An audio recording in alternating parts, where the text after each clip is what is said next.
Episode number 1151, A Single Word. The battles continued between the warriors of the Moon Cult, Sun Church, Tiamat Sect, and South Coast Alliance. Some matches played out as expected, while others were more exciting, revealing new talents and geniuses. One battle in particular between a saintess of the Moon Cult, Velora, and a lower-ranked angel from the Sun Church drew significant attention.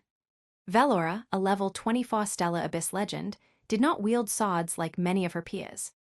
Instead, hundreds of silver threads shimmered around her, weaving intricate patterns as they danced through the air. Her opponent, Seraphiz, was an angel of notable strength. His fiery wings spread wide as he unleashed a barrage of light spears. His battle stance was aggressive, meant to overwhelm his opponent with the sheer force of his attacks, but Velora remained calm. Her silver threads blocked the spears effortlessly, cutting through the air in precise arcs. At a critical moment, Seraphiz attempted to close the gap, his blazing spear aimed at Velora's heart. But in the blink of an eye, her threads ensnared him, trapping his movements. Velora whispered softly, "Lunar bindings." and in a single, swift motion, the silver threads tightened around Seraphiz, immobilizing him entirely. The battle ended without a drop of blood being shed. A few hours later, a fierce battle raged between a dragonborn from the Tiamat sect named Bela and a member of the South Coast Alliance. Bela was a towering force, his body covered in glistening sapphire scales that radiated the power of the sea. His opponent, Roderick, was a master of wind manipulation, a warrior who relied on speed and agility. As Roderick dashed around Bela, launching slicing winds that tore through the air, Bela responded with powerful waves of energy from his water-based techniques. The battlefield became a storm of wind and water as the two clashed. Bela's patience paid off when he summoned a massive tidal wave, crashing it down on Roderick with relentless force. Roderick tried to escape, but the water encased him, holding him still long enough for Bela to land a decisive blow. While these battles were impressive, none of the contests carried the same impact as those involving Cain, Malin, and Helios. Their clashes sent shockwaves through the gathered factions due to their overwhelming talent and unique abilities. As the day came to a close, with many participants having shown their strength, the Grand Elders from the Tiamat sect and the Archangels from the Sun Church exchanged cold glares. Their mutual hatred was palpable, burning with an intensity that would not fade. Yet there was also a sense of calm and resolution among them. While the warriors clashed, the leaders had been in discussion, communicating with their higher-ups and making critical decisions about their strategy in the primeval world. Eventually, a decision was made. Grand Elder Cryos turned to Lady Illum of the Moon Cult and spoke in a solemn and deliberate tone. "If the Moon Cult is willing to become the force of peace and support us when the pigeons from the Sun Church break the truce, we are prepared to work with you to assault the Demon King's castle." Lady Illum's eyes sparkled with a meaningful glint as she listened. It was clear that Grand Elder Cryos spoke with certainty, already expecting that the Sun Church would betray the truce. She uttered no words nor offered any opinion, yet her expression was resolute and unwavering as she nodded. Follow new episodes on the N0 Vel first, C0M. Lloyd, the Archangel, noticed Cryos's choice of words and sneered in disdain before turning his attention to Lady Illum. "The Sun Church and our allies from the South Coast Alliance will use our full power to assist the Moon Cult inside the Demon King's castle. We will respect the truce and hope that Lady Illum's saintesses will uphold their word when the bestial nature of our enemies inevitably shows itself." Like Grand Elder Cryos, Lloyd made it clear he expected the Tiamat sect to break the truce. His intent was to gain the Moon Cult's favor and use their power to crush the dragons within the primeval world. Lady Illum once again kept her opinion to herself, giving only a silent nod. It was clear she was carefully calculating her position in this delicate balance. Once both forces named in the prophecy had accepted her presence as the mediator, she finally relaxed. A radiant smile spread across her face as she spoke with measured confidence. "I am extremely glad we will work together. I assure you the Moon Cult will keep its word, and my saintesses will strike down anyone who breaks the truce." Lady Illum's words carried a coldness that left no doubt about her sincerity or the fact that her saintesses would butcher anyone who dared defy them. Lloyd bowed slightly toward Lady Illum, maintaining a formal demeanor as he spoke. Given that everything is in order, we shall take our leave, as there are many things we need to handle before the opening of the primeval world. I look forward to seeing you soon, my lady. With that, the Archangel cast one final, loathing gaze toward the forces of the Tiamat sect, before departing with the Angels and the South Coast Alliance in tow, diving down from the moon hot. Grand Elder Cryos sneered at Lloyd's retreating form, his disdain evident. Then, he turned toward Lady Illum and performed a slight bow. We will also return to our sect.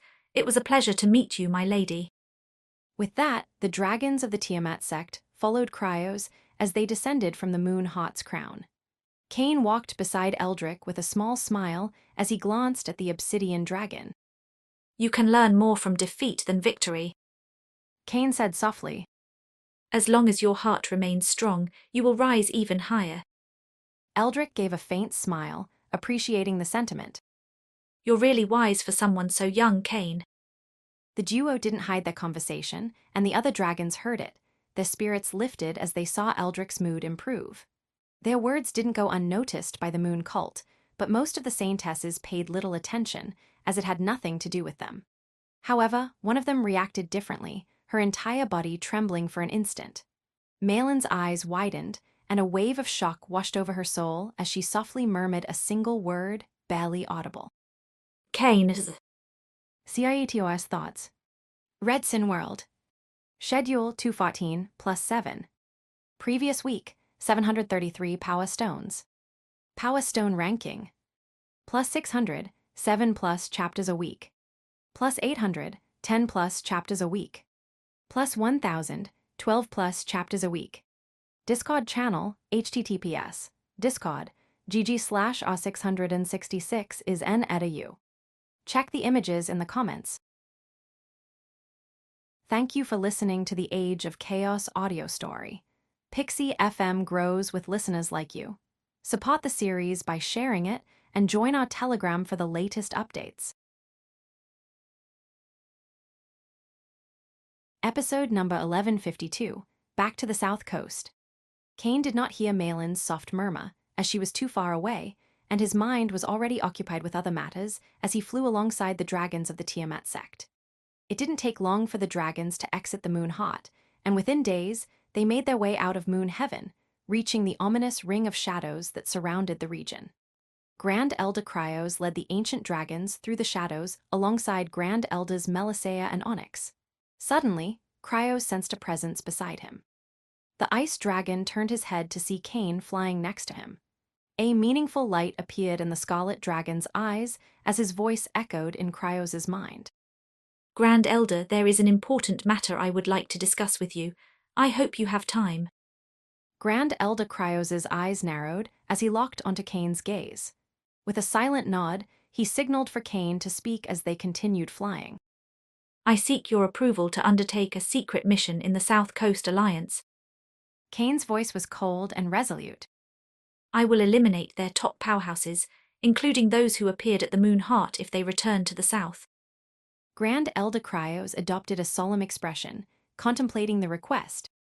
Elaborate on your goal and purpose. He replied, wanting to fully understand Cain's intentions before giving any kind of approval. Cain smiled slightly, knowing Cryos's lack of immediate refusal meant he had a chance. However, the Scarlet Dragon still chose his words carefully, as this mission could have repercussions across the entire continent. The South Coast Alliance must be neutralized. The fewer variables we have to deal with in the primeval world, the better. Of course, this would make them our enemies, but by choosing to side with the Sun Church, they have already targeted us. It's better to take care of them now while the Sun Church is still preoccupied with the primeval world and unable to retaliate. Cryos's eyes narrowed as he considered Cain's logic. The South Coast Alliance had indeed aligned themselves with their enemies, making them a threat. Erasing that threat made sense, but there were complications. We've made an agreement with the Moon Cult, Cryos said after a moment. Attacking the South Coast Alliance, who are allies of the Sun Church, could be seen as a breach of that truce. Cain's smile widened, his confidence growing. I'm aware of that, which is why I will move in the shadows. Even if detected, the sect can claim I acted alone settling a personal vendetta. The South Coast Alliance put a price on my head during my time in the South, after all, so it would not be hard to accept it. Cain paused, a scheming light glimmering in his eyes. That should satisfy the Moon cult. After all, to Lady Alum, only the Sun Church and the Tiamat sect truly matter. The South Coast Alliance is nothing but an afterthought to her, and if the Sun Church reacts by attacking us, we can use that as leverage to force the Moon cult's hand. We'll make them confront the angels and deal with the Sun Church once and for all. Grand Elder Cryos' eyes widened as he realized the depth of Cain's strategy. Follow new episodes on the N0 Vel first, C0M. This wasn't just a plan to eliminate the South Coast Alliance. It was a calculated move to spark a greater conflict between the Sun Church and the Moon cult. There was no doubt that Cain's talent was exceptional. Awakening a dual dragon sinful heart was extraordinary. But his scheming mind was equally impressive, and Cryos could not help but feel fortunate that the young dragon was on their side. After a few moments of contemplation, a cold and ruthless light appeared in Cryos' eyes as he nodded. Go ahead, kill them all. Cain's expression turned cold, his smile chilling as he nodded to the immortal dragon. He remained by Cryos' side until they neared the end of the shadow ring. Then, without another word, Cain quietly moved away from the group. In the next instant, shadows enveloped his figure, and he vanished. Several of the most powerful ancient dragons noticed Cain's sudden disappearance after speaking with Grand Elder Cryos. Still, since the Grand Elders said nothing, they remained silent, confident that Cain's departure had been sanctioned. Cain materialized just outside the shadow ring, his face cold and emotionless as he gazed toward the direction of the Hellgaping Belt. The eye of gluttony trembled within him, eager for the feast that awaited. He had not deceived the Grand Elder. His goal was indeed to weaken the South Coast Alliance and exact revenge. But there was a third motive: to grow stronger. While the beasts of the land of wilderness could offer vitality, energy, and soul force, they lacked true names and innate abilities for Cain to consume. However, the powerhouses of the South Coast Alliance were ripe for the taking. Cain focused on his Pyramid of Shadows, using the legendary treasure to enter the Shadow Realm. He could remain hidden in this realm and traverse the Helix continent's main landmass undetected. Although he wasn't afraid of being caught, it was better if no one knew his movements. The element of surprise would make stealing abilities much easier. With the full power of his dragon form unleashed, Cain harnessed the lightning from his Stormfang head and the wings of his Draconic Tempest, propelling himself forward at overwhelming speed. It took less than 10 days before the massive volcanic range of the Hellgaping Belt appeared on the horizon. The jagged, molten landscape was ominous and awe-inspiring, no matter how many times Cain saw it. However, the Scarlet Dragon's focus soon turned to something else. His eyes grew sharp as he scanned the region, narrowing as they caught sight of movement. A small group was making its way toward the volcanic range in what appeared to be a heavily fortified voyage. The Scarlet Dragon's gaze fell on the emblem emblazoned on their armor, mocking them as House Sila members, part of the South Coast Alliance. Though Cain did not recognize the individuals themselves, the seal alone was enough to mock them as his targets. A cold smile crept across his face, his eyes glowing with anticipation. His scarlet flames roared inside his stomach, eager for the next meal. Creator's thoughts. Redsin World. Schedule 314 plus 7. Previous week, 733 Power Stones.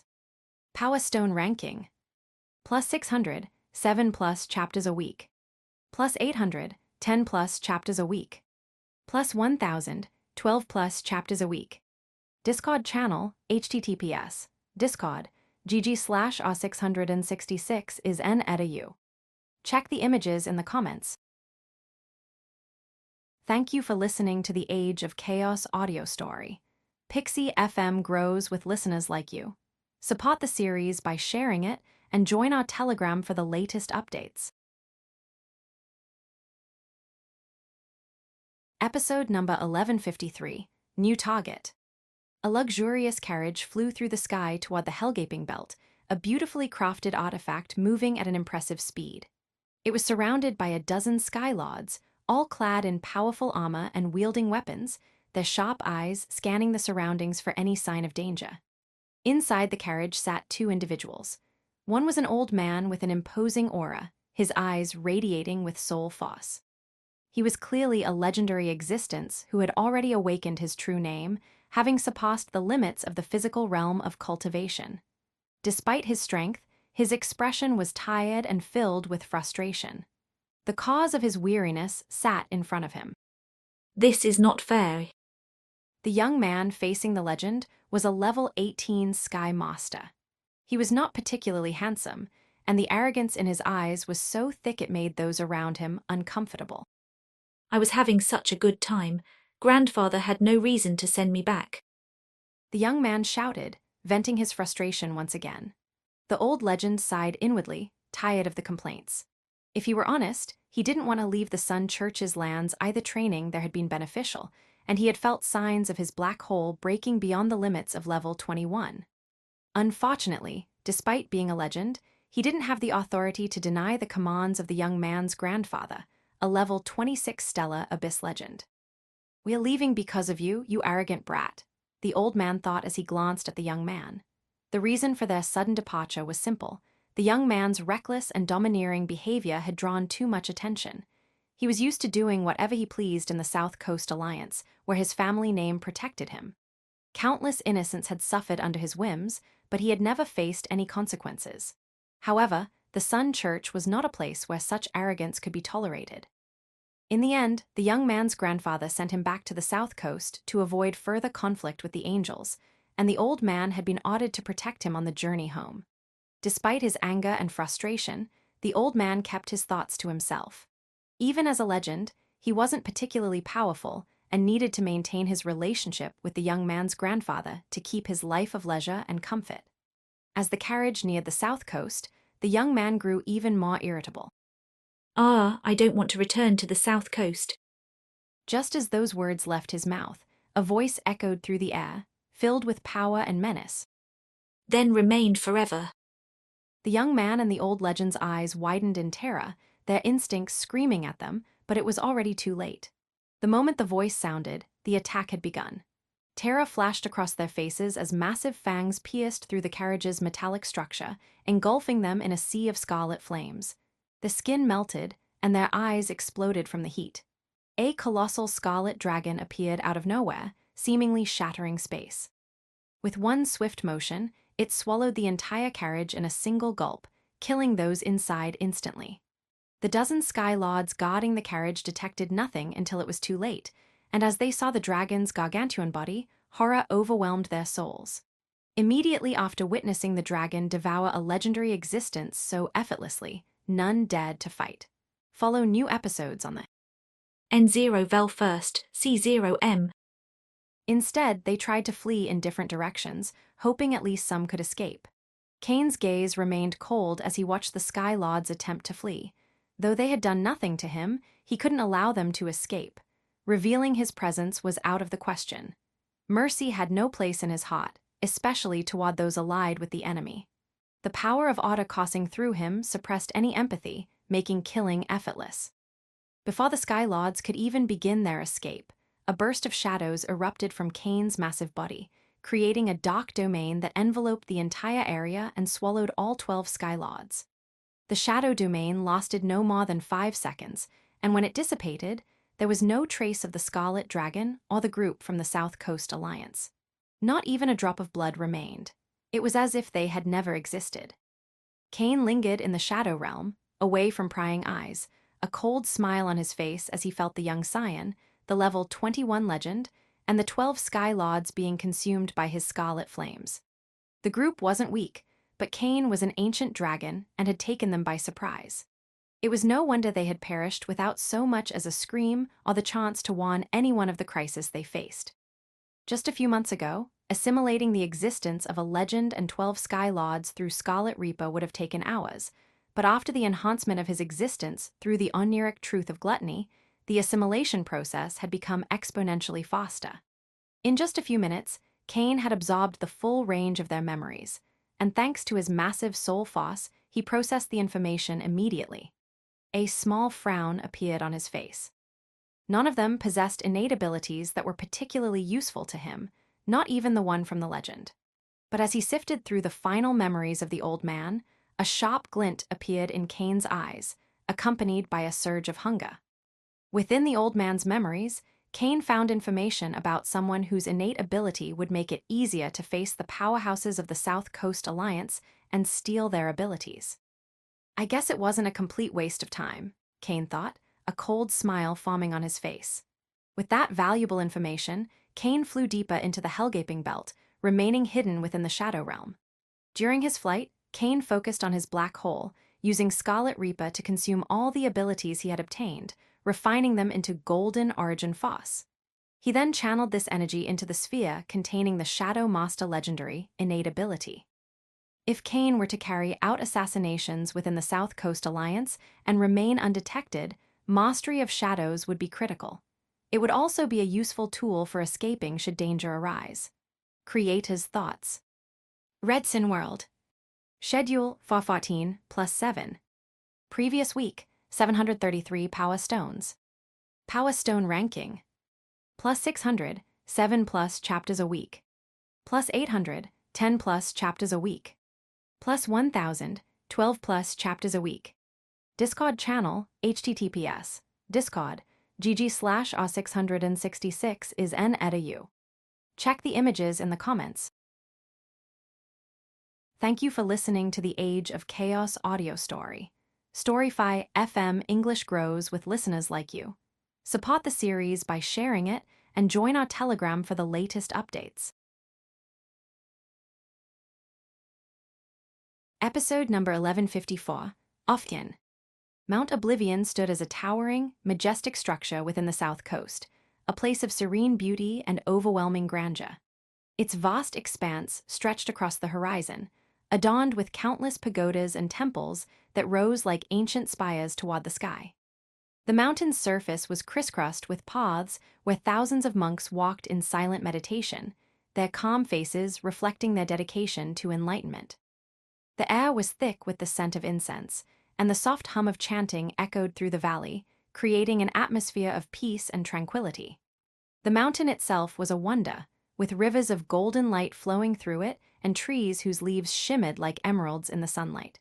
This was the home of the Oblivion cult, a Phos revered not just for its power, but for its philosophy of peace and detachment from worldly desires. It seemed like a place where violence and conflict could never touch, as its followers focused on the higher pursuit of enlightenment. In a world where strength reigns above all, such a peaceful place would typically have been seized by powerful Phosses, forcing the monks to flee. However, in the centuries since the Oblivion cult's establishment, no one had dared to challenge its might. At the highest pagoda, sitting atop the grand peak, was Ofan, the leader of the Oblivion cult. He sat in deep meditation, bald-headed, wearing simple monk's robes. At first glance, he appeared unremarkable, just another monk dedicated to his path. However, upon closer inspection, the sheer power radiating from him was unmistakable. His soul Phos could cover the sky in darkness and swallow moons. Ophayan was one of the strongest beings in the South Coast Alliance. He was extraordinarily talented and could have risen much higher had he chosen to push himself to the limit by seeking battle. Yet he sought peace above all, living a life devoted to abandoning worldly desires. Today began like any other for Ophayan. His mind was focused on meditation, seeking enlightenment and severing mortal desires. But suddenly, his eyes snapped open, shock evident on his face. Ophayan's energy exploded outward, sending ripples of power across the mountain as he looked to the sky. His immense soul Phos alerted the entire cult. Monks looked up in confusion, unsure why their leader had suddenly released his power. Crack. The reason became clear the next moment as the sky seemed to shatter into pieces. From the tier in space, a colossal dragon covered in shadows, more than 30,000 meters long, emerged from the void. His massive form covered the sky, and his claws crackled with power, making the air tremble as he dove toward the pagoda where Ophayan resided. Without hesitation, Ophayan reacted, his energy surging into his right hand, coalescing into a golden Phos that met the dragon's shadowy claw. The moment their attacks clashed, a massive blast of energy erupted, shaking the entire mountain. The dragon's claw carried the power to make the sky tremble, and the impact sent shockwaves rippling outward, threatening to tear the very foundation of Mount Oblivion. The monks below panicked as the mountain shook violently, the tremors splitting the earth apart. Unlike the shadow dragon, who showed no concern for the monk's fate, Ophian's eyes narrowed as he saw the danger his people were in. He couldn't allow this attack to harm them. Without hesitation, he released the full power of his true name. Follow new episodes on the N0 Vel First, C0M. A vortex of energy surrounded Ophian and the shadow dragon, swallowing them both before disappearing into thin air and disappearing from the mountain. The monks below reeled from the shock, uncertain of what had just transpired as their leader vanished. In the next moment, the shadow dragon and the battle monk reappeared in a massive white dimension resembling a dome. The battlefield was eerily empty, devoid of energy or life. They continued their clash in this strange place, but after a moment of intense combat, the force of their collision blasted them apart, sending them in opposite directions. The shadow dragon, of course, was none other than Cain. He had concealed his true form using the Shadow Master's legendary, innate ability to remain anonymous. The appearance of a scarlet dragon would have been far too recognizable. Cain regained control of his body almost immediately, his sharp, predatory eyes focusing on the warrior monk. He felt the constraints of this dimension, but instead of worry, a small smile appeared on his face. Just as I thought. Cain muttered, analyzing the space. A dimension devoid of energy and ability, perfect for capturing and isolating enemies. Cain had explicitly come for Ophian's legendary innate ability, knowing it was what he needed to capture and consume the powerhouses of the South Coast Alliance.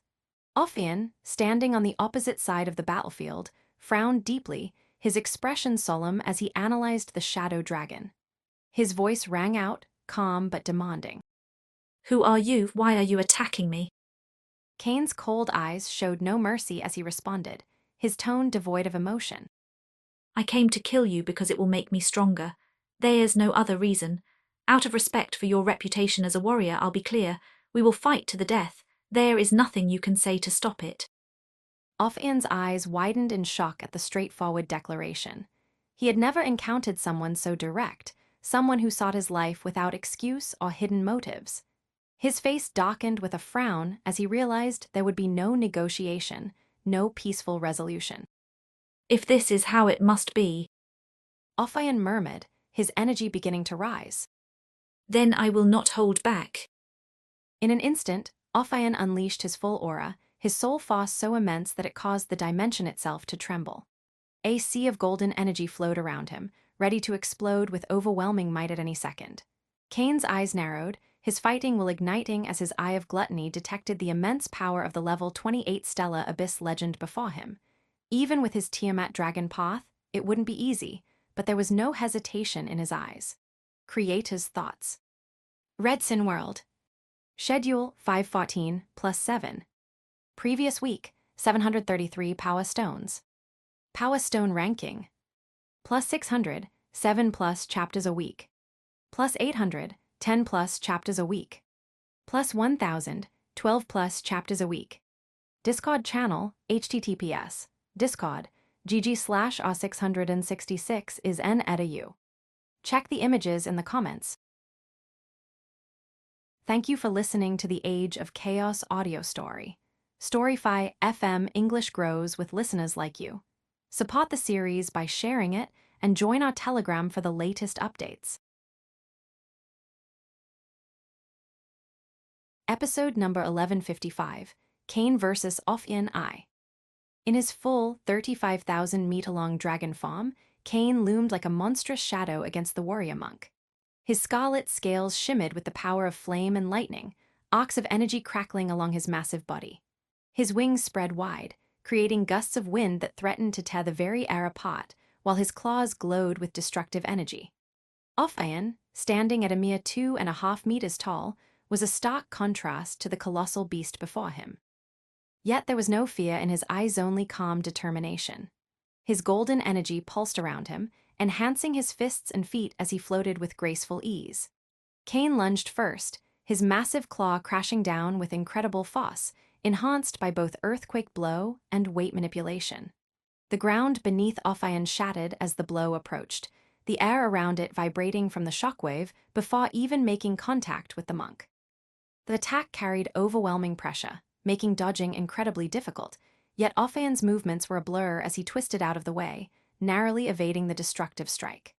Immediately after evading the attack, the battle monk showed his overwhelming speed again, retaliating instantly. A powerful kick, infused with golden energy, slammed into Kane's outstretched claw, sending a shockwave through the dragon's arm and causing him to momentarily lose balance. Golden palm of the Buddha.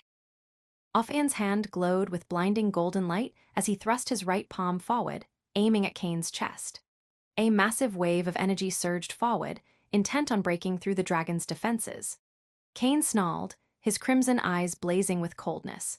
He recognized that the monk's battle experience was extremely high, destabilizing him before launching an attack that left no room to dodge. He raised his wings, creating a barrier of shadows to block the incoming energy. BOOOOOMs. The clash of forces sent both combatants skidding backward. Usually, those shadows would lack the power to defend against attacks from stellar abyss legends. Still, after enhancing the Shadow Master legendary ability, they became strong enough to block the monk's golden palm. Roar. Kane let out a deafening roar, his tail whipping around like a thunderous whip. As the tail descended, massive waves of scarlet fire appeared along it, and its weight increased severalfold thanks to weight manipulation. The tail attack carried immense power, but Ophaion managed to use his overwhelming speed to move aside at the last second. However, while the monk dodged the attack, the flames that burst from the strike still caught him, leaving burning wounds on the left side of his body. Things were not over yet. Right after the tail crashed into the ground, it moved sideways with immense force, seeking to strike the monk again. Ophaion clenched his teeth and ignored the pain as he used his incredible agility to leap high into the air, avoiding the devastating strike. As he ascended, golden energy swirled around his fists, and with a single focused thought, he descended at breakneck speed toward Kane's exposed flank. Golden fist of enlightenment. His fist connected with the scarlet dragon's side, the impact of the blow enough to crack the massive scales. The force of the punch reverberated through Kane's body, but rather than falter, he retaliated immediately. His tail whipped around once more, enhanced by Earthquake Blow and Reaper Touch, aimed directly at Ophaion's Medea position. Follow new episodes on the N0 Vel first, C0M.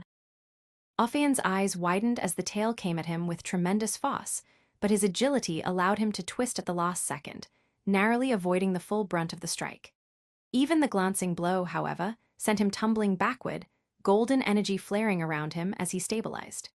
Kane's cold, killing intent burst as he saw the impact of his strike and immediately lunged forward, ready to blast the monk with his massive claws. Ophaion's eyes widened as he saw the massive scarlet dragon lunging toward him, his entire body glowing with a radiant golden hue as he suppressed the dark energy from his wounds that sought to expand them. Immediately after suppressing the wounds, Ophaion's eyes grew cold, and the monk dashed toward the scarlet dragon, skillfully dodging the massive claws before launching a series of rapid strikes, his fists and feet moving like a blur of golden light, each blow enhanced with the power of his soul force. Kane struggled to block the relentless barrage, raising his massive claws and wings to shield himself from the monk's devastating attacks. Each hit sent vibrations through his colossal frame, but his durability as an ancient dragon held firm.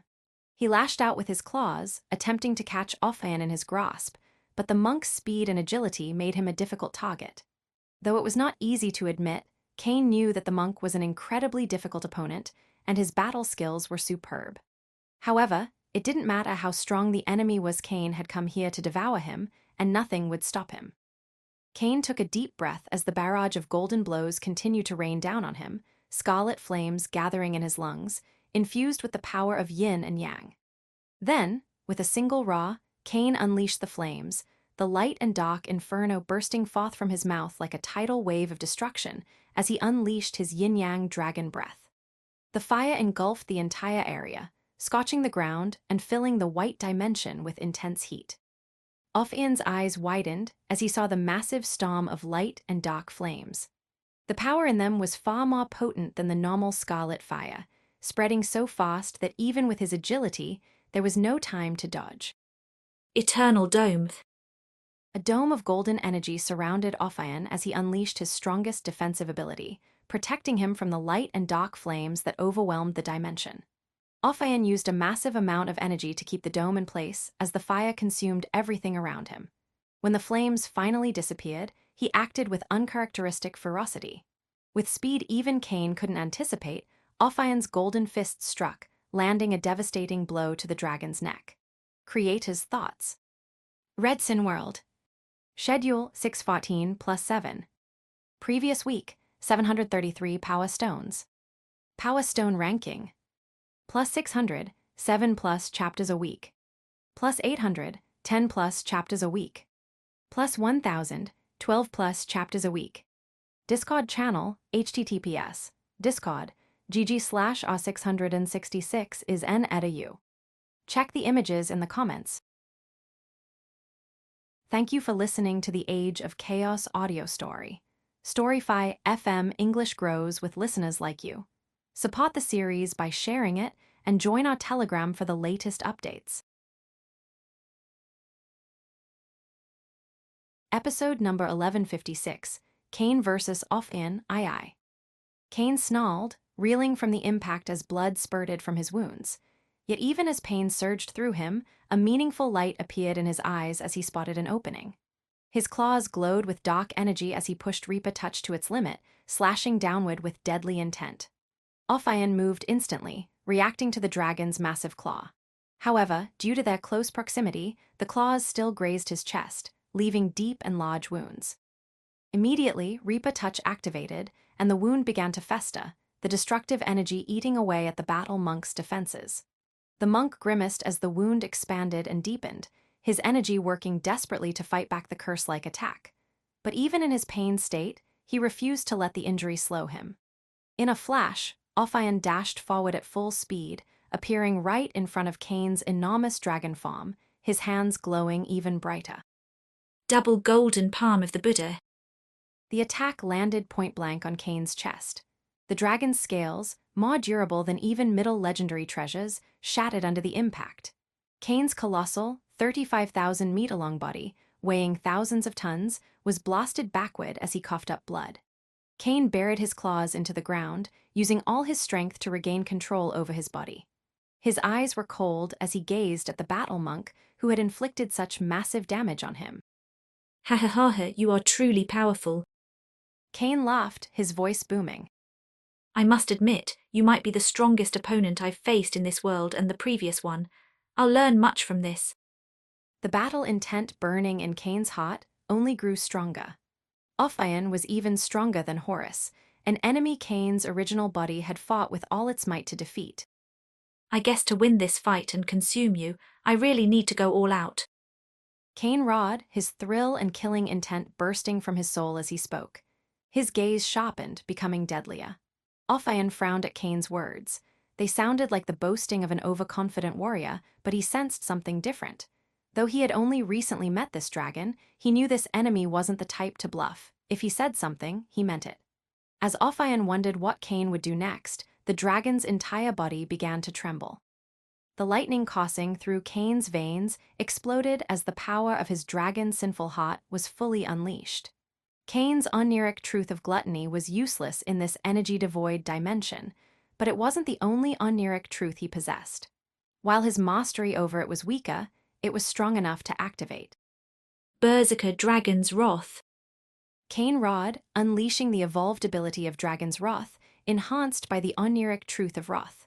His life force burned, granting him immense power. Follow new episodes on the N0 Vel First, C0M. The lightning coursing through his flesh and blood burst with even greater potency, his body growing larger until he reached a mind-blowing 45,000 meters in size. Ophion's eyes widened as he felt Cain's strength, flames, and lightning increase exponentially. His instincts screamed at him, warning of the immense danger he now faced. Unfortunately, there was no escape. While entering the dimension had been easy, leaving would require total concentration for several seconds, something the dragon would never allow. Determination and killing intent burned in the monk's eyes. If there was no other path, he would end the life of the one who sought his and use everything he had to achieve it. BOOOMMs. A burst of golden light shot up from the monk, reaching the ceiling of the dimension as he burned his vitality, pushing his body and energy to an even higher level. The Scarlet Dragon and the Battle Monk locked gazes, their intent and determination clear. Silence reigned for a moment before they dashed toward each other with a power that made the entire dimension tremble. BOOO. The battle raged on, each exchange more intense than the last. Explosions echoed inside the vast white dimension as blasts of scarlet flames and golden energy collided, spreading in all directions. The sheer intensity of the clashes formed a tornado of energy around Cain and Ophion, the force so immense it could send sky lords flying like insects caught in a storm. Cain's overwhelming size, strength, and destructive abilities were matched by Ophion's agility, precision, and mastery of golden energy. Every time Cain used his brute force, Ophion evaded with incredible skill and technique. Yet, whenever Ophion landed a blow, Cain's endurance allowed him to shrug off what would have been fatal strikes to anyone else. As the minutes passed, both combatants took considerable damage. Cain's scales were cracked in several places, with golden energy still burning within the wounds. Meanwhile, Ophion's body bore deep gashes, the lingering effects of Reaper touch weakening him over time. Yet no matter how many wounds marred their bodies, neither the Scarlet Dragon nor the Battle Monk showed the slightest sign of defeat. The battle will only burned brighter with each passing moment. Cain launched himself into the air, his wings propelling him upward before he came crashing down with immense force, aiming to crush Ophion beneath his claws. The ground trembled as Cain slammed into the surface, sending debris flying. But Ophion was already gone, his agility saving him once again. He reappeared on Cain's back, fists raised high above his head as golden energy surged around them. Golden descent of Buddha. He shouted, bringing his fists down with enough power to shatter mountains. The blow connected, and Cain let out a roar of pain as the force of the impact sent shockwaves through his massive form. But even as his body shuddered under the weight of the attack, his eyes glinted with a dangerous light. Cain's tail lashed out, enhanced by weight manipulation, sending Ophion flying off his back. Before the monk could recover, Cain lunged forward, his claws glowing with deadly shadow energy. Ophion, still Medea, gritted his teeth and raised his hands in defense, golden energy flaring once more. CIETOS Thoughts. Red Sin World. Schedule 714 plus 7. Previous week, 733 Power Stones. Power Stone Ranking. Plus 600, 7 plus chapters a week. Plus 800, 10 plus chapters a week. Plus 1000, 12 plus chapters a week. Discord channel, https, Discord, gg/r666 is n@u. Check the images in the comments. Thank you for listening to the Age of Chaos audio story. Storyfy FM English grows with listeners like you. Support the series by sharing it and join our Telegram for the latest updates. Episode number 1157, Cain vs. Ophion, III. A massive explosion echoed across the dimension as Cain's dragon claw struck Ophion, sending the battle monk crashing into the glass-like dome that enclosed the battlefield. The monk's golden defenses saved him from being crushed outright, but the force of the impact left him gasping, blood dripping from his mouth as he slumped against the wall. Cain's eyes burned with determination as he dug his claws into the ground, stabilizing himself. His chest swelled, and the full might of his energy gathered within his lungs. The air around him crackled with power as his right lung filled with lightning-infused yin energy and his left with fire-infused yang. The swirling energies danced inside his body before they were unleashed with terrifying force. Yin-yang lightning fire dragon breath. A blinding torrent of black lightning and searing white flames erupted from Cain's maw, the fusion of opposites creating an overwhelming plasma beam of destructive energy that streaked toward Ophion like a storm of destruction. Ophion's eyes widened in horror as he saw the attack barreling toward him. His body was battered, his energy reserves dangerously low, and the space around him was sealed, making it impossible to dodge in time. Blood continued to drip from his mouth as he roared with all the strength he had left. Endless golden palms of Buddha. Every last bit of energy within Ophion's body and soul was unleashed in a flurry of golden palms, massive ethereal hands forming and firing forward one after another. The golden palms crashed into the dragon's breath, creating a clash of titanic proportions. BOOO. The two forces collided with a deafening roar. Lightning and flames surged against the relentless barrage of golden energy, the opposing powers creating a maelstrom that spread in all directions. Cain roared, his scales crackling with energy, as Ophion screamed, his golden palms firing ceaselessly to counter the overwhelming onslaught. The battle reached its crescendo as neither could overpower the other. Finally, the clashing energies reached critical mass, triggering a massive explosion. Flames, lightning, and golden energy overwhelmed every inch of the dimension, consuming the battlefield in a sea of destruction. When the light finally faded, the air was thick with the aftermath of the explosion.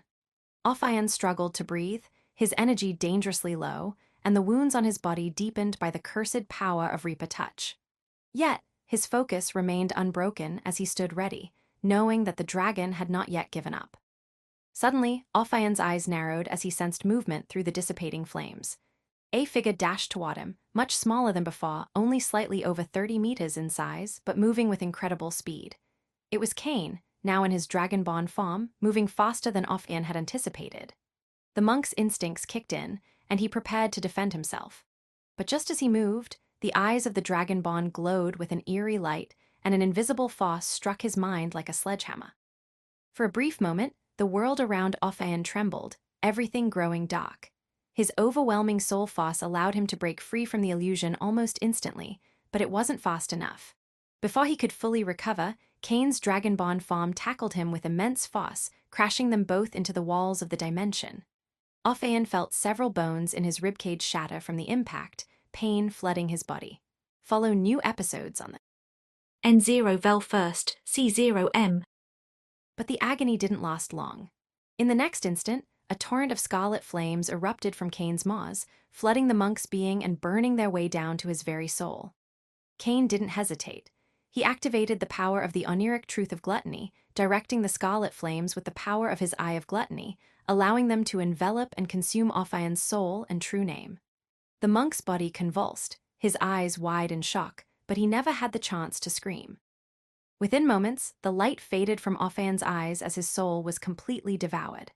The scarlet flames receded back into Cain's body, carrying with them a burst of vitality, soul force, and most importantly, the legendary innate ability of the battle monk. Cain stood, breathing heavily, a small smile forming on his face as he sensed the new sphere forming within his black hole. Ophion's legendary innate ability was now his to wield, but the moment of triumph was short-lived. Suddenly, blood began to leak from every orifice of Cain's face, his vision blurring as an intense, splitting pain erupted in his skull. The backlash from using both oniric truths at once hit him with full force, threatening to tear his mind apart. Cain gritted his teeth, feeling as though his brain might split in two at any second. His entire body trembled, the strain almost unbearable. The battle was won, but now the Scarlet Dragon needed to use all he had to overcome the ferocious backlash that threatened to leave him in a coma. Luckily for Cain, the influx of soul force and vitality from consuming Ophion helped him regain some semblance of stability just in time to witness the dimension starting to crumble around him. Without the battle monk, who was the core of the dimension, it would collapse in mere seconds, expelling everything inside. The monks of Mount Oblivion had been watching the broken pagoda where their leader, Ophion, had vanished.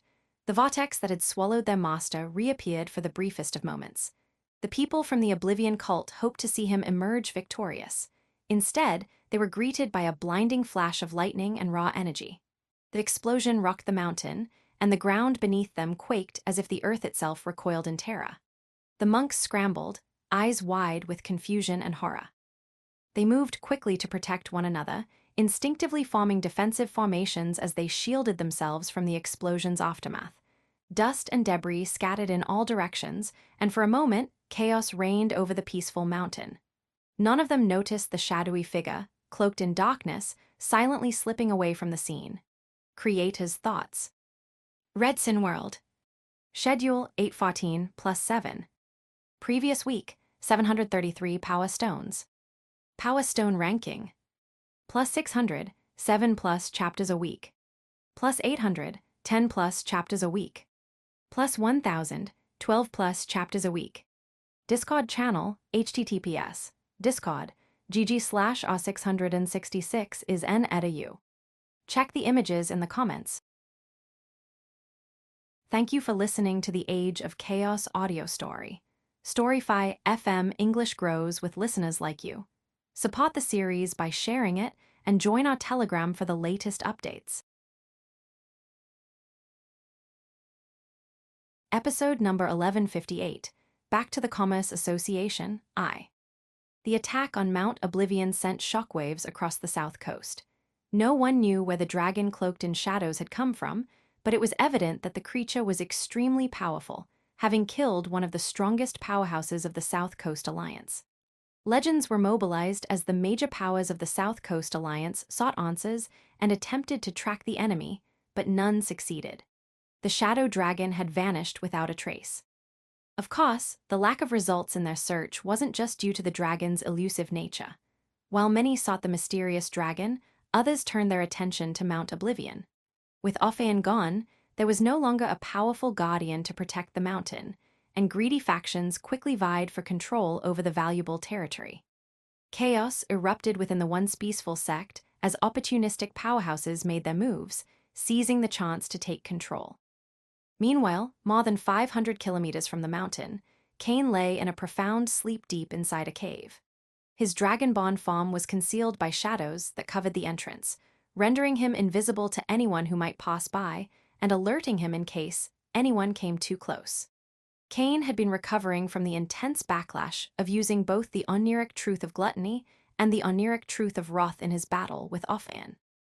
The Scarlet Dragonborn remained in deep slumber for an entire week, his body and soul slowly healing. When Cain finally opened his eyes, they gleamed with sharp awareness. His body had mostly recovered, though his soul was still stabilizing from the strain. The Scarlet Dragonborn took a deep breath as he rose from the ground, assessing the state of his body and black hole. A small smile formed on Cain's face as he realized he could fight again, though he would avoid summoning the power of the oniric truths for the time being unless he wanted to risk falling into a deep coma, which could mean death in enemy territory. Satisfied with his condition, Cain extended his senses, carefully probing the surroundings with his soul force. When he found no signs of life nearby, he relaxed. I thought there would be scouts in the area. Cain murmured, slightly surprised by the lack of surveillance. Of course, he had no way of knowing about the chaos that had engulfed Mount Oblivion, nor did he care. He had no interest in the fate of the monks. Cain could have consumed the remaining monks after emerging from the glass dome dimension, which would have accelerated his recovery, but he had chosen against it. Killing Ophion served a purpose to grow stronger and to gain the tools needed to take down the South Coast Alliance. But slaughtering the entire cult? That would have been excessive, and Cain wasn't interested in drawing unnecessary attention. Besides, there were other factions in the South Coast Alliance that had directly wronged him, and he was more than happy to turn his attention to them. Cain's eyes focused on the distance, his thoughts turning to one of the cornerstones of the South Coast Alliance's power, a faction known for its wealth and treasures, the Commerce Association. However, before moving against them, Cain carefully sifted through Ophion's memories. The life of the battle monk had been fascinating. Follow new episodes on the N0 Vel first, C0M. Ophion had risen from one of the myriad islands surrounding the Sea of Wonder, starting as a simple warrior and eventually becoming a powerful master, killing countless enemies along the way. He became a legend over 400 years ago and reached the Stellar Abyss rank shortly after, but tragedy struck during an expedition, and all his comrades perished. After that, Ophion renounced bloodshed, choosing the path of Buddhism and peace. While Ophion's life story was interesting, Cain focused on what he could learn about the South Coast Alliance and its internal workings. Despite living a life of peace for the last 100 years, Ophion had kept a close eye on the South Coast's moves, giving Cain valuable insight. Once he had finished reviewing the memories, Cain shifted his attention to his black hole, focusing on the new addition. A wide smile spread across his face as he examined the sky-blue, golden sphere that had formed. According to Ophion's memories, his legendary innate ability was called Glass Dome. It allowed the user to control an alternate dimension in the form of a glass dome.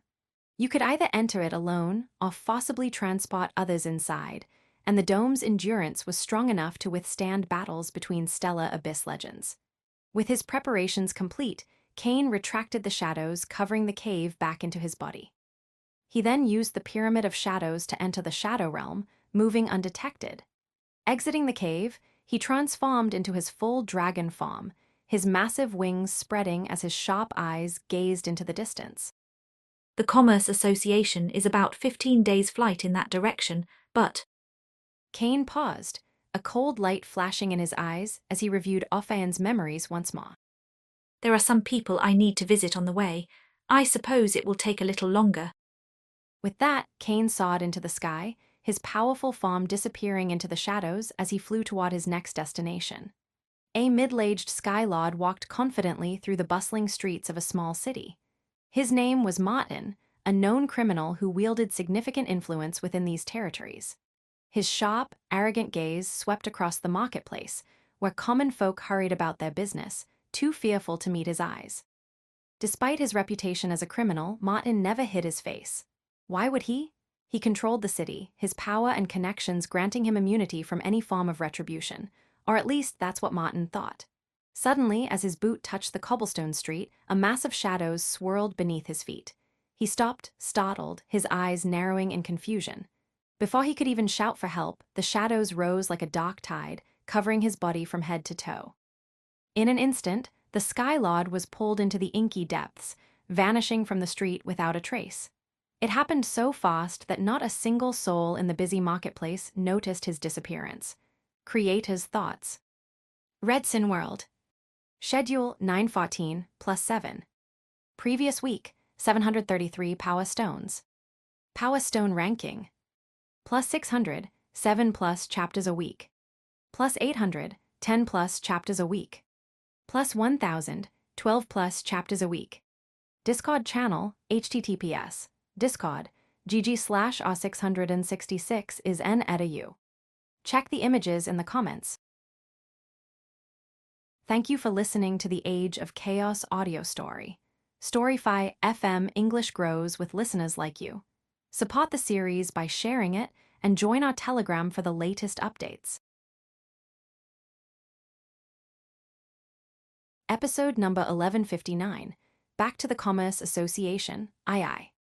Martin was not the only one to face this nightmarish fate. Over the next few days, hundreds of people across the South Coast Alliance vanished under similar circumstances. Notorious criminals and those with ties to the underworld disappeared into the shadows without a trace. It was shocking news, but no one connected it to the event at Mount Oblivion. There were no sightings of a dragon, and the vanished criminals seemed completely unrelated to someone like Ophaion. Rumors spread of a new organization rising in the underworld, seizing control of territory and eliminating competition, but the truth remained a mystery. Many didn't bother to investigate. Fewer criminals meant fewer problems for those in power. After an entire month of flying and killing, Cain finally reached the sky above the Commerce Association. The massive metropolis stretched beneath him, bustling with life and wealth. The first time Cain had seen it, the sheer size and magnificence of the city had taken his breath away. Now, an amused smile crossed his face as a thought passed through his mind. If I unleashed the yin-yang lightning via dragon breath, I could take down half the city in an instant. Of course, that was merely a fleeting thought. Cain hadn't come to slaughter innocents. His true purpose was to consume the souls and assimilate the innate abilities of the strongest masters of the South Coast Alliance, neutralizing its power and ensuring it would no longer pose even the slightest threat to the Tiamat sect. Cain took a deep breath and adopted his human form, shrinking from his gargantuan, 35,000-meter-long dragon body to a mere human figure less than 3 meters tall in a second. A flicker of annoyance crossed Cain's face. His human form felt uncomfortable. After integrating the Zero bloodline and creating the dragon's sinful heart, his true form was no longer that of a human, but that of a massive scarlet dragon. Despite the discomfort, Cain knew this was the best way to infiltrate the Commerce Association unnoticed. He couldn't simply fly into the place, as invisible force fields covered the metropolis and were capable of detecting him even if he used the Pyramid of Shadows. Of course, his human form alone wasn't enough. Kane's appearance had already been widely circulated due to House Aakon's hunt for him, but that wasn't a problem. A mysterious force emerged from Kane's black hole, and his appearance began to shift once more. His once handsome features and striking physique blurred, replaced by the utterly average form of a mana figure who could blend in anywhere. This was thanks to an innate ability called Chimera, which he had stolen from a criminal during his journey. It allowed him to alter his appearance in ways that could fool even legends. Chimera was the only ability that remained from that trip. Kane had used Scarlet Reaper to consume all the others, using their golden energy of origin to nurture Shadow Master. Kane emerged from the Shadow Realm, silently entering the bustling grounds of the Commerce Association. He passed through the outer and middle rings of the city without drawing any attention. Follow new episodes on the N0 Vel First, C0M. Merchants, traders, and guards moved about, unaware of his true identity or goals. Eventually, Kane reached the gates of the Inner Circle, the Golden Bazaar, the heart of the Commerce Association. Halt, state your purpose, stranger. Identify yourself if you want to enter the Commerce Association's Golden Bazaar. Two towering golden statues, each 3 meters tall, stood on either side of a grand white gate. As Kane approached, their spears crossed, blocking his way and repeating the same words they used for any visitor. Kane let a small smile creep onto his face as he released the soul force of a level 21 legend. The Commerce Association greets the legend. You are welcome to the Golden Bazaar. Sensing Kane's soul force, the statues withdrew their spears and allowed him entry. Even though they didn't know his identity, every legend had the right to enter the inner circle of the Commerce Association. Inside the Golden Bazaar, the atmosphere was even more lavish. Golden streets, ornate temples, and crystal towers rose into the sky. Though it would have been a spectacle for a newly ascended legend, Kane showed little concern. He quietly slipped out of sight, his body melting into shadows. Hidden from view, he navigated the labyrinth of wealth and power, searching for his true target. A young woman stepped out of one of the most radiant and prestigious buildings in the Golden Bazaar, the Millennial Auction House. Her presence immediately drew attention. People who saw her passing by showed her great deference and respect, bowing their heads or offering polite greetings. Even legends treated her cordially despite her relatively low cultivation level, a clear indication that her status and background were nothing short of extraordinary. On the surface, she wore a pleasant smile, responding gracefully to every interaction. Her steps were poised, her aura calm, but beneath her composed exterior, something deeply troubling gnawed at her. The young woman couldn't shake the nagging feeling that something dangerous loomed over her. This unsettling sensation had followed her for days. While she couldn't place the source of her anxiety, it was enough to keep her from leaving the safety of the Commerce Association's inner circle.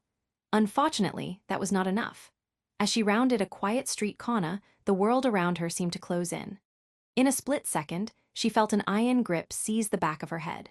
Her eyes widened in terror, her breath catching in her throat as a paralyzing dread washed over her. Good day, Miss Nora. It has been a long time. The voice was icy, emotionless, carrying an edge of cruel familiarity that sent shivers down her spine. She tried to scream, to fight, but her body refused to move. Before Nora could muster a response, shadows enveloped her. Her surroundings disappeared in an instant, swallowed whole. The bustling Golden Bazaar carried on as usual, unaware of the young woman's sudden and silent disappearance. None had seen a thing. Creator's thoughts. Redsin World. Schedule 1014 plus 7. Previous week, 733 Power Stones. Power Stone ranking. Plus 600, 7 plus chapters a week. Plus 800, 10 plus chapters a week. Plus 1000, 12 plus chapters a week. Discord channel, https, discord, gg/r666 is n-edu. Check the images in the comments. Thank you for listening to the Age of Chaos audio story. Storyfy FM English grows with listeners like you. Support the series by sharing it and join our Telegram for the latest updates. Episode number 1160, Commerce Association's Leader. Less than half an hour after Nora vanished into the shadows, Kane quietly left the Commerce Association, blending with the surroundings until he reached a silent forest far from prying eyes. After ensuring no one was around, Cain waved his hand, and the young woman appeared before him. At first, Nora was disoriented, her eyes wide with confusion as she tried to comprehend who had kidnapped her and why. But as she watched the seemingly ordinary man morph into a handsome young figure with white hair and golden eyes, a wave of realization hit her. There was no way Nora could have forgotten him, the man who had come to the Millennial Auction House, the same man she had sold out to House Aachen. She thought little of it at the time, assuming Cain would perish like many others who crossed the powerful House Aachen.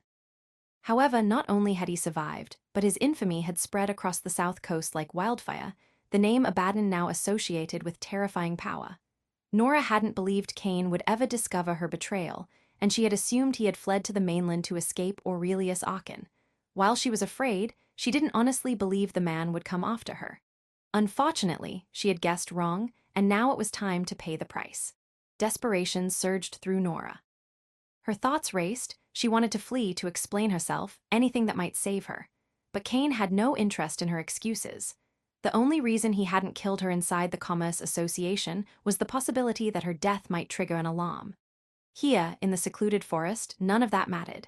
Cain's eye of gluttony glowed menacingly, and in the next moment, scarlet flames erupted from it, surging toward Nora and engulfing her. The fire invaded every inch of her, burning through her flesh, drilling into her organs, and finally searing her very soul. Agony twisted her face, but Cain's expression remained cold and unfeeling.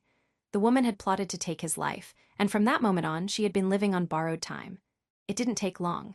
Within moments, Scarlet Reaper consumed her entirely, leaving nothing behind. Her energy, soul force, and innate ability flowed into Cain's black hole along with her memories. A sharp gleam flickered in his eyes as he sifted through Nora's memories. Despite her weakness, she had been deeply connected with the Commerce Association. Although she appeared as a young woman, she was over 100 years old, using treasures to preserve her youthful appearance.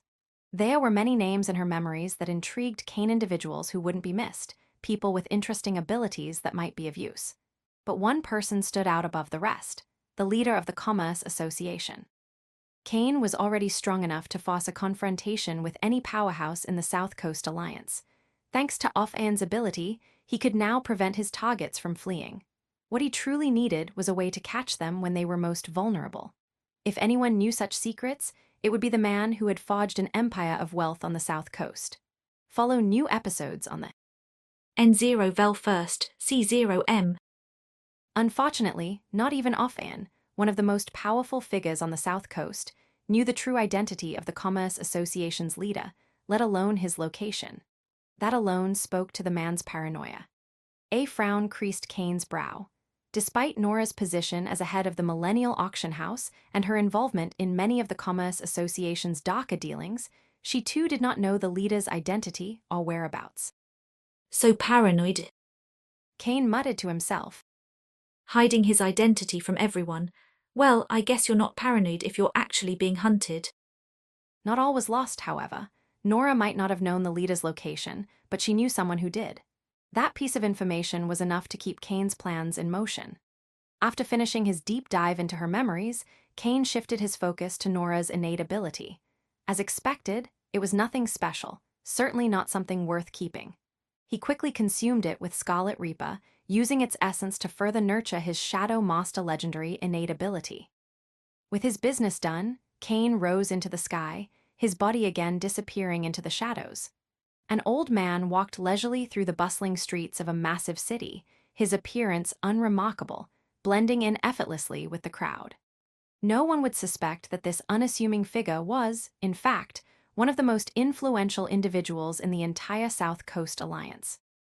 The old man's face was calm, a mask of tranquility, yet beneath the surface, hidden deep within his soul, there was a flicker of unease. Yesterday, troubling news reached him. One of his key puppets in the main domain of the Commerce Association had perished under mysterious circumstances, and despite his extensive network of spies and informants, he had uncovered nothing about the incident, no leads, no witnesses, not even a trace.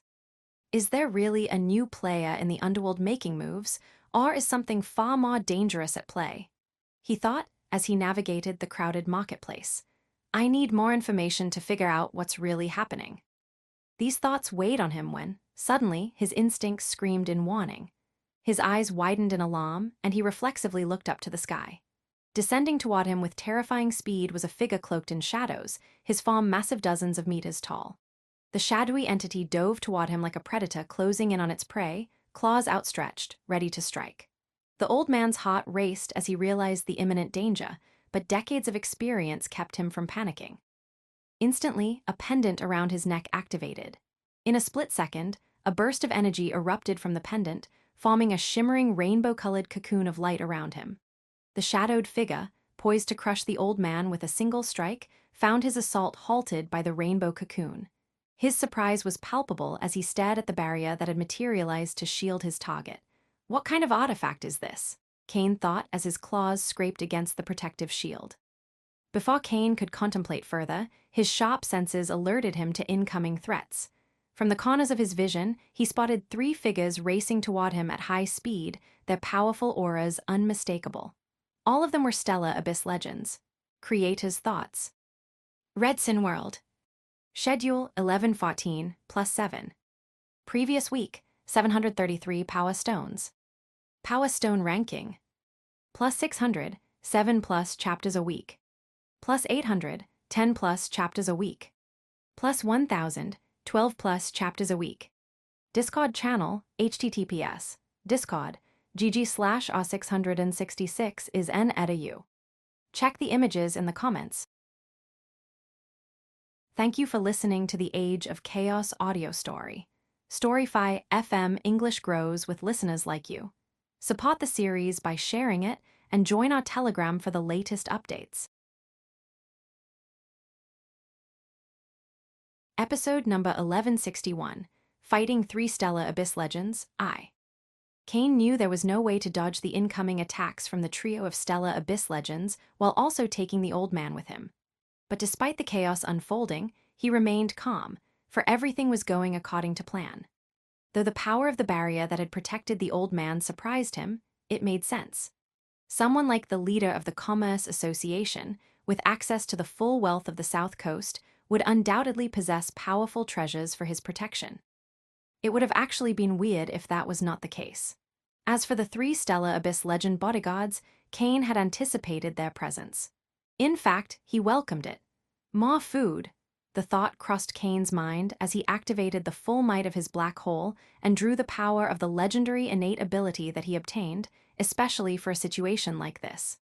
A vortex of darkness erupted from his body, instantly enveloping him, the old man, and the 3 Stellar Abyss Legends before they all vanished from the city. Panic spread through the streets below. The sudden appearance of a shadowy figure and the clashing of powerful auras caused widespread chaos. But as quickly as the battle had begun, the vortex appeared, and all combatants vanished without a trace.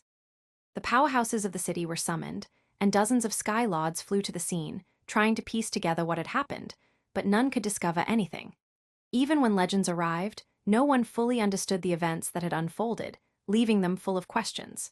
While the city descended into chaos after the vortex of darkness appeared, inside the glass dome, it was an entirely different kind of mayhem. Explosions erupted as soon as Kane and the 3 Stellar Abyss Legends collided. The speed of their movements and the intensity of their spells turned the battlefield into a storm of destruction. After the initial clash, the 2 sides separated, staring each other down from opposite ends of the enclosed dimension. Kane stood cloaked in shadows on one side of the glass dome, while the 3 Stellar Abyss Legends and the old man, Lord Zero, stood on the other. Silence reigned as they gauged one another, but it was quickly broken when the leader of the trio, a fierce-looking, muscular man standing 3 meters tall, recognized their surroundings. His eyes widened in disbelief as he shouted, This is Offen's Glass Dome legendary innate ability. The other 2 Stellar Abyss Legends were equally shocked. One of them, a lean man holding a bow that radiated explosive energy, exclaimed, How is that possible? Offen perished weeks ago. Are you sure you are not confused? The leader's expression grew solemn as he shook his head, his voice solemn. There's no doubt. I fought the old monk long ago, and I'd never forget this cursed dome. The trio exchanged uneasy glances before focusing their attention on Kane, the 30-meter-tall figure cloaked in shadows. They couldn't comprehend how he had acquired Ophion's legendary innate ability, but it did not really matter right now. What filled their hearts with dread was that this person must have been the one who killed Ophion, a level 28 Stellar Abyss legend and one of the strongest powerhouses of the South Coast. As the trio silently communicated, planning their next move, Cain was already analyzing them. His eye of gluttony pierced their auras, discerning every flow of energy within their bodies and black holes. The leader, a middle-aged man with bulging muscles, was a level 27 Stellar Abyss legend, clearly focused on raw physical power. The archer was a level 26 Stellar Abyss legend, his energy carrying a strange, explosive quality. The final member was a mage steeped in darkness and abyssal power. Actually, the man was someone Cain had faced before. Follow new episodes on the N0 Vel First, C0M. The mage was the man who guided the group at the Hellgaping Belt when he was escaping from the South Coast, but who had fled after being struck by his yin-yang dragon breath. For a moment, silence reigned. Then, the leader, Harland, stepped forward and spoke respectfully yet firmly. My name is Harland, and these two are Jammer, the Golden Arrow, and Overion, the Flame of Abyss. I wonder if you would allow us to leave. Your quarrel is clearly with Lord Zero, not us. Cain raised an eyebrow, surprised by their words and attitude. He couldn't help but ask. Aren't you the old man's protectors? Harland gave a sheepish smile. We are mercenaries. Lord Zero has paid us well, but no treasure is worth dying for.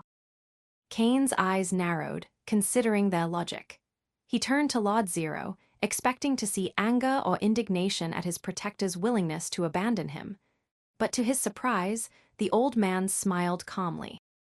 Are you not angry? Cain asked, genuinely curious. Lord Zero shrugged.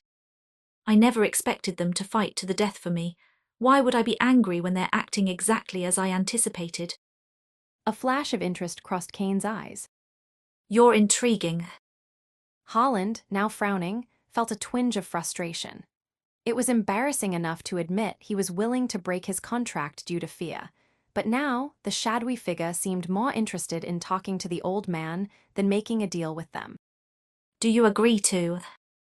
Harland began, but before he could finish, Cain's voice cut through the air, cold and final. None of you will leave this place alive. As his words echoed through the glass dome, Cain's body began to transform. The shadows vanished, and his 30-meter figure rapidly grew into a colossal 35,000-meter-long dragon. His scarlet scales shimmered with raw power, lightning coursing through his massive body, and his eyes blazed with a menacing light. Flames erupted from his maw, illuminating the dome with an eerie glow. The ground trembled under the weight of Cain's transformation, his claws digging into the earth. The sheer force of his presence made the air around them vibrate with deadly intensity. Harland, Jammer, and Overion's faces turned pale as they stared at the towering dragon. Cain's overwhelming aura radiated a suffocating pressure that none of the trio could hope to match alone. Creator's thoughts. Redsin World. Schedule 1214 plus 7. Previous week, 733 Power Stones. Power Stone ranking. Plus 600, 7 plus chapters a week. Plus 800, 10 plus chapters a week. Plus 1,000, 12 plus chapters a week. Discord channel, https, Discord, gg/r666 is n@u. Check the images in the comments. Thank you for listening to the Age of Chaos audio story. Storyfy FM English grows with listeners like you. Support the series by sharing it and join our Telegram for the latest updates. Episode number 1162, Fighting 3 Stellar Abyss Legends, II. Harland's eyes sharpened as centuries of battle experience surged within him, allowing him to overcome the initial shock of the imposing dragon. He shouted unwaveringly to his comrades. We need to fight with everything we've got if we want a chance. Jammer and Overion exchanged determined glances, their fear suppressed by steely determination. Escape was impossible. Their only option was to fight with all their might. Jammer drew his golden bow without wasting a moment, knocking an arrow gleaming with volatile energy. Overion's hands began weaving intricate patterns, abyssal energy swirling around him like a dark storm. I'll take the lead, cover me. Holland roared, his aura exploding outward as he took out his sword. The power of his soul force burst with all its might as he activated his legendary innate ability, his skin transforming into a gleaming diamond-like texture. He dashed forward with a burst of speed, leaving cracks in the ground with each powerful stride. Kane's lips curled into a cold smile. His massive wings unfurled, creating a gust of wind that whipped through the dome. Scarlet flames and crackling lightning coursed across his colossal form, energizing every muscle fiber. In the next heartbeat, he lunged forward, the ground quaking beneath his weight. The battlefield became a blur of motion and energy. Holland met Kane head-on, swinging his enormous sword with both hands. The blade collided with Kane's outstretched claw, the impact generating a shockwave that rippled through the glass dome. Sparks flew for a second as the claw and steel clashed, but while Holland was strong, he could not compare with the overwhelming physical might of the Scarlet Dragon, his figure being tossed away the next moment. However, the man's effort was not useless, as it froze Kane's figure for an instant, giving his comrades a chance. Jamma seized the opening, releasing a barrage of arrows in rapid succession. Each arrow left his bow like a comet, trailing golden light before detonating upon impact with the force of a nuclear explosion. Kane sensed the incoming projectiles and lashed out with his tail, enhanced by weight manipulation. Boom. Boom. Boom. Boom. Boom. Boom. Boom. The tail smashed into the arrow's mid-flight, the added mass amplifying the force and creating a wall of kinetic energy that deflected the explosions away from him. Hellfire. Overion completed his incantation, and towering pillars of abyssal flame erupted around Kane, aiming to engulf him in darkness. HMPH. The Scarlet Dragon snarled, summoning the power of Shadow Master. His body blurred, adopting a semi-shadow form that allowed him to slip through the gaps between the flames with astonishing speed. After using the golden origin force of hundreds of Sky Master's innate abilities, Shadow Master had evolved to the stellar Abyss tier, allowing Kane to perform all sorts of wonders. Not only did he use it to escape from the fiery inferno, but he also managed to reappear behind the Abyssal Mage. Kane swung a massive claw imbued with Reaper Touch at the Abyssal Mage, his eyes cold and full of killing intent. Overion barely managed to erect a shield of dark energy, but the claw shattered it like glass, grazing his shoulder and sending him crashing into the ground. AHHHHH. The mage gasped as searing pain shot through him, his bones cracking due to the crash. The wound inflicted by Reaper Touch began to fester, the destructive energy worsening it by the second. Follow new episodes on the N0 Vel first, C0M. Kane's eyes showed no mercy as he raised his claw once more, increasing the weight behind it severalfold. He intended to blast the body of the Abyssal Mage to a pulp. Halt now. Holland shouted, rushing to the Abyssal Mage's aid. He intercepted Kane's follow-up strike, his diamond skin barely withstanding the force of the dragon's claw as he grabbed Overion and dashed away. Tiny cracks appeared on his arm where the claw had struck, and he grimaced as he felt the insidious effect of Reaper Touch deepening the damage. Jamma retreated to a safer distance, drawing back an arrow that pulsed with concentrated energy. He aimed for Kane's wing, hoping to impair his mobility. Releasing the arrow, it sawed through the air with a piercing whistle. Kane spotted it and flapped his wings powerfully, generating a gust that altered the arrow's trajectory just enough for it to miss its mark. The arrow exploded upon contact with the ground, leaving a massive crater. Undeterred, Jamma began channeling energy into his bow for an even more potent attack. Golden runes illuminated along the bow's length as he whispered an incantation. Sun Piercer. He cried, releasing an arrow that shone brighter than a star. The blinding projectile hurtled toward Kane, who realized the threat it posed. Drawing upon Earthquake Blow, he slammed his focklaws into the ground, generating a shockwave that surged upward. BOOO. The seismic force met the arrow midair, the collision causing a monumental explosion that shook the entire dome. Amidst the smoke and debris, Kane's form blurred again as he utilized Shadow Master to reposition. He appeared above Holland, descending with his claws poised to strike. Holland reacted swiftly, raising his sword overhead to block. The impact drove him into the ground, forming a spiderweb of cracks beneath his feet. "You're strong, Kane admitted, a hint of respect in his voice.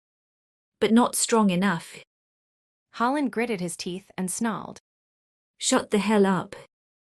There was pure hatred in that shout as he turned toward the abyssal mage, signaling for him to act. Overion, despite his injury, began chanting a forbidden spell, using his own vitality as fuel. From the doom of heaven, the fall of the stars, come abyssal meteorites. Dark clouds gathered above, and from them, meteors of pure abyssal energy rained down upon Kane. Each of them carried an overwhelming power, and they fell toward the Scarlet Dragon with immense speed, as if guided by supernatural forces. Kane looked up to the sky, his eyes sharp as he saw the rain of abyssal meteorites, the power in them enough to harm him, yet there was no fear or even worry in his eyes. He opened his maw, gathering scarlet flames inside his lungs, before unleashing all of them in a massive blast. Yin-Yang dragon breaths. CIETOS thoughts. Red Sin World. Schedule 1314 plus 7. Previous week, 733 Power Stones. Power Stone ranking. Plus 600, 7 plus chapters a week. Plus 800, 10 plus chapters a week.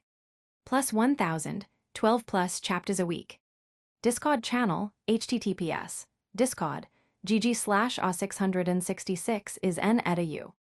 Check the images in the comments. Thank you for listening to the Age of Chaos audio story. Storyfy FM English grows with listeners like you.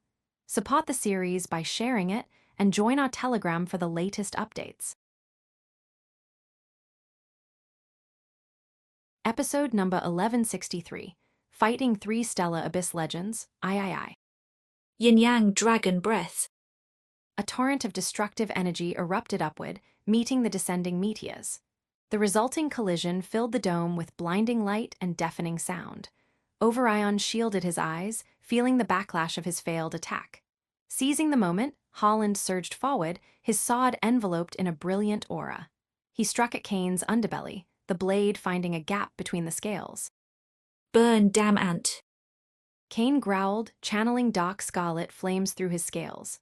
The fire, enhanced by Reaper Touch, pulsed outward, seeping into Holland's sword and traveling up into his arms. Holland felt a burning sensation as the destructive force ate away at his defenses, spreading cracks along his diamond skin and forcing him to dash away. Jamma unleashed another volley of explosive arrows, aiming for Kane's head.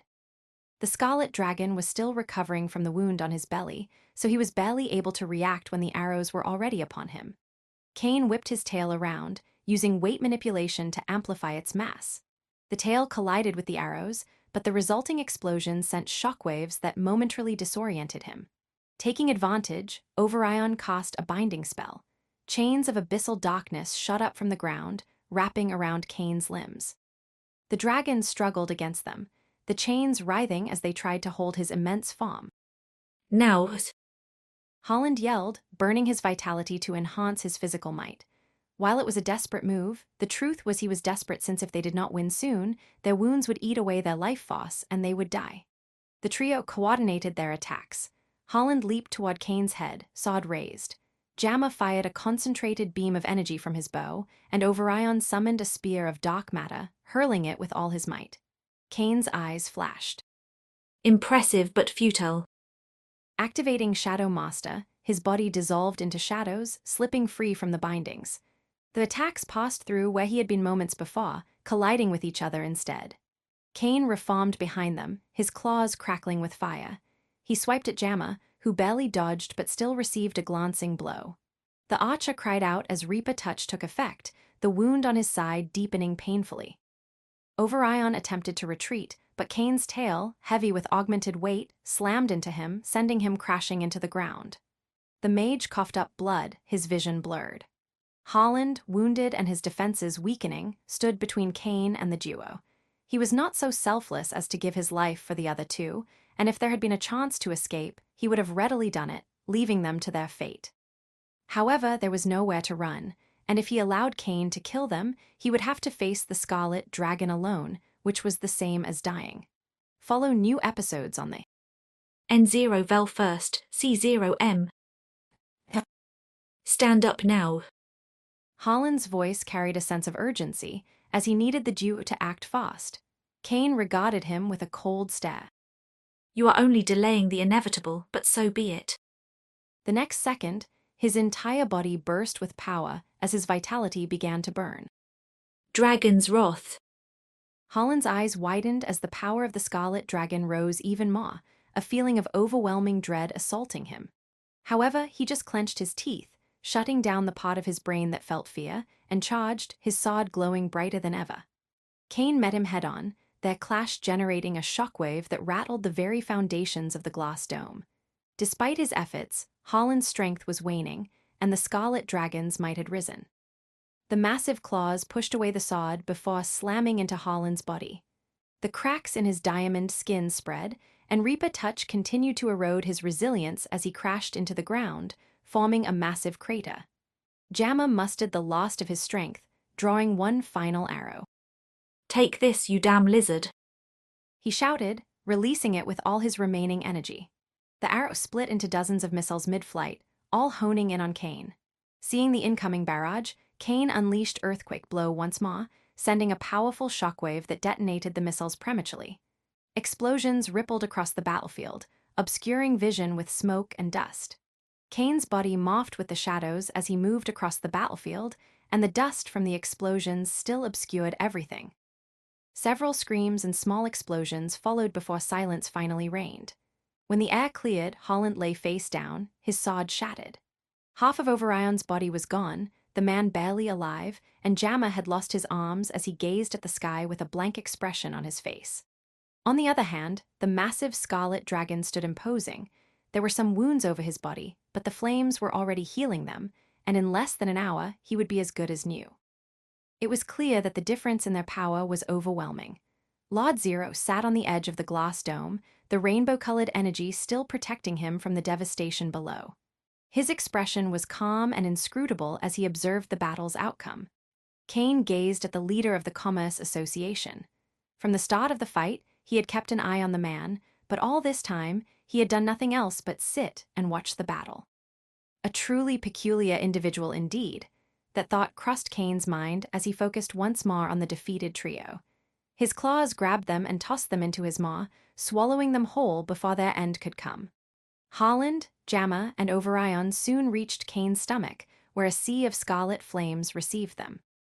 The trio was already unconscious by that point, which was lucky since they did not have to experience the agony of having Scarlet Reaper flood their bodies and souls, consuming every single iota of their existence. The trio were Stellar Abyss legends, so even though Cain's devouring abilities had been greatly enhanced, obtaining everything they had would take some time, especially since he refrained from using the power of the oniric truth of gluttony. Creator's thoughts. Redsin World. Schedule 1414 plus 7. Previous week, 733 Power Stones. Power Stone ranking. Plus 600, 7 plus chapters a week. Plus 800, 10 plus chapters a week. Plus 1,000, 12 plus chapters a week. Discord channel, https, discord, gg/r666 is n-edu. Check the images in the comments. Thank you for listening to the Age of Chaos audio story. Storyfy FM English grows with listeners like you. Support the series by sharing it and join our Telegram for the latest updates. Episode number 1164, Let Me Become Your Spy. As the scarlet flames consumed the 3 Stellar Abyss legends inside his stomach, Cain turned his gaze toward the leader of the Commerce Association. The old man had sat calmly on the edge of the glass dome throughout the battle. Although the rainbow-colored energy had vanished, it had managed to shield him from the collateral damage of the apocalyptic fight, leaving him without so much as a scratch. A sharp light appeared in Cain's eyes. There was something strange about this old man. Anyone else in his situation would be trembling with fear or dread, but all Kane saw was eerie calmness, nothing more. For a moment, Kane wondered if the old man was an ancient, hidden powerhouse. But not even Void Eclipse legends could conceal themselves from the powers of his Eye of Gluttony, so he discarded that idea quickly. No matter how he looked at it, Lord Zero was just a level 21 legend, seemingly nothing special. But Kane didn't lower his guard, trusting his instincts as his eyes glowed with power. Lord Zero had maintained his calm the entire time, his heartbeat never spiking. But even he couldn't hide his surprise when he saw his own shadow morph, transforming into hundreds of thin tendrils that snaked around his body, entangling his heart and brain. The old man's eyes narrowed as he realized how little it would take for the tendrils to kill him. But instead of fear, a smile appeared on his face. A smile? Are you crazy, old man? Kane asked, genuinely puzzled as Lord Zero smiled despite having his vital organs entangled by Shadow Master's power. Lord Zero stood up slowly, his expression as calm as ever. I'm smiling because the fact you haven't killed me right away means I still have a chance to keep my life. Kane's eyes narrowed as he walked closer, his massive draconic eyes locked on the old man. You are an anomaly. That's why I wanted to speak with you to satisfy my curiosity. But your life is already lost. I need to consume your soul to achieve my goals. Kane saw no reason to lie, so he was straightforward from the start. Yet, Lord Zero's smile remained unfazed even after hearing the dragon's words.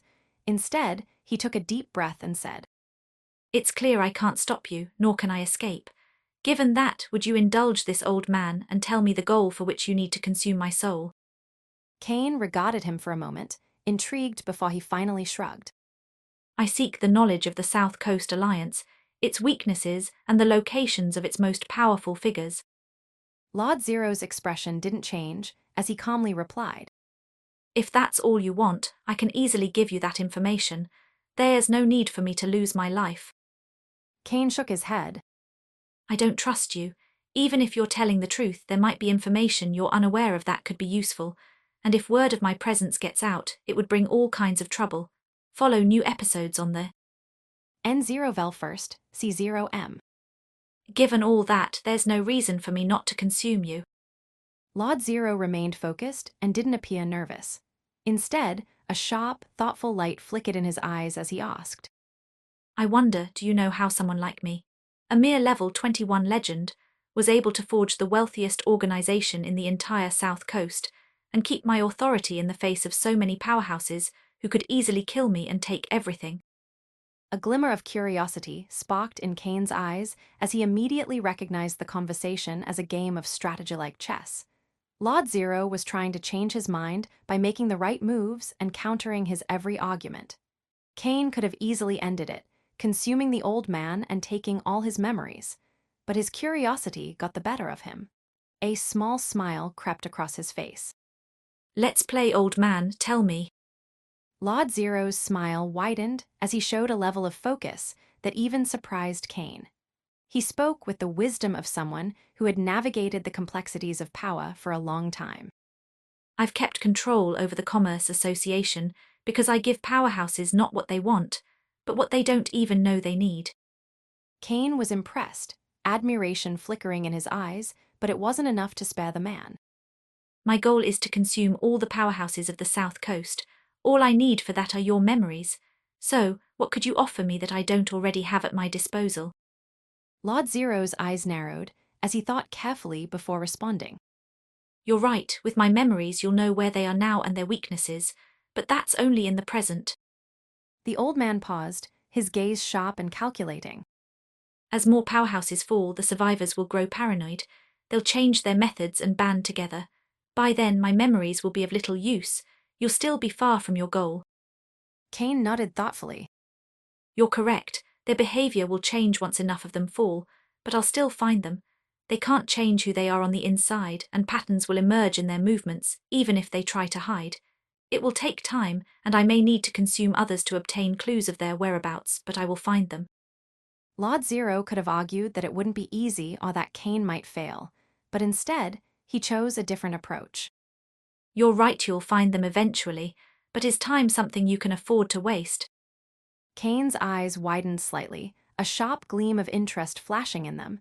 He gestured for the old man to continue.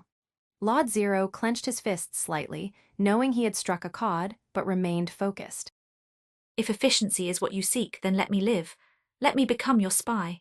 I can give you all the knowledge I possess, and more than that, I can monitor the South Coast, using my network to gather any information you need. CIETOS thoughts. Redsin World. Schedule 1514 plus 7. Previous week, 733 Power Stones. Power Stone ranking. Plus 600, 7 plus chapters a week. Plus 800, 10 plus chapters a week. Plus 1000, 12 plus chapters a week. Discord channel, https, Discord, gg/r666 is n-edu. Check the images in the comments. Thank you for listening to the Age of Chaos audio story. Storyfy FM English grows with listeners like you.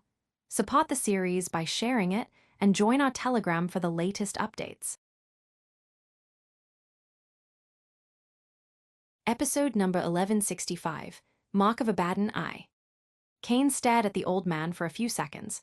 Silence reigned until he finally spoke. You are right. Keeping you alive would grant me all sorts of advantages and make my mission much more manageable. With your eyes lurking under the shadows of the South Coast, no matter how well they hide, I will find them and consume them. Lord Zero's eyes widened, a sense of jubilation rising in his heart as he thought he might have found the light at the end of the tunnel. But before that feeling could take root, the Scarlet Dragon spoke again. However, there is a problem. I do not trust you. Lord Zero's mind raced as he heard those words, desperately searching for a counter. When faced with death or servitude, he would easily choose the latter. But after leaving this place, what would stop him from turning to the South Coast Alliance's powerhouses, sharing all the information, and regaining his freedom? While Lord Zero had no love for the South Coast Alliance, since he knew all those people at the top only kept away from his business because they could use him, it would be a lie if he said he was happy losing his freedom and serving the Scarlet Dragon. He thought intensely and locked eyes with Cain before speaking. You possess a myriad of skills. Surely one of those could help you ensure I keep my end of the deal. Cain's expression turned pensive, and he shook his head. I have abilities that could force you to act as I say, but powerhouses at the Void Eclipse rank could break them and grant you your freedom. I have nothing that guarantees you'll keep your word once we leave this dimension, and I see no reason to take that risk. Lord Zero fell silent for a moment, eventually sighing and nodding, his calm demeanor returning. He had no more words to offer. Cain looked at him for a while longer before asking, You have nothing else to say. The old man shook his head. I am out of moves. I can't ensure trust between us or that I will keep my word, and since that's clearly a deal-breaker for you, I lose. Cain observed Lord Zero closely, noting how he remained calm even with death looming. It became clear that his earlier serenity wasn't bravado, but a true peace of mind, a state many who lived for thousands of years might never achieve. There may be a way to make this deal happen, Cain said, his eyes sharp and solemn. I might have a method to ensure the agreement and let you leave this dimension, becoming my spy, but I've never done it before and it could kill you horribly. Lord Zero didn't hesitate, and he immediately agreed. I will die if you don't try it, so what do I have to lose? Let's do it. Cain smiled faintly and nodded. Lower your soul defenses and don't resist in any way. Those words carried an icy weight, and Lord Zero understood the warning. Any resistance would mean immediate death. Without hesitation, the old man sat in a meditative position and closed his eyes, shutting down his mental and spiritual defenses completely. Cain's eyes sharpened. After ensuring the old man complied, he placed his index claw on Lord Zero's forehead and focused on his dragon-sinful heart. Power surged from Cain's heart as the oniric truth of gluttony manifested. In its purest state, it was a farce of devouring and consumption. But Cain needed to bind the old man's will and ego, ensuring he stayed loyal and followed orders. Follow new episodes on the N0 Vel first, C0M. To do that, Cain focused on the power of his true name, particularly the word Imperator. The oniric truth of gluttony was not just about consumption. It was also about the ability to corrupt and reshape others, adapting them to Cain's will. This was what he sought to forge, a tangible connection that would bind Lord Zero's loyalty forever. He had thought about this for a long time, but this was the first time he was attempting to put it into practice. There was a good chance of failure, but Cain pushed forward. Minutes passed as the power of the oniric truth of gluttony harmonized with the might of Imperator. Eventually, a scarlet trail of blood emerged from Cain's dragon-sinful heart, reaching his claw and seeping into Lord Zero's forehead. Immediately, Lord Zero's eyes widened as searing pain coursed through him, but he dared not resist, keeping his soul force contained and letting the process continue. The stream of scarlet blood flowed into Lord Zero's forehead like molten fire, spreading beneath his skin. Intricate patterns began to form, twisting and weaving until they coalesced into the image of an eye ominous and filled with malice that seemed to gaze into the depths of his very being. The eye was unlike any model design. It pulsated with an otherworldly glow, the scarlet hue darkening into shades of crimson and black. Tiny tendrils extended from its edges, embedding themselves deeper into Lord Zero's body.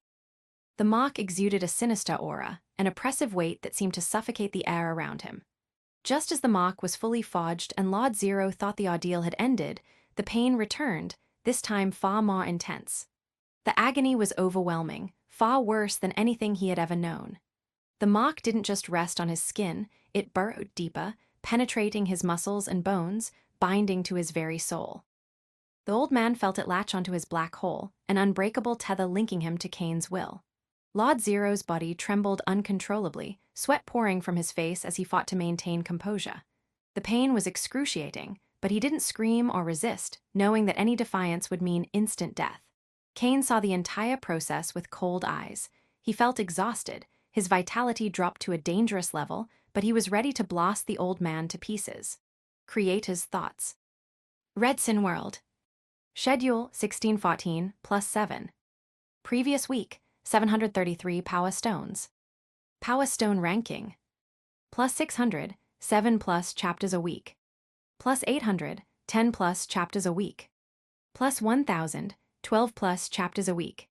Discord channel, https, discord, gg/r666 is n edu. Check the images in the comments. Thank you for listening to the Age of Chaos audio story. Storyfy FM English grows with listeners like you. Support the series by sharing it and join our Telegram for the latest updates. Episode number 1166, Mark of Abaddon II.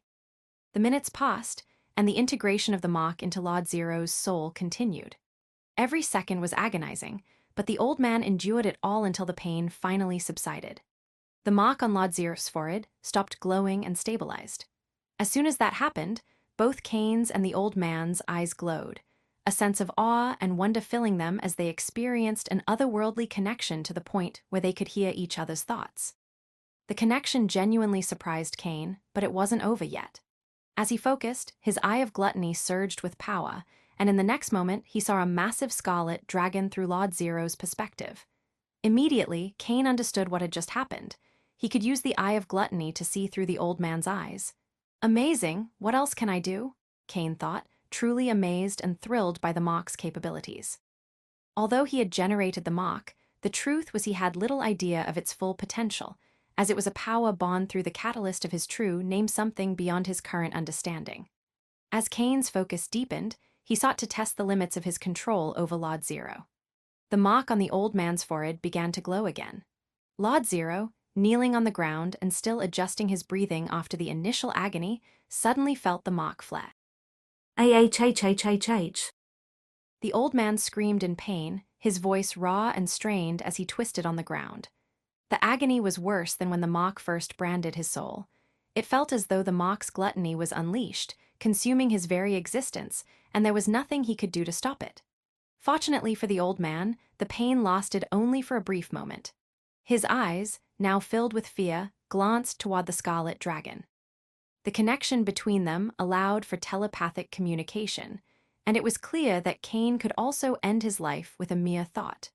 Though it was unsettling to have his life in another's hands, Lord Zero managed a small smile. I suppose it was a success. You can now be certain I will fulfill my part of the deal. Cain looked at him, smiling as he nodded. You're right, I can now trust that you won't betray me or interfere with my plans, so I can let you leave this place alive. Lord Zero bowed deeply before the Scarlet Dragon. I will act as your agent, my lord, and provide you with all the information you may need to deal with the powerhouses of the South Coast Alliance. After a brief pause, he straightened and met Cain's gaze. I wonder, my lord, if I may ask a few questions. Cain, sensing no harm in indulging him, nodded immediately. There was no reason to be cruel or overbearing, especially since he now had complete control over the old man's life. What is the name of the mark, its nature, and what are its powers? Lord Zero asked, voicing his greatest curiosity. He had accepted the mark to preserve his life, but now that it was fully integrated, he wanted to understand what kind of deal he had made. Cain contemplated for a moment before replying. I forged that mark using my oniric truth of gluttony and true name. Follow new episodes on the N0vel first, C0M. Its name is the Mark of Abaddon. His voice carried a solemn tone, sensing deep within his instincts that this new tool would play a pivotal role in the future. The name Abaddon had become synonymous with terror and legend across the South Coast, making it a fitting title for the tool that would help him bring down the Alliance. Lord Zero mirrored Cain's solemn expression. His mind focused as he listened carefully to the Scarlet Dragon's words. Although I have been theorizing the mark's powers, you are the first to receive it, so its full capabilities are still a mystery. We can share thoughts now, and I can see what you see. The mark can also consume your entire existence if I wish. Beyond that, we'll need time to discover its other abilities. Keep me informed of any insights or developments. Lord Zero nodded, adopting a pensive expression. For now, the Mark of Abaddon seemed to primarily exert control over him, but he suspected much more was yet to be revealed. After a moment, a cold light entered his eyes as he turned to Cain. My lord, may I ask how you found me?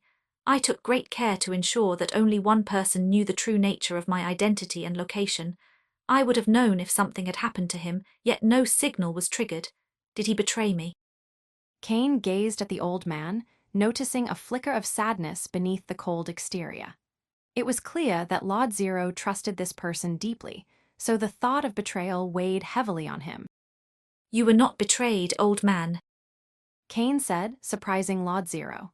Confusion spread across the old man's face, but everything became clear as Cain continued. Armadius, your right hand, the one whose knowledge led me to you, did not betray you.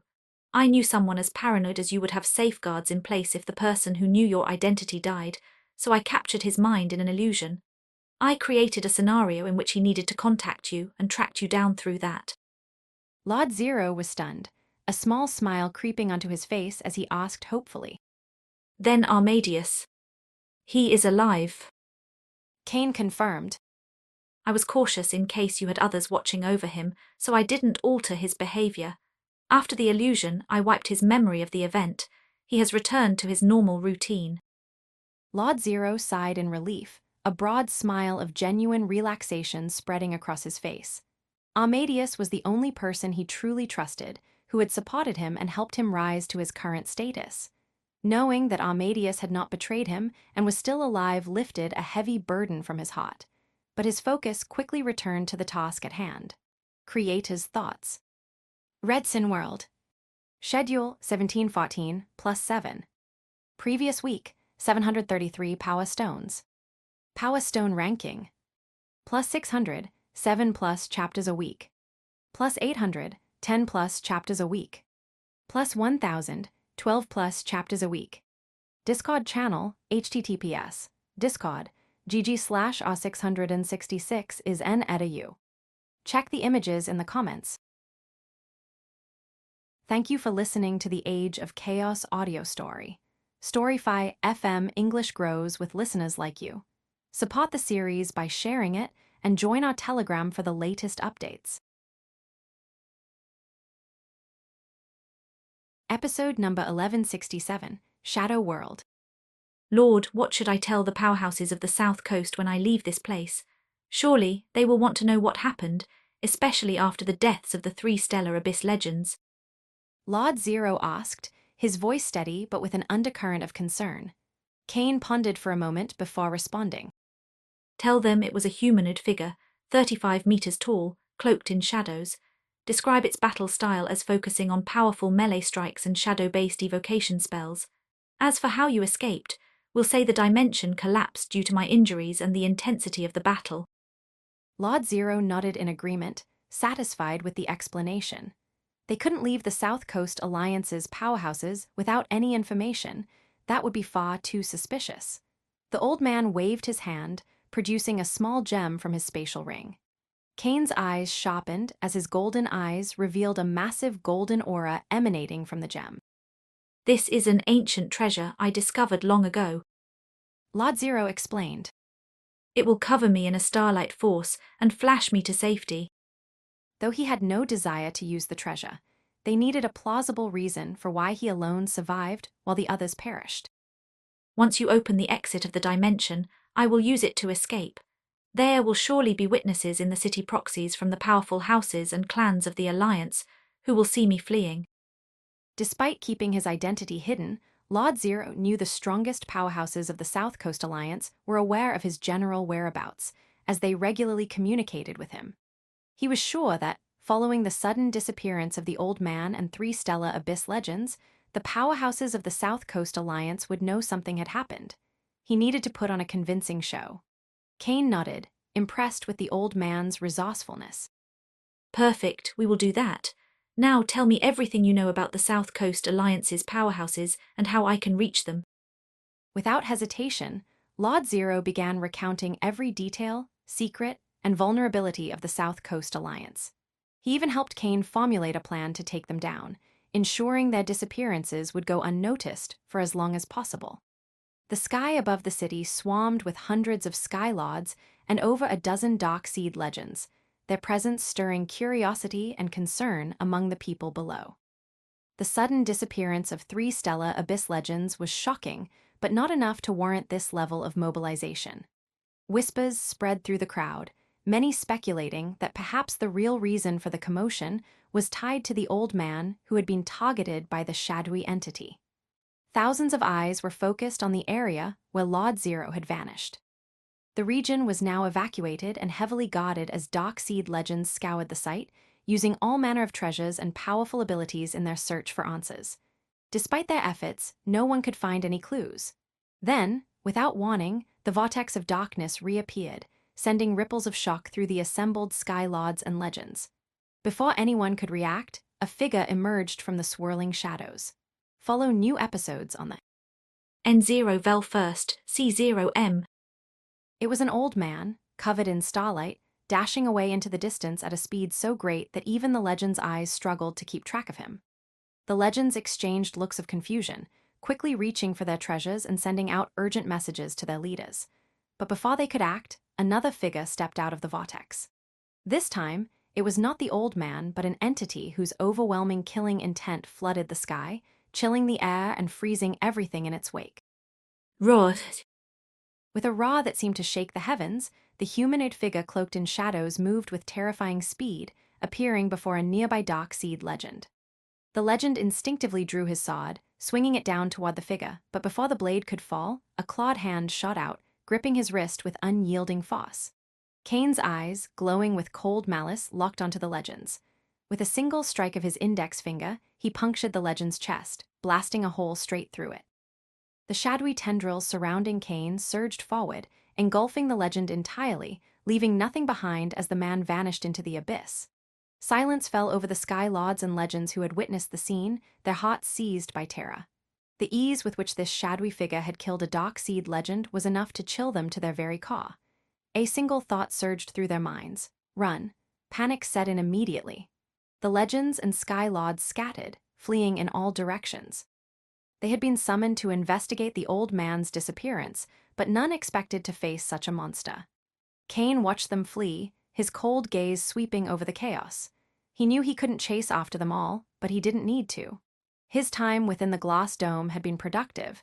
Aside from gathering intelligence on the South Coast Alliance, Kane had tuned his abilities. The powers he had obtained from the Stellar Abyss Legends Abyssal Energy, Diamond Skin, and explosive energy, had all been devoured through Scarlet Reaper.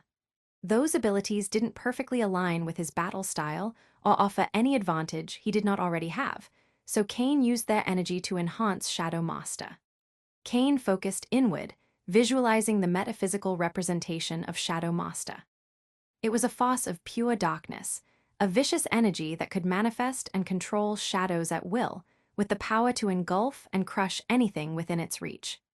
The Shadow Master legendary, innate ability had evolved beyond its previous limits, now reaching the Void Eclipse tier. Shadow World. Kain's voice boomed as he channeled the entirety of his newly enhanced Shadow Master. Instantly, the shadows across the city trembled, their forms shifting and surging with newfound power.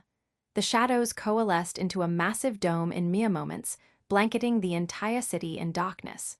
Creator's thoughts. Redsin World. Schedule 1814 plus 7. Previous week, 733 Power Stones. Power Stone ranking. Plus 600, 7 plus chapters a week. Plus 800, 10 plus chapters a week. Plus 1000, 12 plus chapters a week. Discord channel, https, Discord, gg/r666 is n-edu.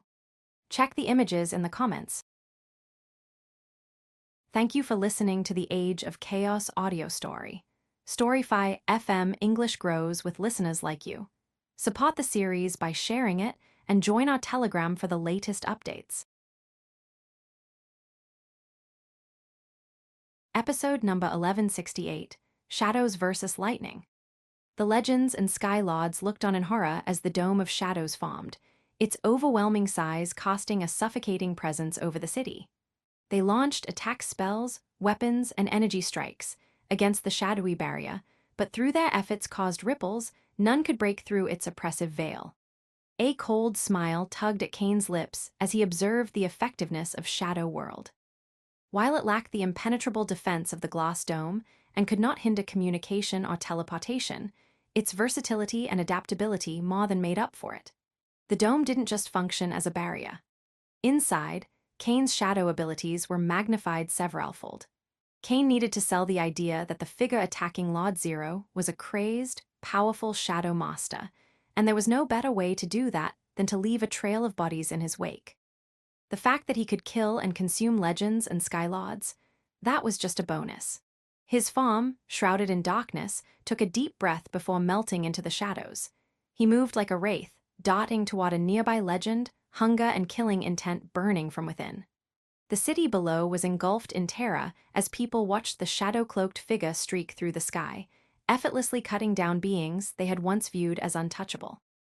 Each sky lord and legend was like a god for the normal people of the city, yet they were crushed like flies.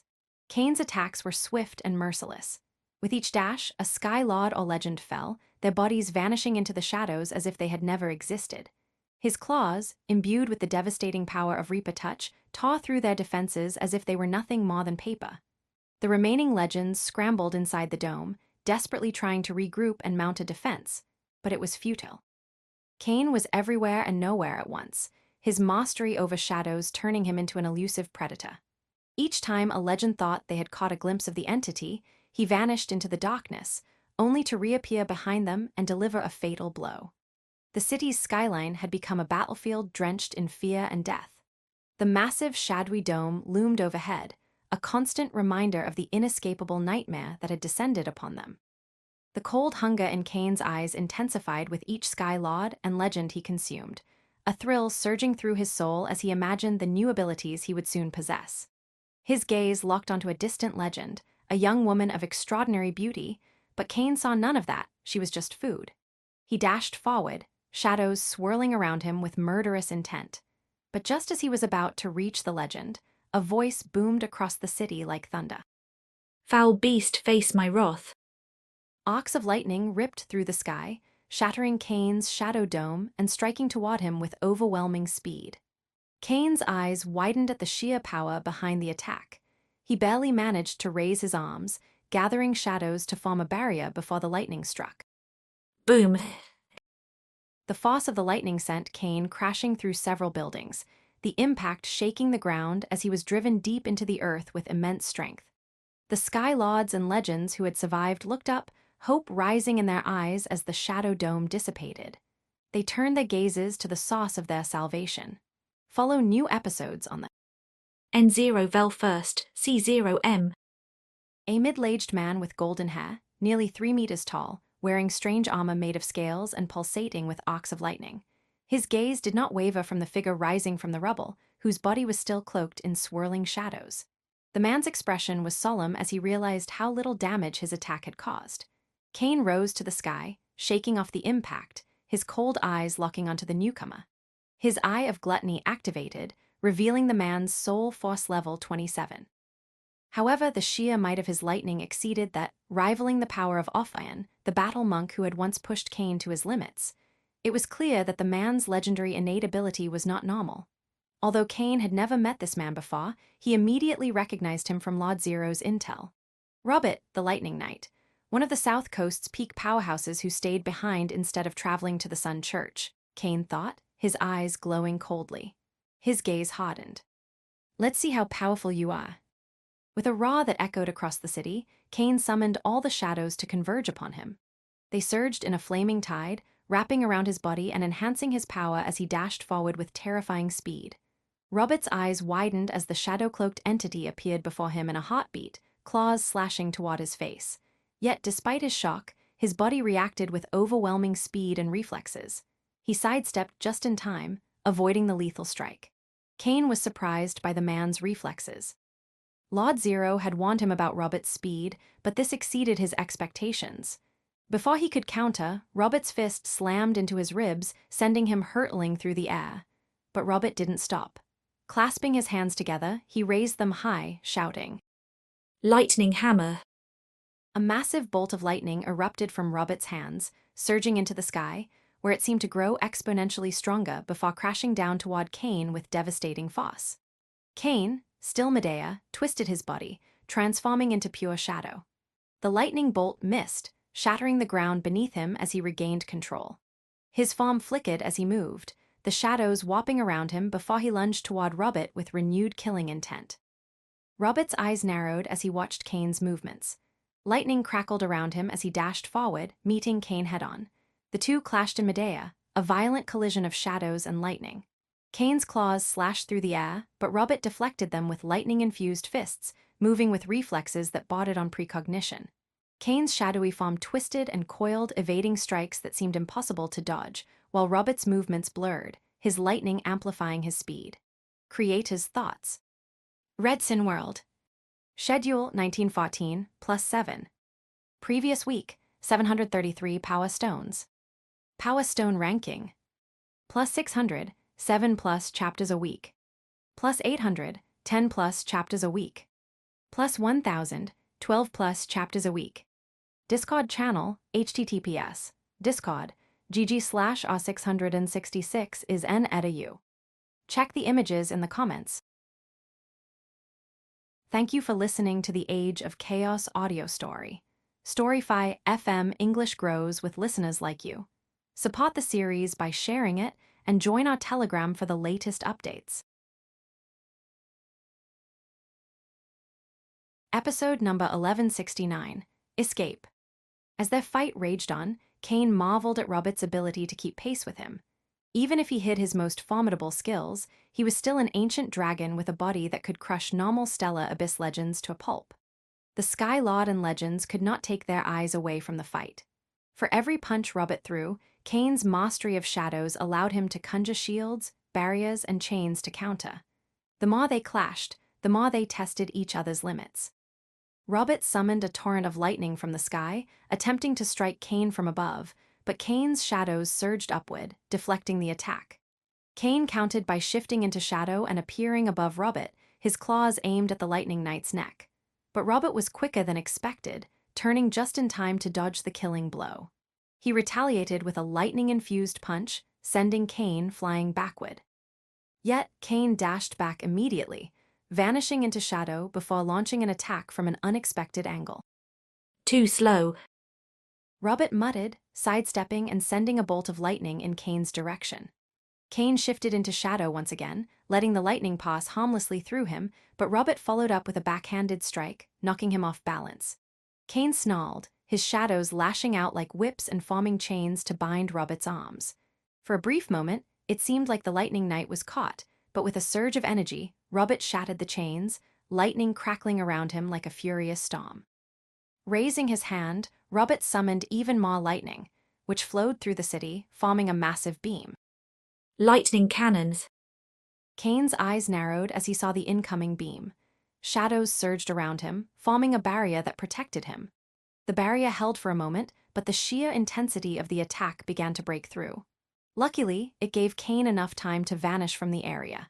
He reappeared above Robert, claws poised to strike. But once again, Robert spun his lightning-augmented reflexes, allowing him to evade just in time.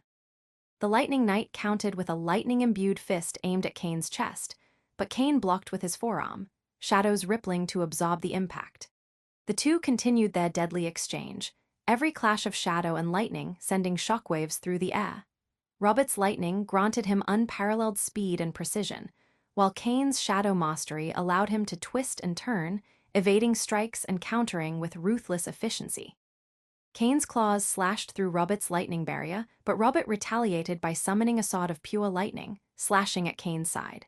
The blade connected, but Kane's shadows absorbed most of the damage, leaving only a shallow wound. As the battle continued, the entire city watched in awe and terror. It was a fight between titans. The Sky Lords dared not intervene, and the few remaining Darkseid legends kept their distance, wary of getting caught in such a clash. The sky trembled as the shadow-cloaked figure and the lightning-wielding knight ward for dominance. Space itself seemed to crack open with each blow as shadow and lightning battled for supremacy. Follow new episodes on the N0 Vel first, C0M. Neither Kane nor Robert showed any sign of backing down. Each strike was more powerful and precise than the last. The more power Robert displayed, the more Kane's hunger grew. He could sense that Robert's legendary innate ability was exceptional, and his eyes gleamed with desire. Consuming such power would push him even further. He briefly considered using Glass Dome to trap Robert in a space where he could fully utilize his abilities. But Kane knew better than to let his hunger overtake his mind. The goal of this fight was part of a much larger plan to eventually consume the entire South Coast Alliance. For that, he had to stay focused. The battle raged on until something unexpected happened. Kane's aura suddenly dimmed, his one steady life force becoming chaotic. Robert, while caught off guard by the sudden weakness in his opponent, didn't hesitate. Seeing an opening, he unleashed a ferocious blow, landing it point-blank on Kane's shadow-cloaked chest. Kane staggered, the force of the punch sending shockwaves through the air. Before Kane could recover, Robert summoned his lightning hammer again, this time striking Kane with overwhelming force. The blast hit Kane head-on, his shadowy form crashing violently into the ground, creating a massive crater. The Sky Lords and Legends, watching from a safe distance, stared in awe. They had witnessed an intense battle, uncertain of who would prevail. But now, as the shadowy figure lay motionless, it seemed the Lightning Knight had taken the lead. However, just as the crowd began to believe victory was near, the shadowy entity slowly rose from the wreckage. However, instead of charging back into the fray, Kane turned and fled into the distance. You will not escape. Robert shouted, his voice filled with killing intent. Lightning surged around his body as he dashed after the retreating figure, leaving the Sky Lords and Legends behind. The chase was relentless, lasting for hours. Robert, a streak of lightning, pursued Kane across cities and vast landscapes, covering hundreds of thousands of kilometers.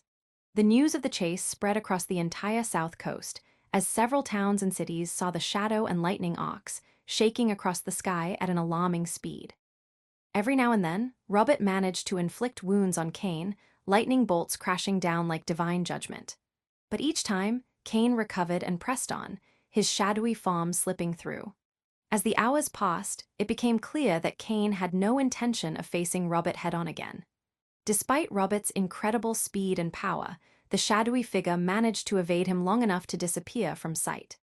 When Robert finally returned to the city empty-handed, it was clear that his quarry had slipped through his grasp. Though he hadn't managed to kill the shadowy entity, the battle and the subsequent chase had enhanced Robert's fame across the South Coast. His name now echoed through every important population center, tales of his valor spreading like wildfire. Creator's thoughts. Redsin World. Schedule 2014 +7. Previous week, 733 Power Stones. Power Stone ranking. +600, 7+ chapters a week. +800, 10+ chapters a week. +1000, 12+ chapters a week. Discord channel, https, Discord, gg/r666 is n edu. Check the images in the comments. Thank you for listening to the Age of Chaos audio story. Storyfy FM English grows with listeners like you. Support the series by sharing it and join our Telegram for the latest updates. Episode number 1170, Reaper Touches Evolution. Cain was unaware of the tales being told about Robert or how the Lightning Knight's fame had skyrocketed at his expense. Even if he had known, he wouldn't have cared in the slightest, as the opinion of the masses had never held any importance for him. The truth was that his sudden weakened and chaotic life force during the battle had all been a calculated ploy. It was designed to trick the South Coast Alliance, making Lord Zero's survival story more credible. After escaping Robert's relentless pursuit, Cain sought refuge in a massive poisonous swamp. The swamp was so toxic that even normal legends avoided it due to its harmful gases, making it a perfect place to lay low. Though the poisonous gases that covered everything would have troubled even normal Stellar Abyss legends, they were of no concern for an ancient dragon as massive as Cain, whose vitality raged like an unstoppable force. Cain adopted his colossal dragon form, his scales gleaming in the murky atmosphere. With a wave of his massive claw, over 50 Sky Lords and 7 Dark Seed legends emerged from his shadows, all captives he had snatched during the battle in the city before Robert's arrival. These captives were near death, many on the verge of perishing due to the deep wounds they had received from the Scarlet Dragon. Cain wasted no time, grabbing them all with his claws and tossing them into his gaping maw. It didn't matter if they were Sky Lords or legends, men or women, they were all sent to his stomach, where a sea of scarlet flames awaited, ready to consume them. A wide smile spread across Cain's face as a surge of vitality, energy, and soul force flowed through his body and black hole, healing the damage he'd sustained in his previous fight. His power was replenished, and he now had all the fuel he needed to further his cultivation and training. Cain lay on the ground, his massive form sinking into the swamp, eyes closed for an entire day. When he finally opened them, his body and soul were fully restored, his strength brimming. More importantly, dozens of new spheres had formed inside his black hole, representing the abilities he had just assimilated from the Sky Lords and legends. The Scarlet Dragon focused, sifting through the memories of those he had devoured. Though many of their abilities were impressive, none aligned well with his battle style or offered anything he didn't already possess. After a moment, he triggered the power of Scarlet Reaper, consuming all of their abilities and converting them into a massive amount of golden energy of origin. A solemn expression crossed Cain's face as he considered how to best use this newly gained energy. Shadow Master had grown immensely powerful and useful after its evolution to the Void Eclipse tier. Still, Cain knew that the amount of golden energy of origin that Scarlet Reaper generated wouldn't make much of a difference for such a high-tier ability. Instead, he decided to focus on improving something else. The abilities I could enhance are Golden Eyes, Soul Combustion, Weight Manipulation, Illusion Master, Earthquake Blow, or Reaper Touch. Cain muttered, analyzing his options. He quickly discarded Golden Eyes. While useful for detection, he was on a killing mission, and what he needed now was more battle power. In the end, the decision was clear. Cain needed piercing and destructive force, and Reaper Touch was the ability that enhanced both aspects of his attacks, from his flames to his claws. With a single thought, the massive amount of golden energy of origin was funneled into the sphere representing Reaper Touch. The sphere grew in size and trembled as it evolved, reaching the Stellar Abyss tier. Follow new episodes on the N0 Vel First, C0M. A wide smile spread across Cain's face as he felt the improvement. His curiosity piqued, and he activated the ability, causing his claws to take on a dark, ominous glow. Immediately, the ground beneath him crumbled into pieces, and the entire swamp began to disintegrate as the destructive energy flooded everything, even dispersing the toxic fog that hung in the air. Amazing. Cain roared in excitement, his voice echoing through the swamp. The power of Reaper Touch had always felt unique to him, and now, after reaching the stellar abyss tier, its true potential was revealed. A cold light flickered in Cain's eyes as he became eager to test the ability further. But first, he closed his eyes and focused. How are things on your end? He sent the thought across countless kilometers, reaching the bearer of the Mark of Abaddon. Lord, everything went according to plan. Everyone believes my story thanks to your performance in the city against Robert. You can proceed with your next target without any problems. According to my intel, he's exactly where you want him. Lord Zero's voice echoed in Cain's mind. Cain's smile widened as he gazed into the distance. His body transformed into a shadow and vanished from the area, leaving behind nothing but a wasteland where once there had been a treacherous swamp. Far away, a decrepit man wearing a large black robe made his way toward a small hidden temple nestled within a mountain range. The area was protected by numerous runes and traps designed to keep prying eyes away and to safeguard its secrets. This man's name was Naughton, one of the strongest Stellar Abyss legends of the South Coast. However, he was also one of the oldest. In fact, Naughton's natural lifespan had long since expired, and he should have died years ago. But the temple he was heading to was no ordinary place. It held the secret to his extended life. The temple, his greatest secret, allowed him to regain his life force in exchange for a specific type of sacrifice. Naughton had gone to great lengths to keep this knowledge hidden, even from members of his own clan. They only knew he disappeared every few years, but they had no idea where he went or what he did. Naughton walked toward the temple, his eyes sharp as he glanced around, ensuring no one was following him. No matter what, he could never allow anyone to discover the existence of this temple. Creator's thoughts. Redsin World. Schedule 2114 plus 7. Previous week, 733 Power Stones. Power Stone ranking. Plus 600, 7 plus chapters a week. Plus 800, 10 plus chapters a week. Plus 1000, 12 plus chapters a week. Discord channel, https, discord, gg/r666 is n@u. Check the images in the comments. Thank you for listening to the Age of Chaos audio story. Storyfy FM English grows with listeners like you. Support the series by sharing it and join our Telegram for the latest updates. Episode number 1171, I Am Death. Naughton was just a few dozen meters away from the temple when his eyes widened in alarm. Instantly, the full might of his soul force exploded, and his aura was unleashed, taking the form of brown necrotic energy surging from his body, forming a protective force field around him. This barrier would have kept most stellar abyss legends of the South Coast Alliance at bay, as its power could erode their flesh and muscles in a heartbeat. But it failed to stop the shadowy figure that reached him in less than a second. Before the ancient powerhouse could do anything against the unknown entity, the figure's soul force erupted, generating a vortex that enveloped Naughton. In the next instant, the vortex contracted, bringing everything within its reach into another dimension. However, one thing remained unaffected by the vortex, the temple. Somehow, it stood intact, impervious to the legendary innate ability that not even peak Stellar Abyss legends could resist. Of course, neither Cain nor Naughton noticed this, as their minds were focused entirely on each other. For entities of their level, distraction for even a second could mean death.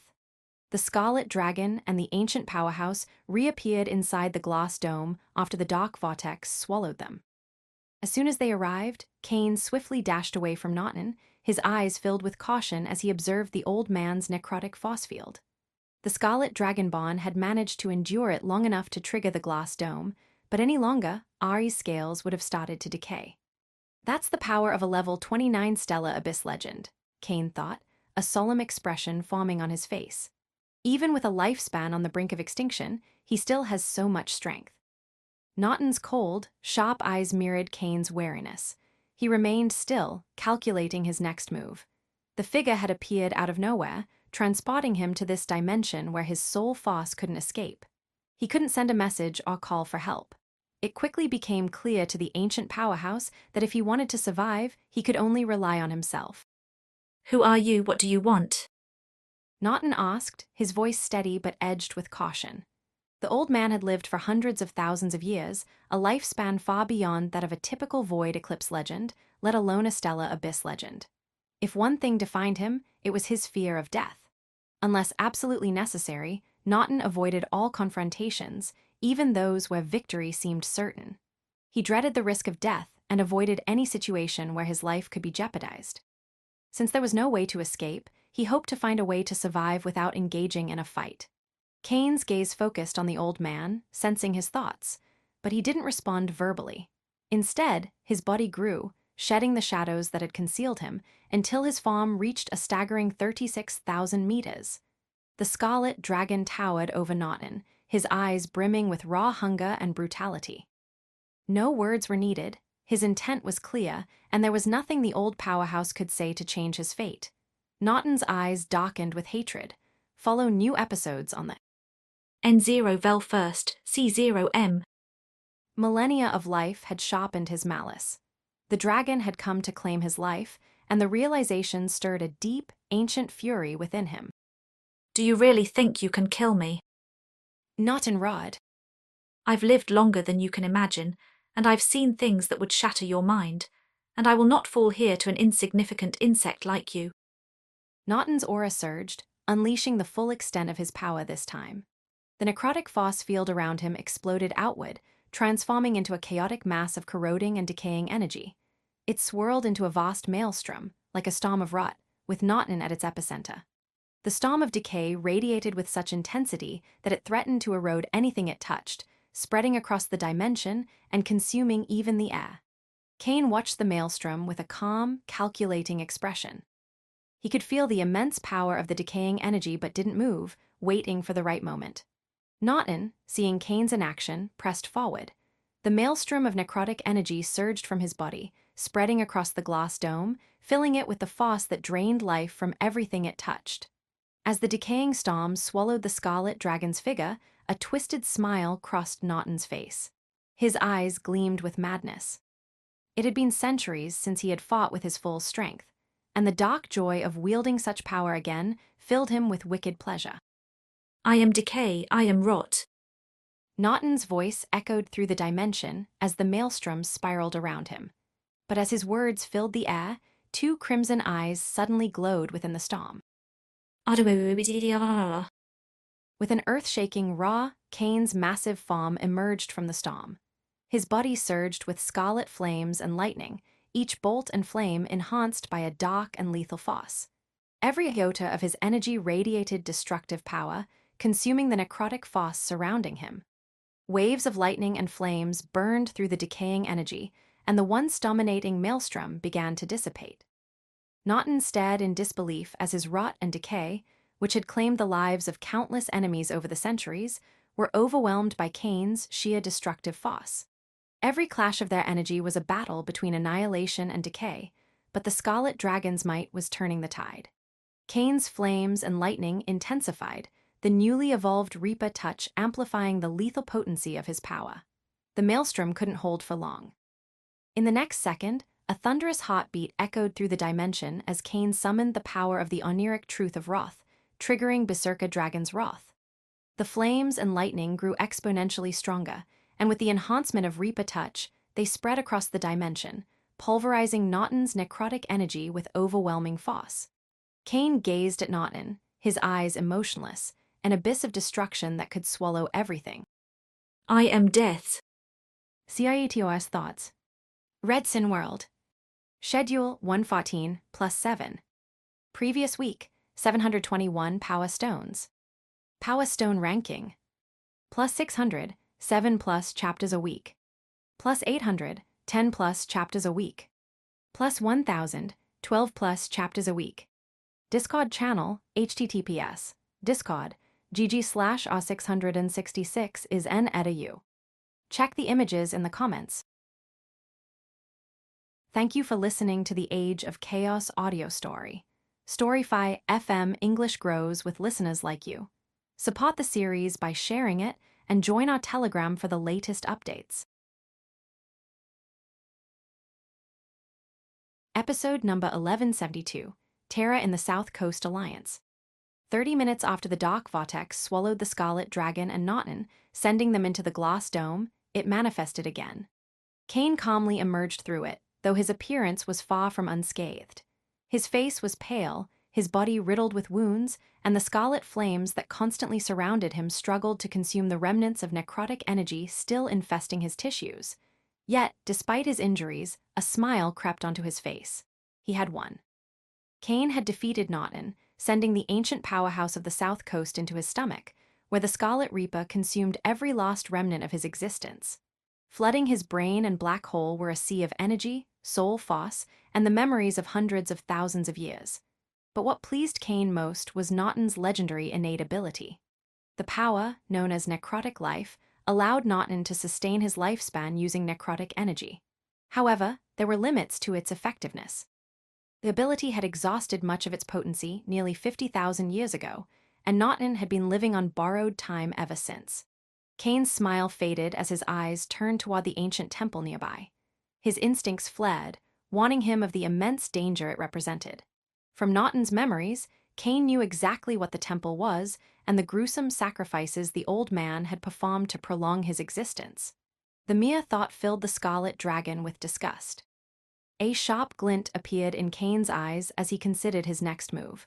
While the secrets within were tempting, he did not dare to enter, at least not yet. The Scarlet Dragon didn't have confidence in surviving what lay inside. Kane spread his soul force across the area, ensuring that Naughton's runes and traps to conceal the temple were still active.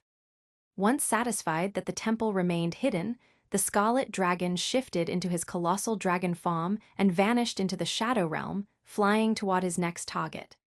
Over the next 2 months, Kane continued his mission, hunting down and consuming powerhouses from the South Coast Alliance. His approach was methodical. He used Lord Zero's help to target powerhouses in situations where they would normally be out of communication for extended periods, ensuring that their absence would not raise immediate suspicion. On a desolate and massive mountain range stood a Stellar Abyss legend, his flesh as hard as stone. His name was Bolta, and he was currently striking the base of the mountain range, making the entire area tremble.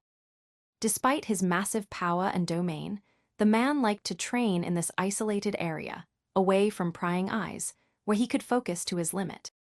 Rumbled.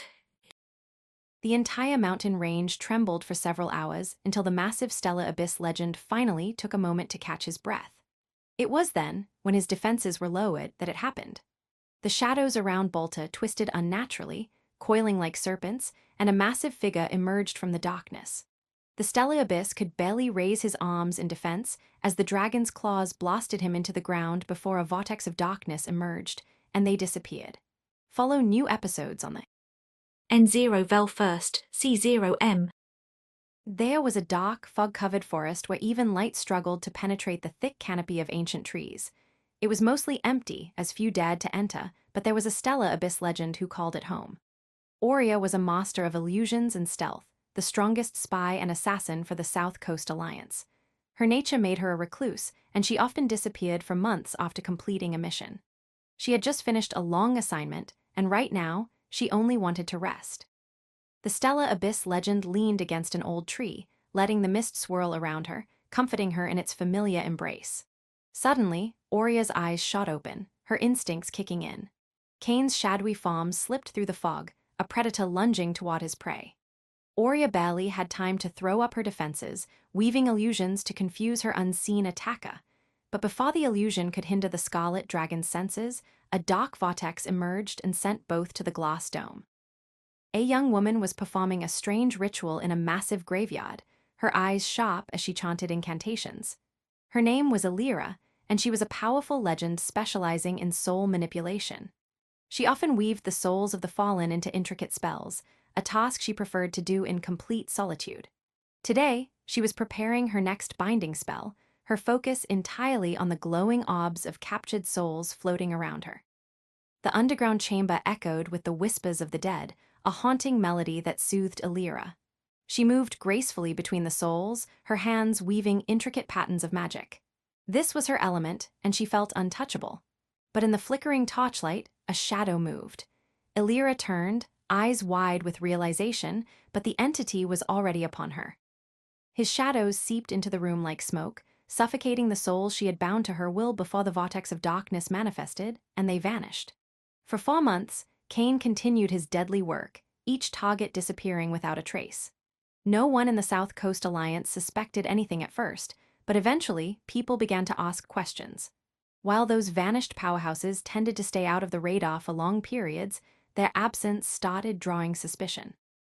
The upper echelons of the Alliance began reaching out to their powerhouses, using every resource and means available to confirm the status of their stellar, Abyss Legends, and Dark Seed Legends. What they discovered sent shockwaves through the entire organization. 29 top-tier Dark Seed Legends were missing, and even more troubling, 9 stellar Abyss Legends had vanished without a trace. The disappearance of so many powerful figures was unprecedented, and the upper echelons of the South Coast Alliance knew they were facing a threat of cataclysmic proportions. In response to the growing crisis, the Alliance called for an emergency meeting, summoning all its remaining top-tier powerhouses. None were allowed to ignore the call. Creators' thoughts. Redsin World. Schedule 214 plus 7. Previous week, 721 Power Stones. Power Stone ranking. Plus 600, 7 plus chapters a week. Plus 800, 10 plus chapters a week. Plus 1000, 12 plus chapters a week. Discord channel, https, Discord, gg/r666 is n-edu. Check the images in the comments. Thank you for listening to the Age of Chaos audio story. Storyfy FM English grows with listeners like you. Support the series by sharing it and join our Telegram for the latest updates. Episode number 1173, Level 30 Stella Abyss Legend. On the peak of a massive, towering mountain within the South Coast Alliance stood a castle so grand it seemed it could reach the heavens themselves.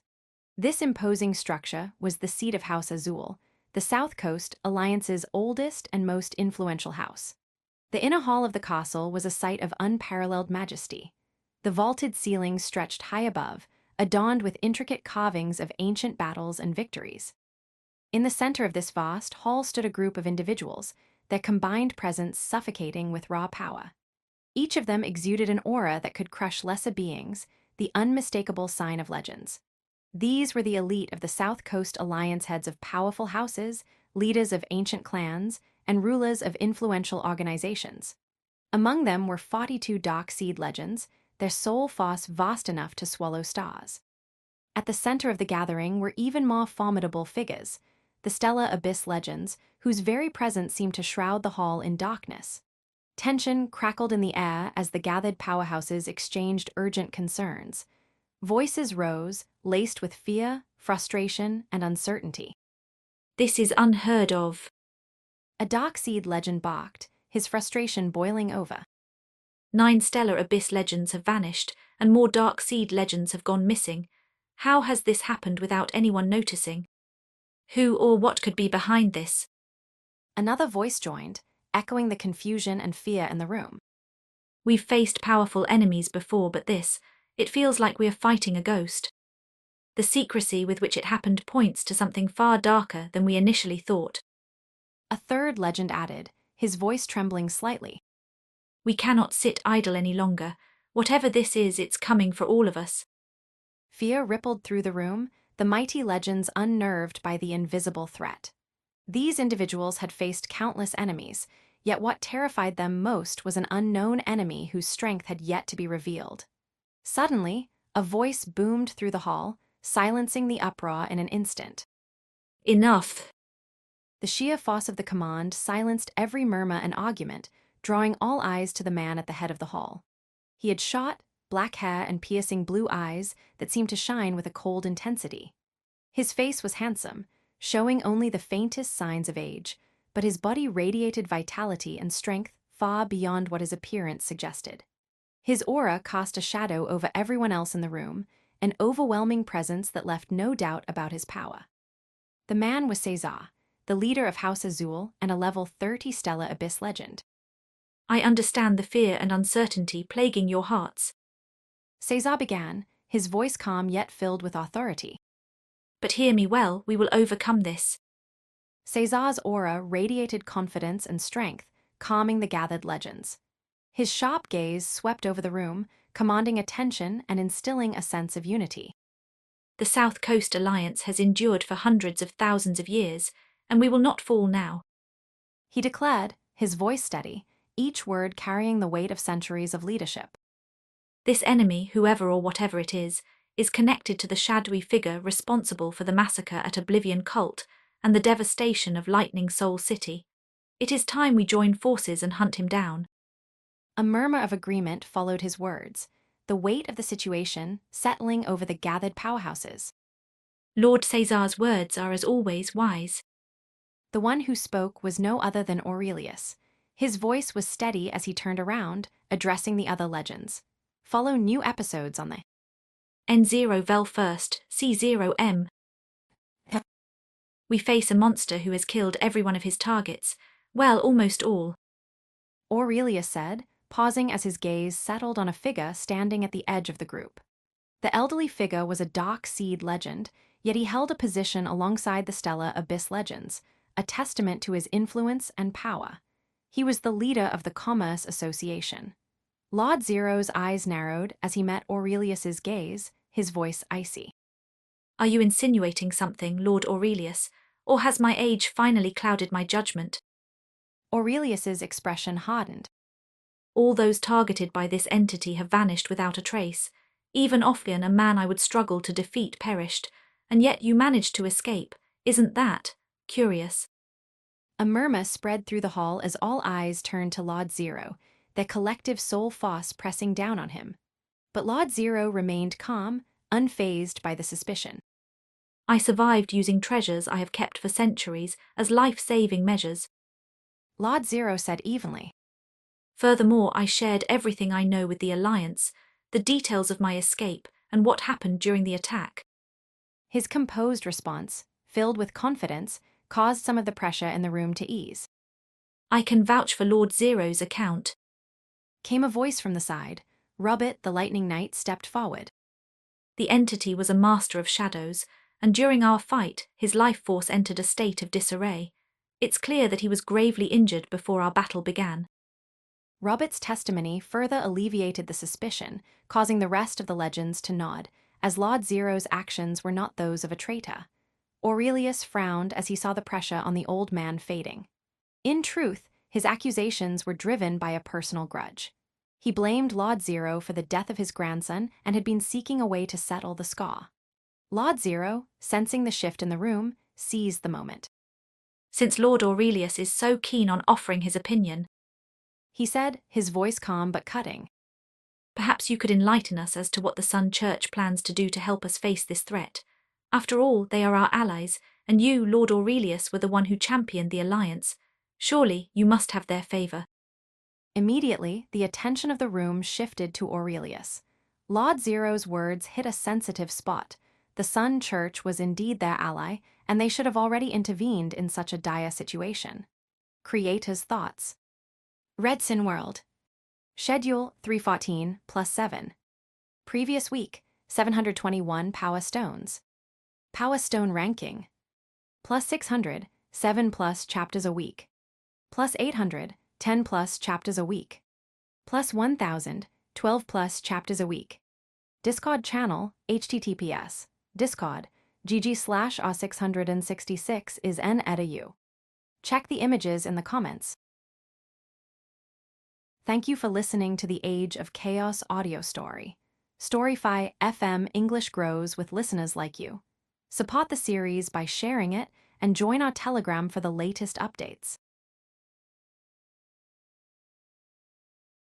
Episode number 1174. Yin Yang Lightning Fire Gluttonous Berserker Dragon Breath. Aurelius clenched his fists as he felt the weight of their stares. Although requesting help from the Sun Church had been considered, it was not a viable option. The church's higher-ups were furious with Aurelius after his blunder exposed the magnitude of their alliance. They had no intention of offering aid unless there was undeniable proof that the Tiamat sect was involved-proof that as of now did not exist. Enough. Cesar's voice boomed once more, cutting through the tension, this time unleashing the full might of his power. Bickering will solve nothing. As I've said before, only together can we face this threat. The room fell silent once again as the sheer force of Cesar's presence commanded respect. Cesar's gaze swept across the hall, his eyes narrowing in approval as the tension dissolved. He was about to speak when his expression froze, eyes widening in shock. Confusion rippled through the gathered powerhouses as they watched Cesar until they, too, felt it. Crack. A sound like glass shattering echoed across the sky, as though the fabric of reality itself was breaking apart. The next instant, a colossal dragon appeared, cloaked in dark scarlet flames and crackling lightning. Its massive form 50,000 meters long was mind-blowing. The air distorted around the dragon, waves of fire and lightning emanating from its maw barely contained by the sheer force within. In an instant, a vortex-like force field erupted from his body, expanding across hundreds of kilometers, sucking in every iota of energy within range. The dragon's body swelled with the absorbed power, growing even more terrifying. It all happened in less than a second. The dragon roared, its voice shaking the sky itself, and with a violent surge of power, it unleashed its attack. Yin-yang lightning, fire, gluttonous berserker, dragon breath. Dense and concentrated like plasma, a pillar of energy shot forth from the dragon's maw. It wasn't just fire or lightning. It was a pure destructive force, bending space as it surged forward with unstoppable momentum. The beam glowed brighter than a star, warping the air and creating shockwaves that blasted through the atmosphere. The gathered powerhouses of the South Coast Alliance were paralyzed with shock. Some, sensing the attack's overwhelming power, prepared to flee, believing they might be quick enough to escape the inevitable destruction. Wait, don't leave the castle. Lord Zero's urgent and commanding voice cut through the chaos. He had acted swiftly before any of the legends could even utter a word.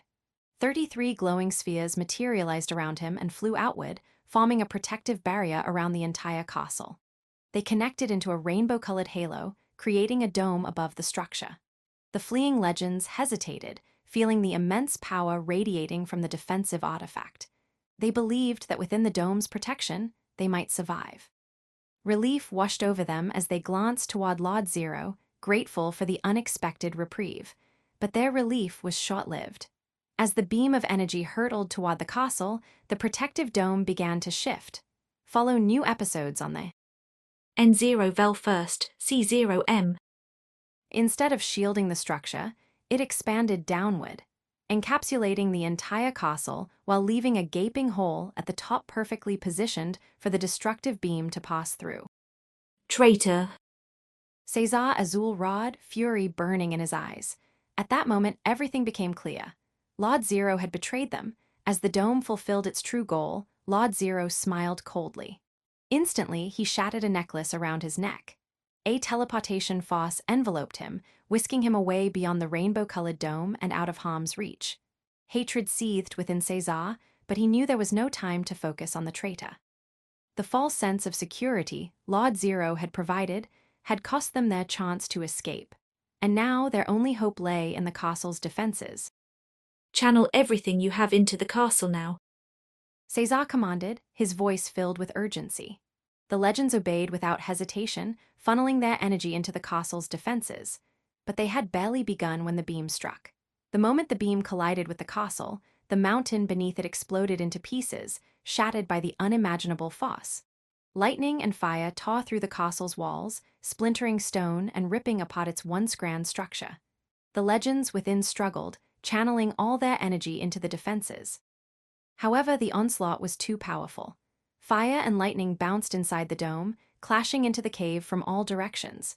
Dark energy inside the dragon's breath began to corrode everything it touched, eroding the energy barrier of the legends. The castle began to collapse, piece by piece, as beams of lightning and fire broke through and reached the main hall. The Darkseed legends fell first, their bodies consumed by the relentless energy. Their life force and souls were absorbed into the attack, feeding the dragon breath's power further. For 10 excruciating seconds, the beam of destruction continued its assault, unstoppable in its fury. By the time the attack subsided, nothing remained within the dome except for 10 barely surviving Stellar Abyss legends. Everything else, the castle, the mountain, and the rest of the legends, had been obliterated to an atomic level. The survivors were grievously wounded, their bodies scorched. Dark energy continued to seep into their wounds, threatening to tear them apart from the inside. Through the haze of pain, Cesar and the others could only see a sea of lightning and fire surrounding them. But in the next moment, the energy surged upward, flowing into the sky, and with it, all the vitality and energy from the dead were absorbed by the massive scarlet dragon hovering above them. Having used an immense amount of energy for the attack, the dragon now greedily consumed the remnants of those he had slain. Under the stunned gazes of the Stellar Abyss legends, the dragon's energy pool burst with power, his strength surging back. Roar. With a mighty roar, the dragon dived toward the remaining legends, his eyes blazing with murderous intent. The overwhelming pressure of his presence crushed the air, suffocating the already weakened warriors who were having a hard time just breathing. Creator's thoughts. Redsin World. Schedule 414 plus 7. Previous week, 721 Power Stones. Power Stone ranking. Plus 600, 7 plus chapters a week. Plus 800, 10 plus chapters a week. Plus 1000, 12 plus chapters a week. Discord channel, https, Discord, gg/r666 is n@u. Check the images in the comments. Thank you for listening to the Age of Chaos audio story. Storyfy FM English grows with listeners like you. Support the series by sharing it and join our Telegram for the latest updates. Episode number 1175, 1 versus 10. Cesar and the other Stellar Abyss legends of the South Coast, their battle instincts fully ignited, prepared to fight back. They roared as they unleashed the remnants of their energy, ready to face the dragon head-on. Their only hope was to hold out until the rainbow-colored dome vanished, allowing them a chance to escape. But their hopes were swiftly dashed. As the scarlet dragon entered the dome, his soul force erupted once more, and a vortex of darkness expanded from its body, engulfing them all. In the blink of an eye, the remaining Stellar Abyss legends were swallowed by the darkness, and with a final pulse of energy, they were transporting to another dimension. Cain, Cesar, Robber, Aurelius, and the other 6 Stellar Abyss legends appeared inside the glass dome in the next instant. The dimension had changed drastically in the 4 months since Cain had begun his hunt, expanding to nearly the size of Trinity Island. But the most alarming change was the presence of 9 towering pillars that jutted up from the ground, each unleashing an oppressive pressure stretching across the entire dimension. The group from the South Coast Alliance immediately noticed the effect of these pillars. Their soul force felt stifled, and their power was diminished. It didn't take long for them to realize what was happening. These pillars were sapping their energy, reducing their battle strength by at least 15%. These pillars, known as soul chains, were an upgrade of Cain's glass dome legendary innate ability after it had evolved to the Void Eclipse tier. It was an incredibly useful ability, especially when facing multiple enemies. So it was you, Abaddon. What do you think you are doing? Aurelius shouted, his voice shaking with rage as he glared at the massive scarlet dragon. Even though Cain had grown larger and more powerful, Aurelius recognized him, as there was no way he would forget the entity responsible for all the grief he had endured the last couple of years. The Tiamat sect made a truce with the Sun Church and the South Coast Alliance. Your actions will bring ruin upon your sect when the Moon Church finds out. Aurelius continued, his rage leaking through his words. However, there was not only wrath in his voice, as it was impossible to hide the fear he felt since he had nearly died under the power of that beam. The rest of the powerhouses from the South Coast Alliance remained silent as they exchanged meaningful glances. Though they shared Aurelius's anger, they were wary, and every second counted. The Scarlet Dragon's earlier attack had demonstrated the destructive might of a Void Eclipse spell and left their souls in a sensible state. Even if Cain couldn't unleash such an attack again so soon, the risk of engaging him was high. They needed to find an alternative, however slim the chances were. But Kane's chilling laughter cut through their thoughts like a blade. His expression twisted into a cruel grin as his gaze locked on them. Ha ha ha ha. First of all, the truce was between the Tiamat sect and the Sun Church. The Moon cult doesn't care about the South Coast Alliance. Kane said, his voice dripping with contempt. He paused, his grin fading, replaced by a look of cold, predatory hunger. Even if the Moon cult did care, I would still come for all of you. Their words, their concerns, none of it matters to me. Nothing will stand in my way. Aurelius trembled, his earlier rage giving way to a growing sense of dread. Kane's gaze held a depth of malice and brutality that made the man feel insignificant powerless in the face of such a monstrous fosse. Follow new episodes on the N0 Vel first, C0M. Seeing Aurelius falter, César stepped forward, taking his place at the forefront of the group. His sharp, calculating eyes locked onto Kane's enormous form. I will admit you are powerful, but do you really think you can face the 9 of us together? Kane's smile returned as he gazed at the man. I don't know, He said with a casual shrug. Originally, I planned to hunt each of you down one by one, but you took too long to realize what was happening. I've already evolved all my abilities, so I changed my plans. The scarlet dragon's smile grew darker, more sinister. Now I want to test my strength, so I'll use all of you to push me to my limits. César and the other stellar, abyss legends from the South Coast Alliance stood frozen, stunned by Kane's words. Part of their shock came from his audacity, to use them as mere tools for testing his power. However, another part came from his willingness to reveal his plans so openly. No matter how much they hated the dragon, they had to admit he was incredibly wise and scheming to have laid such a trap, and those were not qualities of someone who did not know how to keep a secret. Kane laughed again, a deep, mocking sound that echoed throughout the glass dome. Don't overthink it. I've grown tired of all the killing and secrecy. Fear, sadness, those emotions don't reach me anymore, but boredom, that's something I find much harder to ignore. He paused, letting the tension build. Besides, we needed something to do while you all were busy stabilizing your soul forces, didn't we? A cold realization dawned on César and the others. They thought they had managed to trick the dragon, buying precious moments to strengthen their defenses or devise an escape. But Kane had seen through their attempts from the very beginning. Kane merely shook his head, still smiling. His eye of gluttony had revealed every move they made. He had left them badly wounded through Reaper touch, but wanted to experience their full offensive might, so he allowed them to stabilize their black holes. Time's up. Kane growled, his voice dropping into a deadly tone. Now push me to my limits or die. As soon as the words left his mouth, the light in Kane's eyes dimmed, replaced by a roaring storm of soul force and energy. His oniric truth of wrath surged, pushing his body and energy forward. Create his thoughts. Redsin World. Schedule 514 plus 7. Previous week, 721 Power Stones. Power Stone ranking. Plus 600, 7 plus chapters a week. Plus 800, 10 plus chapters a week. Plus 1000, 12 plus chapters a week.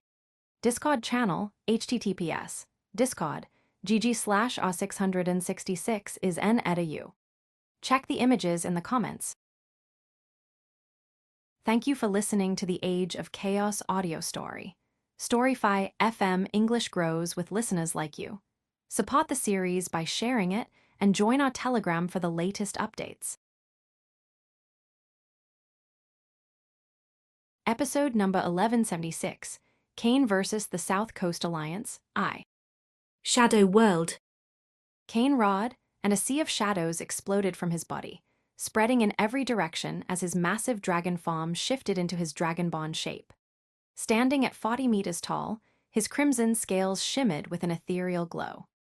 While his colossal 50,000-meter dragon form granted overwhelming strength and power, he knew that speed and agility would be paramount if he was going to fight against 10 stellar abyss legends attacking simultaneously.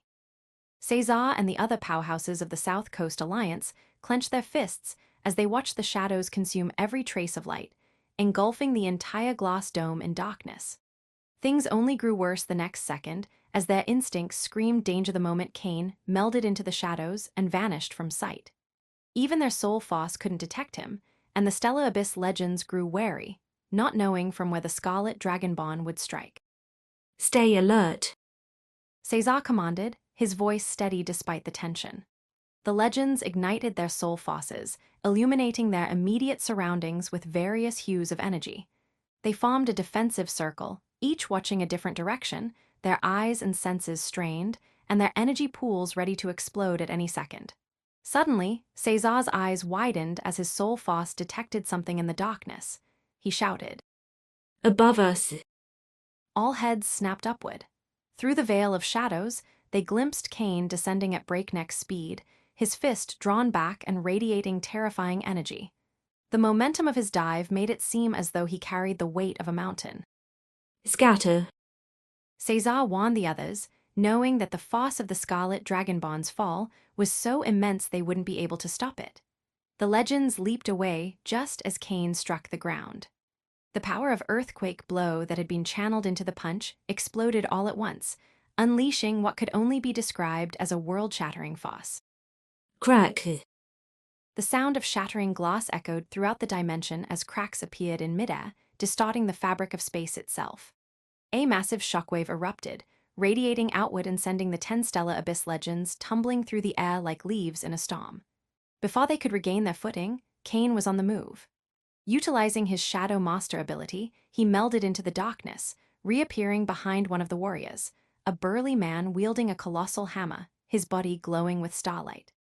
The man's name was Amir, a level 27 Stella Abyss legend known for his overwhelming strength and powerful attacks that could send even those of higher levels flying.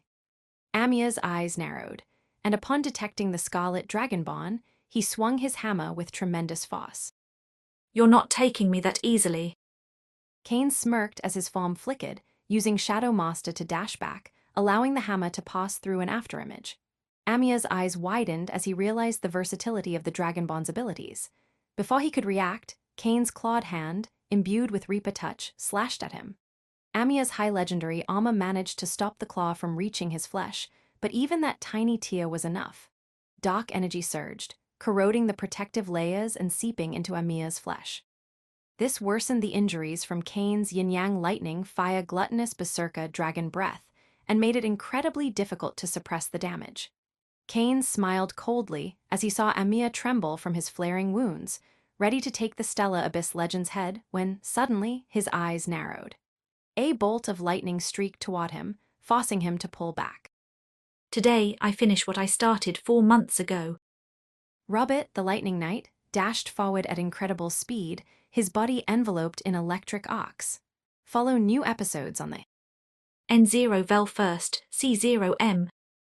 He thrust his spear, lightning coiling around it like a serpent, aimed straight for Cain's neck, intending to end the fight. Cain activated weight manipulation, decreasing his body's mass to dodge with uncanny agility. He flipped over the spear, landing lightly before increasing his weight to deliver a crushing kick toward Robert. Robert crossed his arms just in time. The impact sent him skidding backward, his arms trembling. Worse, dark energy coated his gauntlets, eroding them and trying to reach his flesh. Cain was ready to unleash an onslaught on Robert when a burst of energy suddenly occurred nearby. In the next second, a torrent of flames was unleashed upon him. The Scarlet Dragonbond's eyes narrowed as he gazed at the attacker woman with fiery red hair, her skin glowing with flaming runes. Inferno burst. Her name was Amanta, a level 28 Stella Abyss legend, a mage known for her mastery of fire and incredible destructive abilities. Under Amanta's command, a firewall surged toward Cain with raging power. He raised a hand, shadows swirling to form a barrier that absorbed the flames. But the momentary distraction allowed Aurelius to make his move. Ice Age Avatar. Aurelius transformed into a massive ice snake, his body stretching over 40,000 meters. The temperature in the glass dome plummeted as frost spread across the ground. Cain's eyes narrowed. He manipulated his weight again, increasing it exponentially.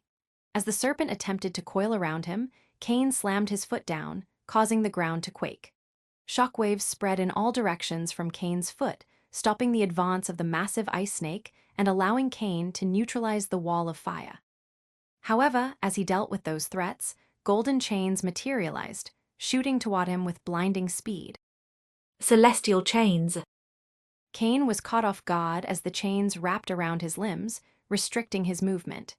His eyes turned cold as he gazed at the sauce and saw that the attack came from a group of 3 Stellar Abyss legends, all spellcasters. The one in the center was named Lawrence, a man known for his strange abilities and the main caster. The other 2 legends granted him access to their energy pools, making the spell powerful and fast enough to catch the Scarlet Dragonborn by surprise, effectively restricting his movements. Cesar saw the opportunity, shouting to the group as he completed his transformation into a massive demonic entity covered in a hardened shell, his physical strength beyond measure. Now, everyone, attack with everything you've got. CIETOS thoughts. Red Sin World.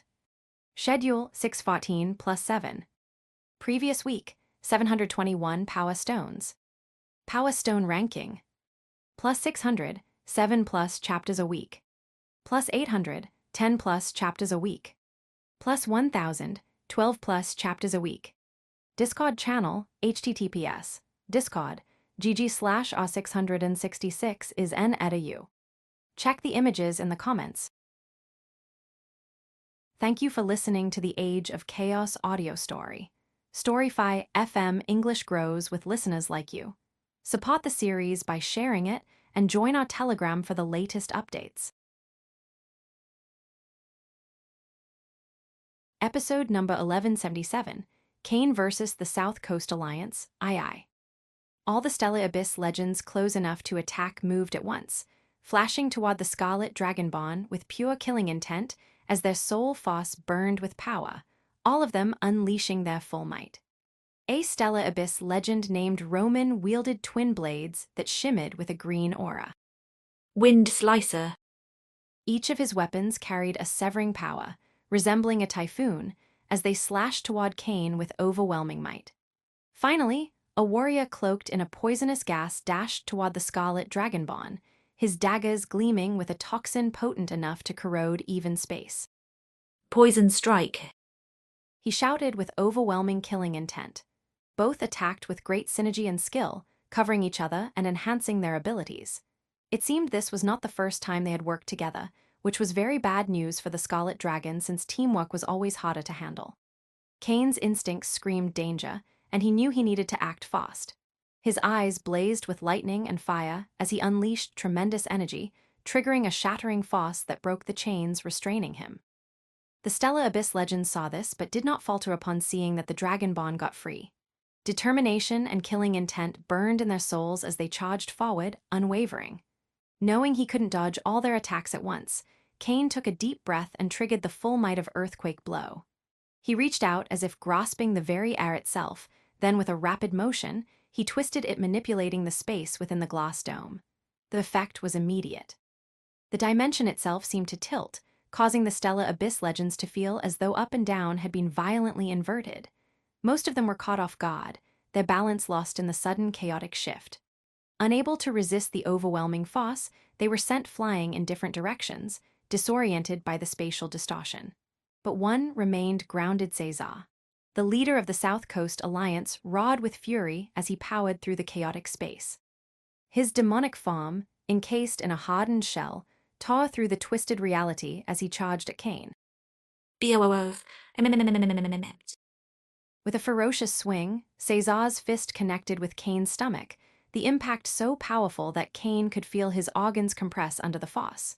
Cain coughed up blood as his gut crunched beneath the blow, but he quickly activated weight manipulation, solidifying his stance and preventing himself from being flung away. His body absorbed the hit, his massive form vibrating with the energy, but he held firm. Without giving Cesar a chance to pull back, Cain's hand shot out, grabbing the man's right arm in a vice-like grip. Before Cesar could react, Cain launched a devastating counterattack. His other fist surged forward, crackling with the combined might of lightning, fire, and the full force of Earthquake Blow. The punch struck Cesar point-blank in the head, the power coursing through the level 30 Stellar Abyss legend's skull. Fire and lightning exploded from the impact, and the shockwave from the Earthquake Blow rippled directly into Cesar's brain, causing a violent tremor throughout his entire body. The force of the blow sent shockwaves across the battlefield, cracking the ground and even affecting those who the dimensional shift had thrown aside. Cesar's eyes widened, momentarily dazed as the shockwave rattled his mind. His demonic shell cracked, a web of fishes spreading across his head and shoulders. Yet even after that brutal blow, Cesar showed why he was a top-tier powerhouse in the South Coast Alliance. He remained focused, his energy surging as he kicked Kane square in the chest, breaking free from the Dragonbond's grip and dashing away. Kane's eyes were cold as he sought to pursue Cesar. If there was anyone he needed to kill, it was that man. Follow new episodes on the N0 Vel first, C0M. But before Kane could make a move, a figure appeared in his blind spot. Robert materialized beside Kane in a flash of lightning, thrusting his spear toward Kane's right eye. Take this, you piece of shit. Kane's eyes narrowed as he saw the ferocious attack. Knowing he couldn't dodge in time, his hand moved with shocking speed, catching the spear just before it could pierce his eye. He felt the electricity coursing through the weapon, but Kane's own lightning was far superior. With a smirk, Kane channeled his scarlet lightning, enhanced by Reaper Touch, through the weapon. The dark energy surged back toward Robert like a snake striking its prey. Robert's eyes widened as he sensed the ominous energy approaching. He released the spear and retreated, but not before the dark arc seeped into his arm, numbing it. He barely had time to react before Kane's fist slammed into his chest, sending him tumbling across the battlefield, coughing up blood. Kane had yet to retract his fist when a massive figure loomed overhead, Aurelius in his Ice Age avatar form. The serpent's enormous tail came crashing down on Kane with deadly speed and momentum. Kane instantly increased his weight, anchoring himself to the ground, and raised his arms to block the blow. BOOOMs. The impact was immense, shattering the ground beneath Kane. He slid back but managed to stay on his feet, quickly countering with a blow of his own. Lightning, fire, and the might of earthquake blow filled his fist as it collided with the ice tail, shattering it and sending dark energy rippling through the rest of the avatar. Aurelius hissed in pain and was forced to retreat. Just as Kane prepared to continue his assault, a new threat emerged. Phoenix Flame. A giant bird made of fire soared toward Kane before he could make another move. The caster was none other than Amanta, the level 28 Stellar Abyss legend who had unleashed the earlier wall of fire. If that wasn't enough, Roman, the warrior with the twin blades, circled around the Scarlet Dragonbond, coordinating with the Master of Poisons. The duo had recovered and aimed for Kane's blind spots, attacking in unison, using the Firebird as a cover. Creator's thoughts. Redsin World. Schedule 714 plus 7. Previous week, 721 Power Stones. Power Stone ranking. Plus 600, 7 plus chapters a week. Plus 800, 10 plus chapters a week. Plus 1000, 12 plus chapters a week. Discord channel, https, Discord, gg/r666 is n-edu. Check the images in the comments.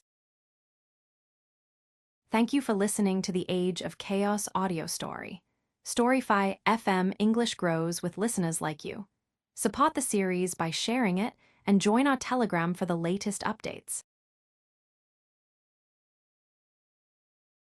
Episode number 1178, Kane versus the South Coast Alliance, III. Kane was forced into a defensive stance. He summoned shadow shields and chains to block the massive bird of fire that hurtled toward him. Simultaneously, his weight manipulation allowed him to move swiftly between the relentless attacks, but the coordinated assault from the Stellar Abyss legends was unyielding. In his massive serpent form, Aurelius had regenerated from the earlier clash and now struck again with his icy tail. This time, the attack from the Ice Age avatar connected directly with Kane's side, sending the Scarlet Dragonbond flying through the air. He hit the ground hard, coughing up blood as the force of the blow reverberated through his body. Lawrence and his two fellow spellcasters didn't waste the opportunity. They poured their remaining energy into a devastating spell, their auras flaring as they prepared to bind Kane. Eclipse Binding. Lawrence shouted. An eclipse-like shadow formed around Kane's body, exerting a crushing pressure on him. The overwhelming force seeped into every cell, locking his muscles and making it almost impossible for him to move.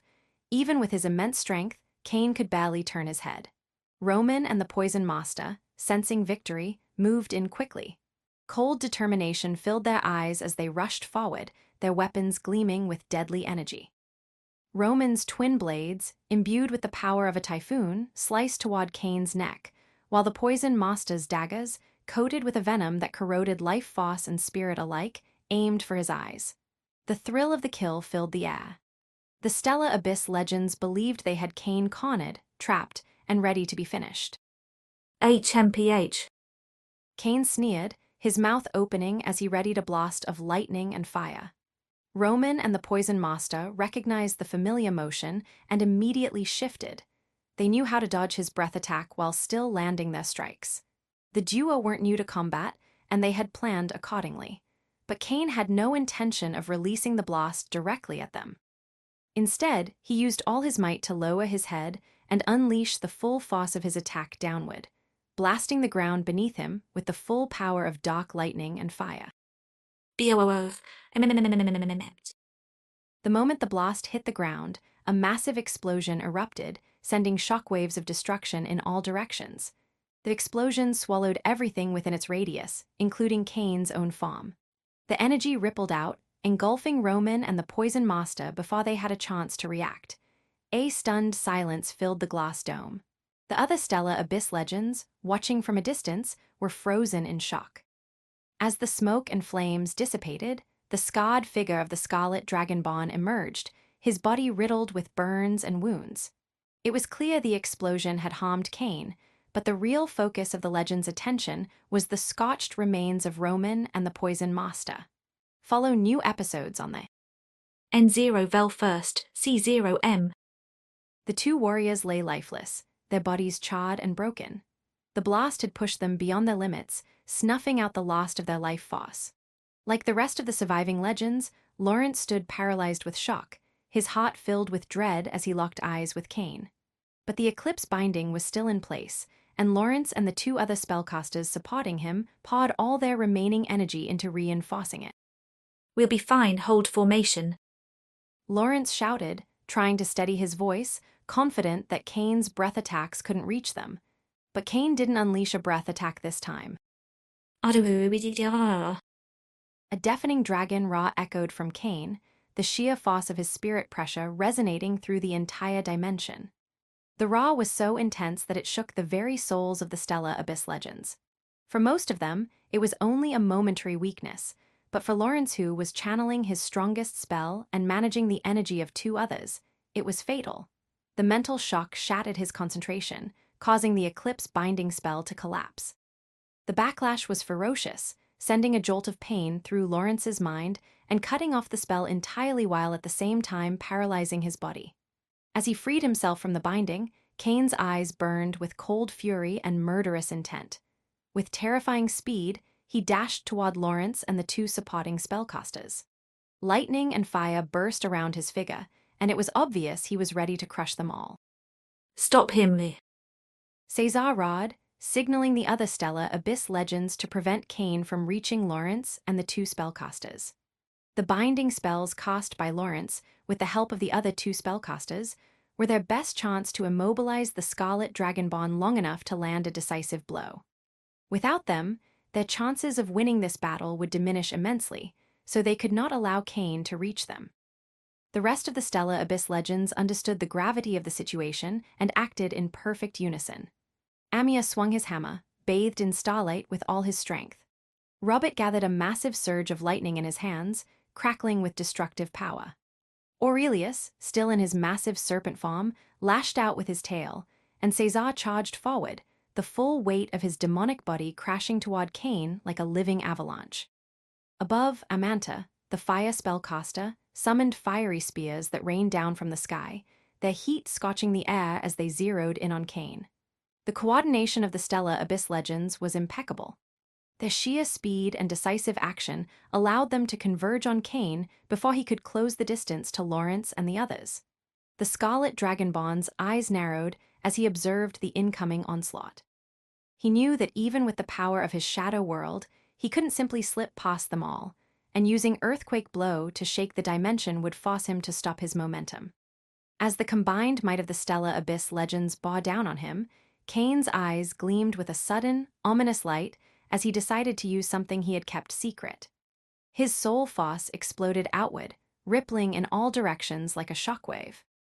The air vibrated, but the blast of soul foss seemed to do little at first glance.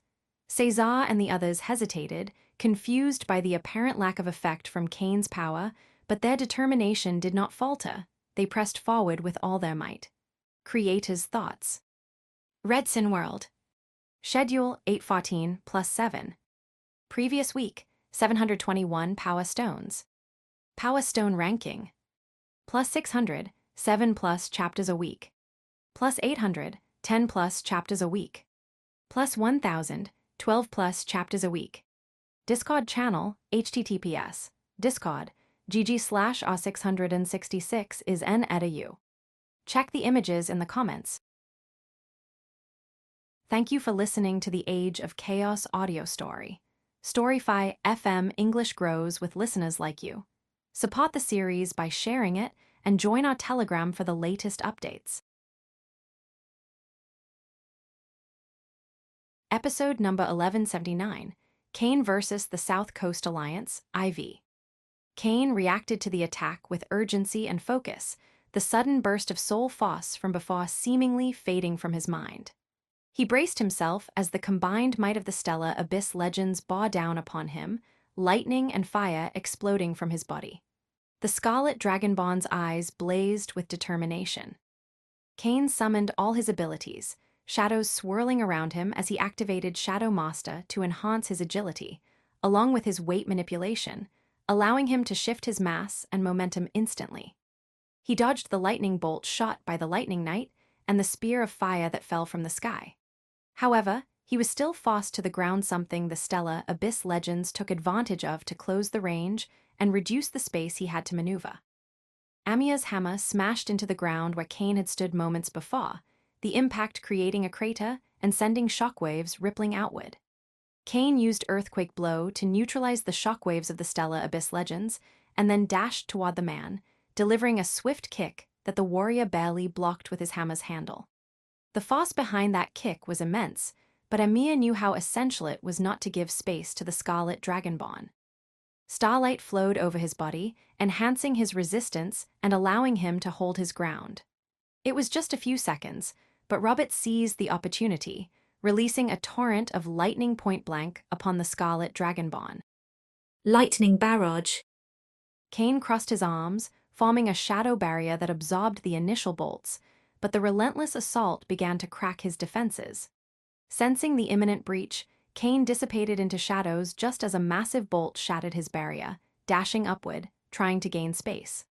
Unfortunately, just as Kane attempted to reach the sky, he found himself facing Amanta's fiery spears. You won't escape this time.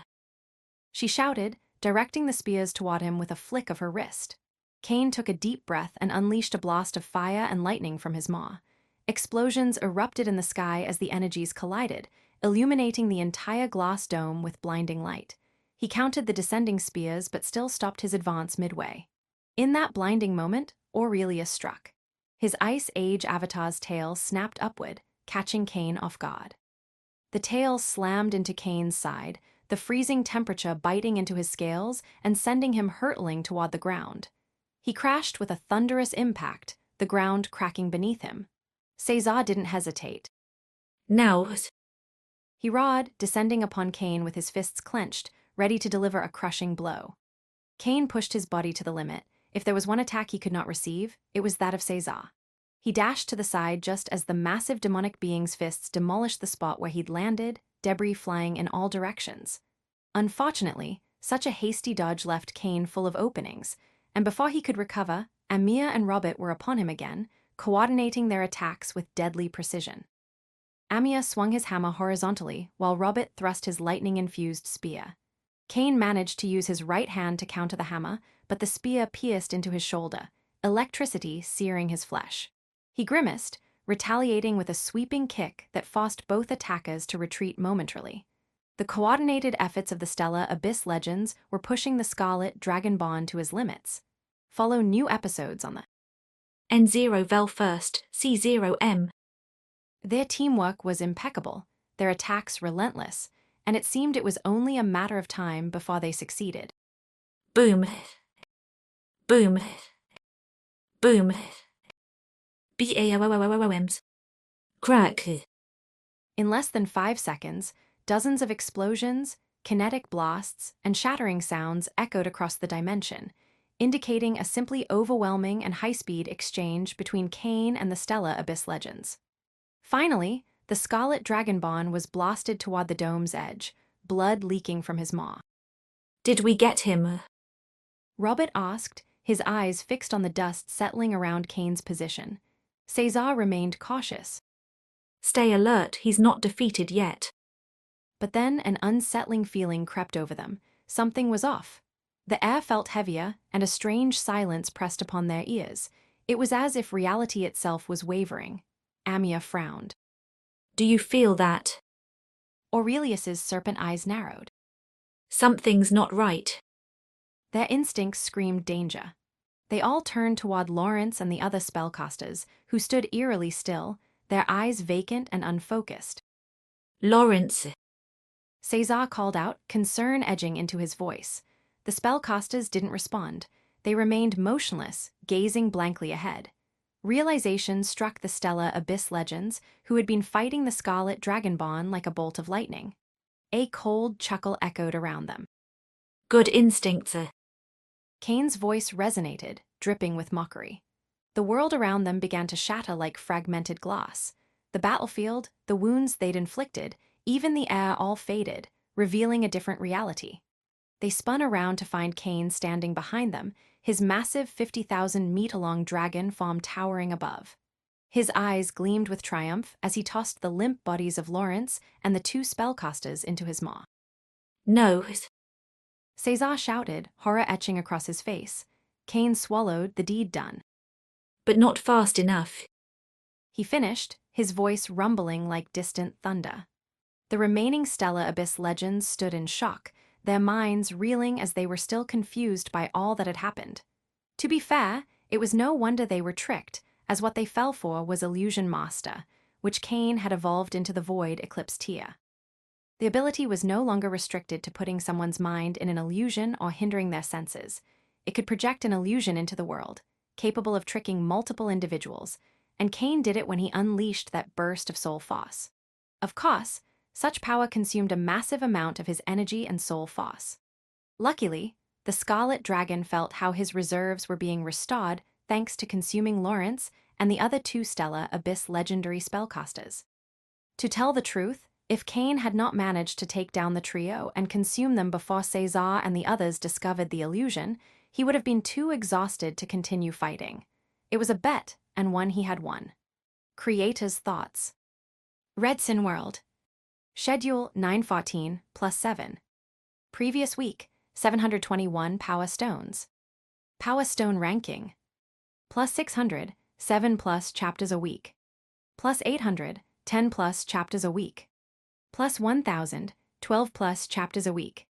Discord channel, https, Discord, gg/r666 is n@u. Check the images in the comments. Thank you for listening to the Age of Chaos audio story. Storyfy FM English grows with listeners like you. Support the series by sharing it and join our Telegram for the latest updates. Episode number 1180, Cain vs. the South Coast Alliance, v. Cain's energy surged, dark lightning and fire coursing through his colossal 50,000-meter-long dragon body. His crimson scales glinted menacingly as he fixed his gaze upon the remaining Stellar Abyss Legends. With their numbers halved, he could now fully unleash the might of his true form without restraint, as his agility was more than enough to take them without a problem. Let's end this. Cain roared, his voice echoing like thunder across the shattered landscape. His aura expanded, causing the shadows that flooded the glass dome to tremble as he dove toward the group with terrifying speed. Cesar could see the shock and dread in his comrade's eyes. Clenching his fists, he shouted with all his might. Use everything you have. We take him down or we die. His words reignited their resolve, and they surged forward, energy flaring around them like blazing torches. Amia, Aurelius, Robert, and Amanta glanced at each other and steeled themselves, their soul fosses igniting in a brilliant display of colors. Together, they launched themselves toward the massive scarlet dragon, ready to face the overwhelming fosse bearing down upon them. The battlefield became a maelstrom of elemental fury. Cain's enormous form dominated the sky, but the legends were undeterred. There was no real choice other than to fight, so they would burn their life force in the last clash if needed. Amia swung his starlight-infused hammer, generating arcs of celestial energy that sliced through the air. Robert became a blur of lightning, his spear crackling with electric power as he aimed for Cain's vital points. From the distance, Amanta summoned towering pillars of flame, sending spiraling infernos toward the dragon's wings to hinder his mobility, while Aurelius, in his 40,000-meter-long ice serpent form, coiled around Cain's lower body, attempting to restrain him with frost and ice. Cain felt the sting of their combined assaults. Blades of starlight carved shallow wounds into his scales, lightning bolts scorched his flesh, and torrents of fire seared his wings. The icy grip of Aurelius began to slow his movements. Futile. Cain bellowed. Activating weight manipulation, he increased his mass exponentially. The sudden surge in weight caused the ground beneath him to crack and crumble. Aurelius's icy coils shattered under the immense pressure, sending shards of ice flying in all directions.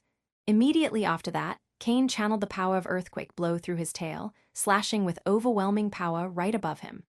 At first, it seemed as if he was attacking the air, but the next second, his tail clashed directly with Caesar's chest. The level 30 Stellar Abyss Legend seemed to have a trick up his sleeve as he managed to hide that huge body and dive toward Cain, trying to strike his spine with overwhelming strength. He even managed to hide from the Scarlet Dragon's soul fosse, but not from the power of the Eye of Gluttony, which was why Cain caught the man's sneak attack and sent him reeling away with blood leaking from his mouth. Seizing the moment, Cain roared and used Shadow Master to explode the shadows that flooded the ground and air around him. Darkness writhed and twisted, obscuring the visibility of the Stellar Abyss Legends and masking his movements. The idea that a massive scarlet dragon 50,000 meters tall, cloaked in fire and lightning, could hide was crazy, yet it happened. Robert, Amia, Amanta, and Aurelius looked at the surroundings, trying to catch sight of the monster, but they only saw darkness. Follow new episodes on the N0 Vel first, C0M. Amia's instincts were screaming, and he barely had time to react as Cain's massive claw descended upon him. He raised his hammer in defense, but the sheer force drove him into the ground, his back crashing into the earth and making him feel as if every bone in his body would shatter under the pressure.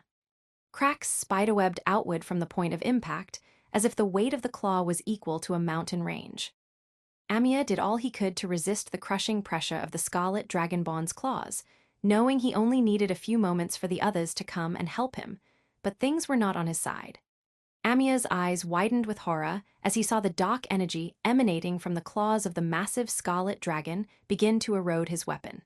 Soon, that destructive might begin to spread into his hands. God damn it. Amia shouted with rage as his life force burned, and his starlight burst through with immense power, allowing the Stellar Abyss Legend to push back the Scarlet Dragon's right claw before jumping forward, his corroded hammer aiming toward the jaw. Cain was surprised by the man's strength, but as he saw his dash, he only sneered before his left claw, which weight manipulation and earthquake blow had enhanced, struck point blank, sending Amia flying and destroying his weapon and armor. Robert saw how Amia was sent flying away while puking mouthfuls of blood, and he dashed forward, becoming a streak of lightning. Take this, you fucking monster. He shouted, thrusting his spear of lightning toward Cain's eye. Cain shifted his head just in time, the spear grazing his cheek and leaving a trail of sparks. Turning his gaze toward Robert, he opened his jaws and unleashed a torrent of dragon fire mixed with dark lightning. Begone. Robert spun his lightning spear in a defensive arc, creating a barrier of electricity that met the oncoming inferno. The collision resulted in a massive explosion, sending the man and Scarlet Dragon skidding backward. Meanwhile, Amanta took advantage of Cain's distraction. She ascended into the air, gathering flames into a colossal fireball above her head. Solar flare burst. She cried, hurling the blazing sphere toward Cain's back. Sensing the impending attack, Cain's wings snapped open. With a mighty flap, he generated gusts of dark lightning and fire that clashed with the fireball, making it explode above him. The burning heat was painful but did not harm him, and his eyes focused on the woman. However, before Cain could take care of the spellcaster, the Ice Age avatar encircled him once more. You won't escape this time. Aurelius shouted as he unleashed all his energy, ice forming rapidly over Cain's limbs. Creator's thoughts. Redsin World. Schedule 1014 plus 7. Previous week, 721 Power Stones. Power Stone ranking. Plus 600, 7 plus chapters a week. Plus 800, 10 plus chapters a week. Plus 1000, 12 plus chapters a week. Discord channel, https, discord, gg/r666 is n-edu. Check the images in the comments. Thank you for listening to the Age of Chaos audio story. Storyfy FM English grows with listeners like you. Support the series by sharing it and join our Telegram for the latest updates. Episode number 1181, Cain vs. the South Coast Alliance, VI. A flash of rage crossed Cain's eyes as he saw Aurelius's constant hindrance. He had loathed the man for a long time now and decided to take care of him once and for all. His entire body trembled as the power of earthquake blow exploded from every part of him, the vibrations pushing the massive Ice Age avatar away. Face oblivion. Drawing upon the depths of his power, Cain began to channel his most devastating attack. Dark lightning and fire churning inside his lungs reached his maw as he opened it and unleashed them all onto the ice snake. Yin-yang lightning fire dragon break. The massive beam of combined lightning and fire energy enhanced by Reaper Touch surged forward with unstoppable momentum. Aurelius's eyes widened as he made the massive body of the Ice Age avatar coil around himself, trying to hinder the attack. The beam collided with the layer of ice, and for a moment, it seemed as though Aurelius might hold it back. But cracks began to appear in the barrier, spreading rapidly. No. Aurelius shouted as the ice shattered. The beam consumed his Ice Age avatar, the intense heat and energy overwhelming him. A final, agonized roar echoed as the attack obliterated his form, leaving nothing but fading embers and dissipating frost. Shock and dread appeared in the eyes of the rest of the powerhouses of the South Coast Alliance as they saw how Aurelius, a level 28 stellar abyss legend, had been obliterated, leaving not even bones behind. Caesar's eyes burned with rage as he dashed toward the Scarlet Dragon. You'll pay for that.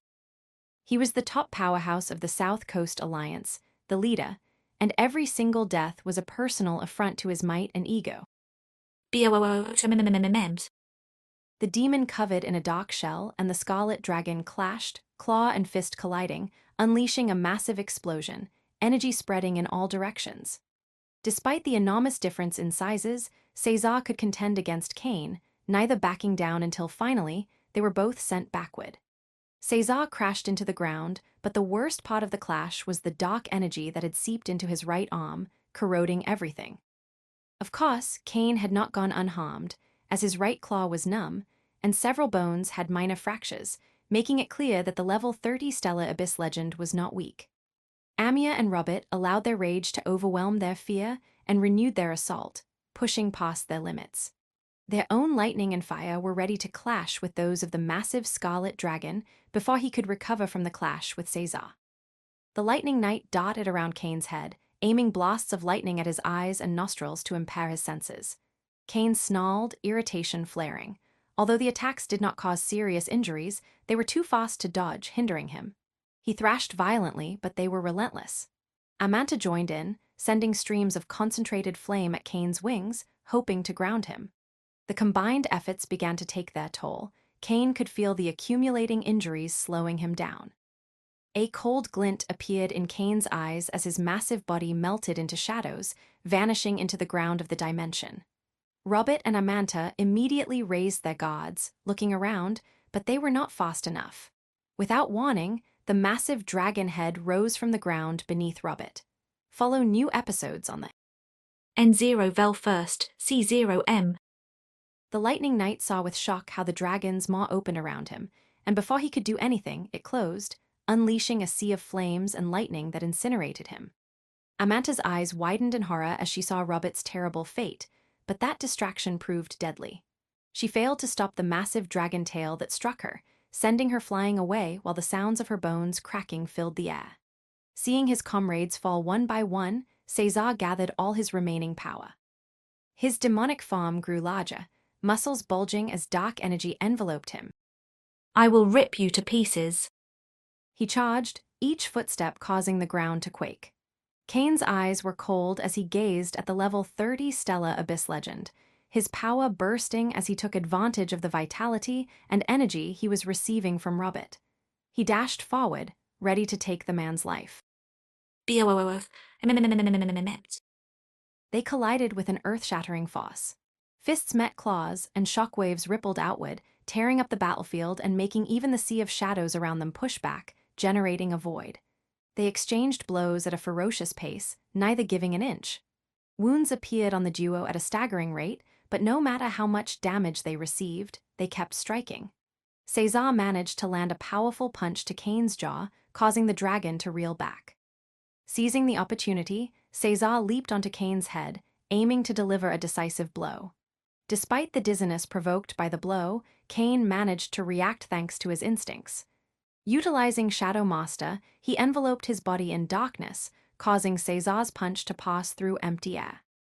Reappearing behind Cesar, the massive scarlet dragon swiped his tail, striking the demonic level 30 Stellar Abyss legend in the back and sending him crashing into the ground with such overwhelming power that it made the entire dimension tremble. After that massive blast, the battlefield fell silent save for the faint sounds of the surviving legends stirring. They had fought with immense power, but they had been badly wounded before the battle even started, and Kane knew everything about them, while they knew nothing about the Scarlet Dragonborn's abilities. Unfortunately for the South Coast Alliance's powerhouses, there was no such thing as fairness in the world. Breathing heavily, Kane looked around at the devastation, his energy already on the verge of utter and complete exhaustion. However, while even breathing took a lot of effort, Kane did not lose focus, his figure melting into the shadows. Amanta was on the ground. She was still conscious, but her entire body was too wounded for her to even move. The shadows made seeing her surroundings incredibly difficult, but she turned out to have landed near Amir, who had fallen unconscious after the claustre. Suddenly, and without any warning, the massive dragon appeared above Amir and with a single move, threw the man into his maw and swallowed him whole, before turning his eyes toward her. Kane could see the horror and terror in the woman's eyes. It was clear she would do anything if he let her live, but there was no mercy in his heart. He was a master of order and cared very little for what others felt, so he simply grabbed her body and swallowed her as well, sending her into his stomach where the sea of scarlet flames was waiting for her. With a new burst of energy, Kane turned his eyes to the only one left alive in the dimension. Cesar was seriously wounded, but he still used all his strength as he began to rise from the crater when a massive claw blasted into the ground once more, snuffing out the last bit of his strength. You have pushed me to my absolute limit. Well done. That was the last thing the man heard before the massive dragon maw closed upon his body. Creator's thoughts. Redson World. Schedule 1114 plus 7. Previous week, 721 Power Stones. Power Stone ranking. Plus 600, 7 plus chapters a week. Plus 800, 10 plus chapters a week. Plus 1000, 12 plus chapters a week. Discord channel, https, discord, gg/r666 is n-edu. Check the images in the comments. Thank you for listening to the Age of Chaos audio story. Storyfy FM English grows with listeners like you. Support the series by sharing it and join our Telegram for the latest updates. Episode number 1182, True Version of the Demon King's Prophecy. There was a gorgeous young woman sitting in a majestic room inside the moon hut. Moonlight bathed her figure, her presence growing stronger by the second. Suddenly, the young woman opened her eyes silver and gold, majestic and sharp. She turned back, where her shadow trembled, and the next second, something emerged from it. The figure revealed itself as a handsome middle-aged man with jet-black hair and eyes that carried an abominable soul force beyond the limits of the stellar abyss rank. The moonlight radiating from his figure mocked him as a member of the Moon Cult. In a matriarchal society like the Moon Cult, for any man to reach such overwhelming power, he had to be highly influential. Yet, the man bowed without hesitation, lowering his head. Lady Malin, I have completed the tasks you gave me. The young woman was none other than Malin, the saintess of the Three Moons. Her eyes grew sharper as she examined him, ensuring no prying eyes were nearby before speaking. Go ahead, tell me what you found. The Void Eclipse legend didn't raise his head as he spoke. As per the first task, the origin of the Scarlet Dragon, his name is Cain Lorifer. It seems he originated from one of the islands around the Sea of Wonder, but he wasn't born there. I pushed my sources to their limits but found no information on him before Trinity Island. It's as if he came from another world. Malin felt her soul tremble, a wave of pure shock assaulting her mind at the mention of that name. While the shock was overwhelming, Malin had been preparing for this revelation for months. She remained composed, showing nothing outwardly, and gestured for the Void Eclipse legend to continue. He participated in the battle between the Trinity Kingdom and the Lynch Kingdom. At first he was a small player, but he evolved into a legend as a soul devourer, killed the Lynch King, and repelled the remaining forces. Shortly after, he travelled to the south coast but didn't remain there for long, as he was forced to flee from Aurelius Harkon. However, not before killing hundreds of Sky Lords and a dozen legends. He then reached the Shattered Peak, where he clashed with the Sun Church's forces, but was rescued by the ancient dragon Eldric, before travelling to the Land of Wildness and becoming an ancient dragon himself. The story the middle-aged man recounted sounded like something out of an epic legend, full of majestic and unbelievable events. But Malin couldn't help but smile. As always, leaving mayhem in his wake. Malin murmured, surprising the Void Eclipse legend. The man had served alongside the Saintess for years, but this was the first time he'd seen her express any interest in a man. Malin paid little attention to the man's surprise and carried on. I assume he's in the Land of Wildness now. The Void Eclipse legend stared at her for a moment, then shook his head. No, my lady, follow new episodes on the N0vel first, C0M. The official position of the Tiamat sect is that the Scarlet Dragon is training in his domain. However, I've discovered he's currently on the south coast. He paused for a moment before continuing. If my information is correct, he butchered the entire upper echelon of the south coast less than a month ago. Upon hearing this, even Malin froze for a moment before a burst of laughter escaped her lips. Ha ha ha, I was wrong. You're even wilder than I remember. There was a flash of happiness and thrill in her eyes, as if the emotions she had suppressed for decades finally resurfaced. The Void Eclipse legend stood in silent shock, not daring to utter a word. Malin's laughter faded, replaced by focus and a solemn light in her eyes.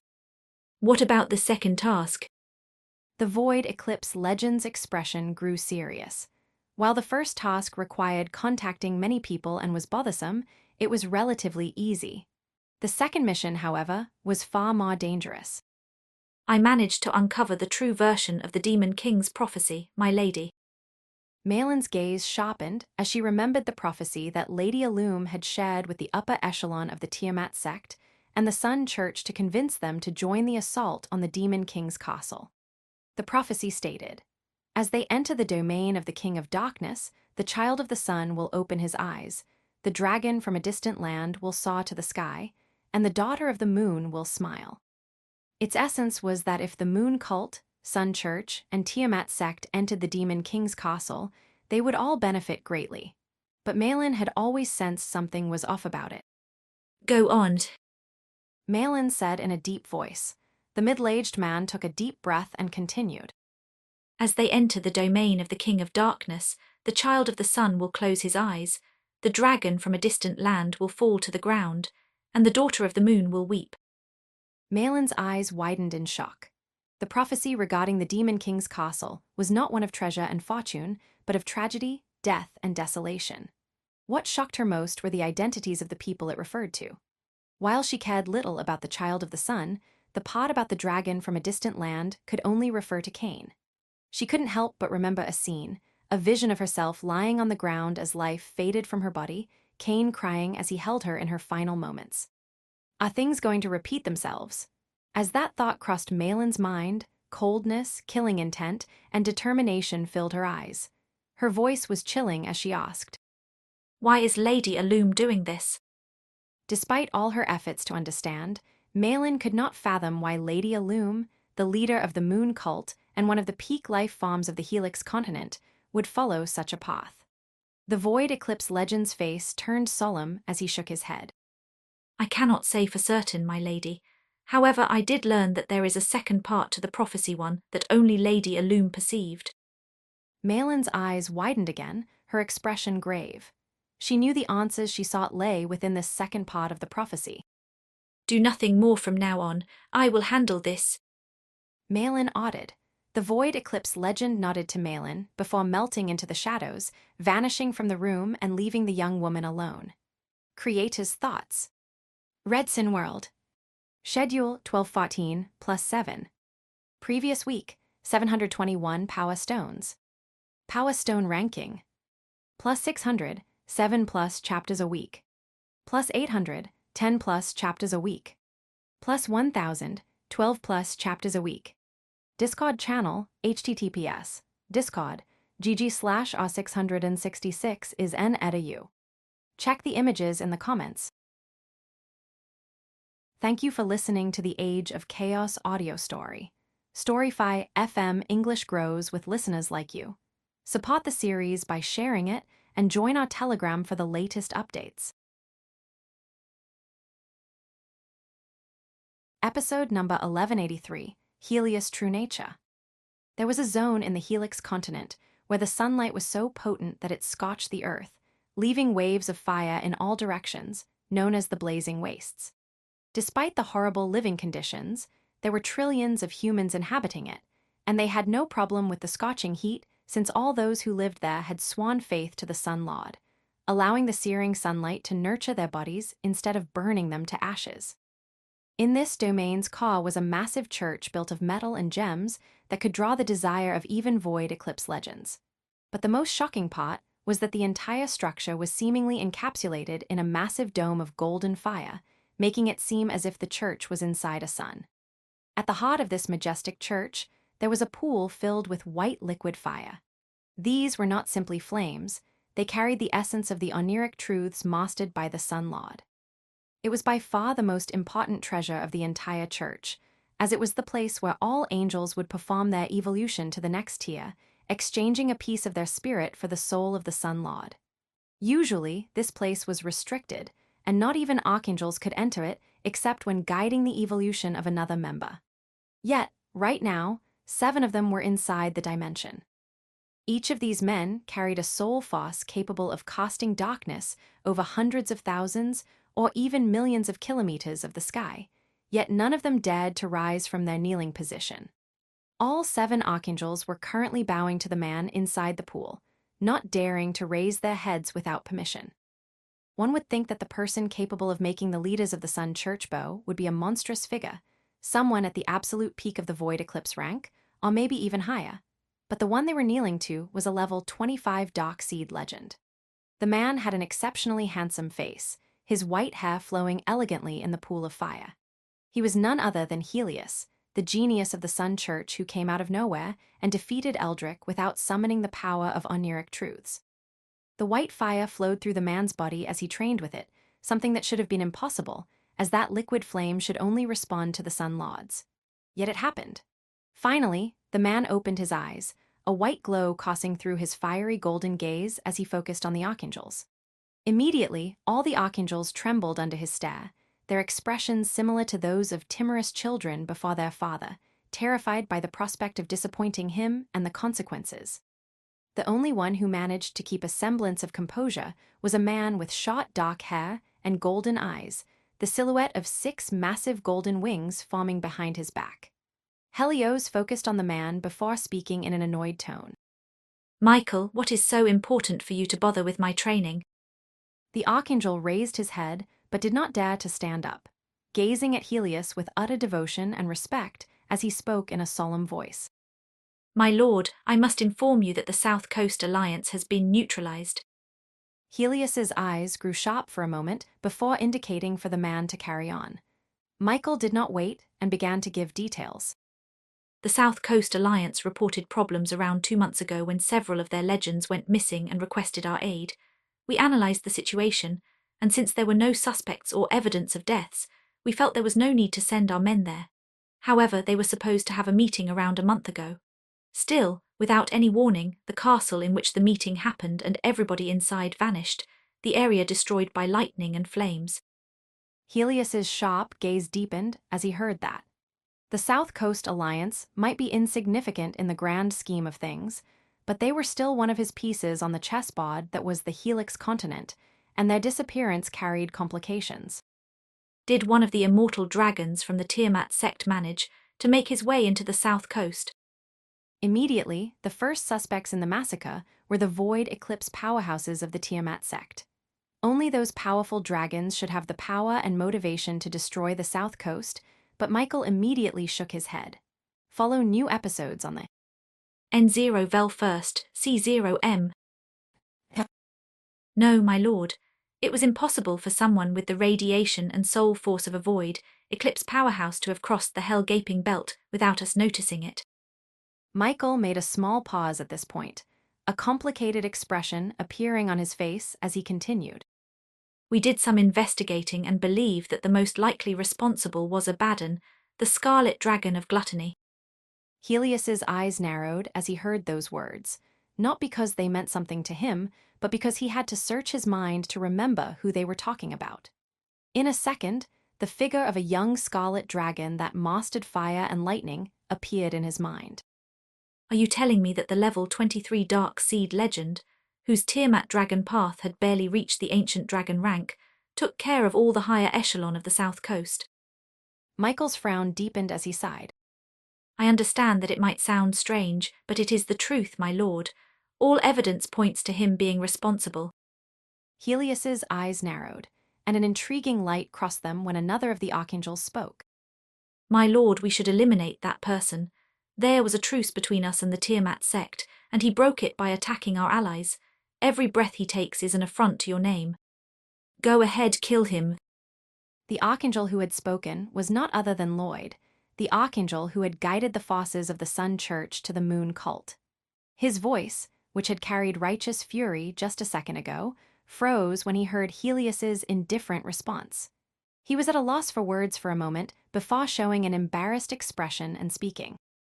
Well, my lord, we cannot really find him, so... The man was not able to finish his sentence before Helios spoke. HMPH, you want me to find him for you? Are you insane? Does that boy really warrant me revealing my true nature to the Tiamat sect and Moon cult? Helios's voice was filled with anger as he felt frustrated. This caused all the archangels to lower their heads in fear, and in the end, Helios just shook his head. If the South Coast perished at the hands of a single person, then they were not worthy of the trouble. As for that brat, I will take care of him once we are inside the primeval world. Helios made a small pause before sharpness rose in his eyes. Remember, there is nothing more important than the primeval world, nothing, especially now that those from the Moon Church have learned about the Demon King's castle. CIETOS Thoughts. Red Sin World. Schedule 1314 plus 7. Previous week, 721 Power Stones. Power Stone ranking. Plus 600, 7 plus chapters a week. Plus 800, 10 plus chapters a week. Plus 1000, 12 plus chapters a week. Discord channel, https, discord, gg/r666 is n-edu. Check the images in the comments. Thank you for listening to the Age of Chaos audio story. Storyfy FM English grows with listeners like you. Support the series by sharing it and join our Telegram for the latest updates. Episode number 1184, Heart of Fire. There was a massive lake on the south coast. It had low energy density and was lacking in beasts or strange life forms, and since no one visited due to the lack of accessibility, it was a very desolate place. Today was like any other day on that lake until suddenly, something stirred at its bottom.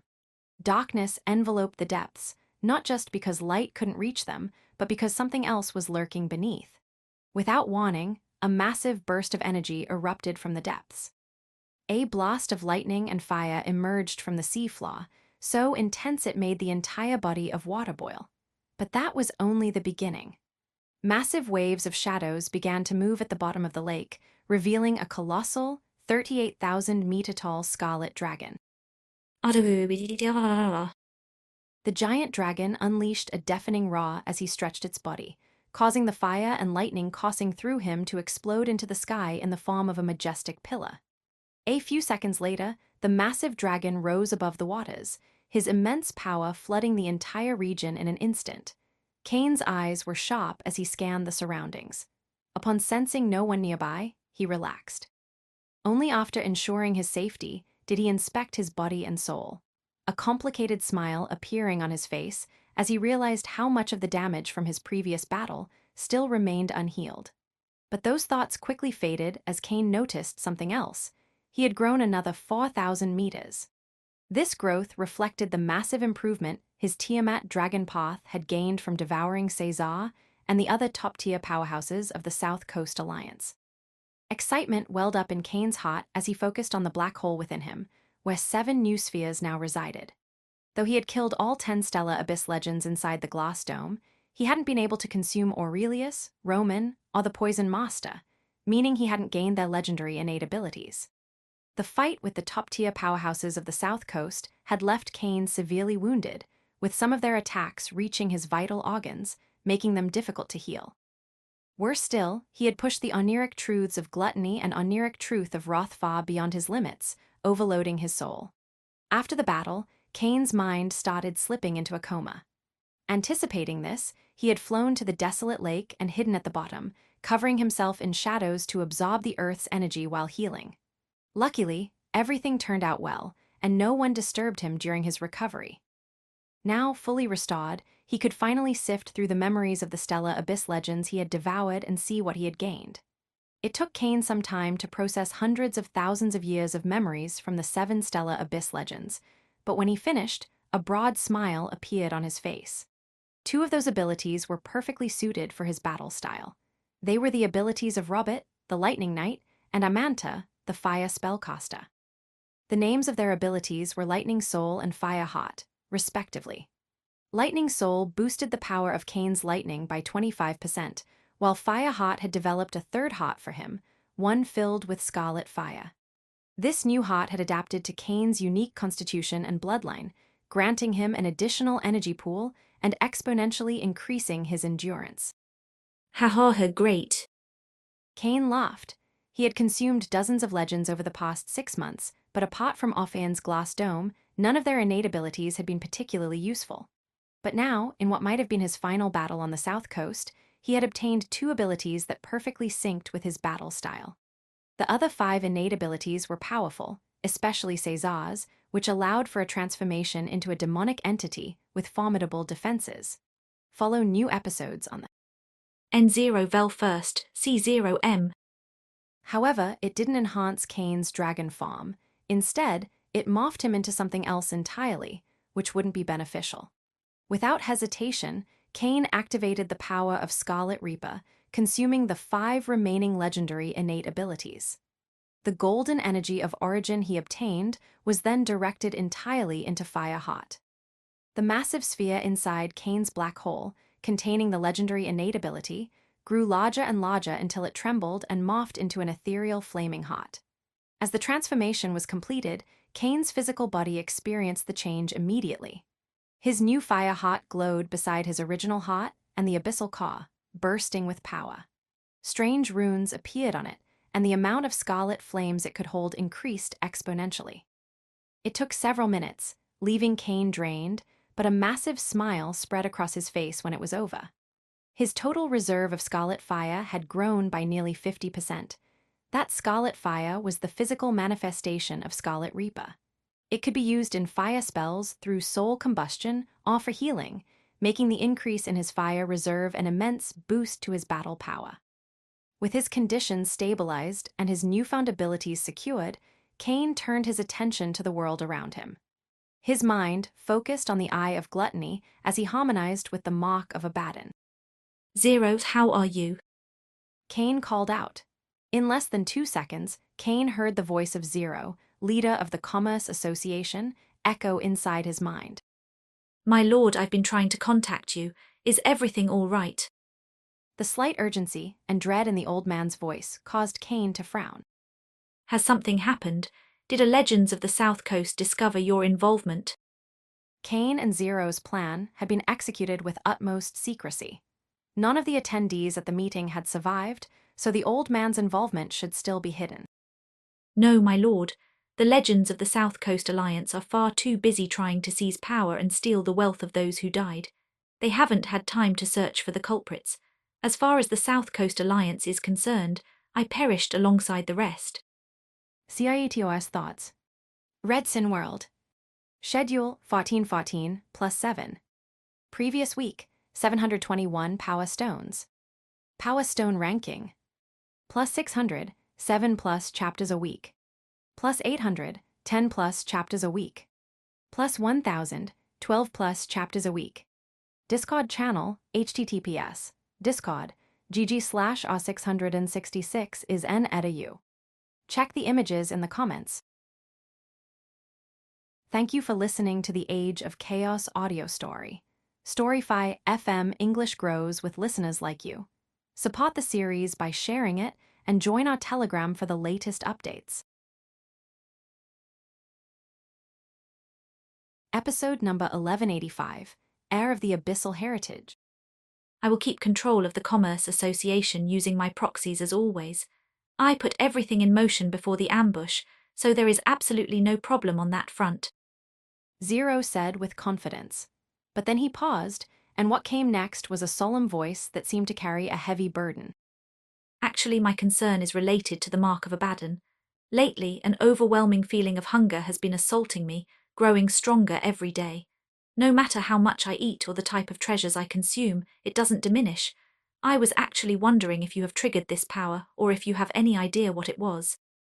A serious light appeared in Cain's eyes as he listened to the old man's plight and focused on the Mark of Abaddon, searching for the reasons for the sudden hunger but detected nothing. He had anticipated complications with the Mark of Abaddon, as its cause was rooted in the concept of gluttony, a force inherently linked to excess. I have done nothing to the mark or trigger its power in any way, nor can I suppress the hunger it is causing on you. Cain was honest with the man, making it clear he had no way to reverse its effect. Of course, Cain did not just give up and leave the old man to his luck. He began analyzing the power of the mark and its origin. After a few minutes, a meaningful gleam flashed in his eyes as he recalled his eye of gluttony's preferred source of sustenance. Normal food doesn't help, but what about people? Zero blinked in shock. I'm sorry, what? The calm way Cain had said it made him question if he'd misheard, but he hadn't. For Cain, consuming people was nothing unusual.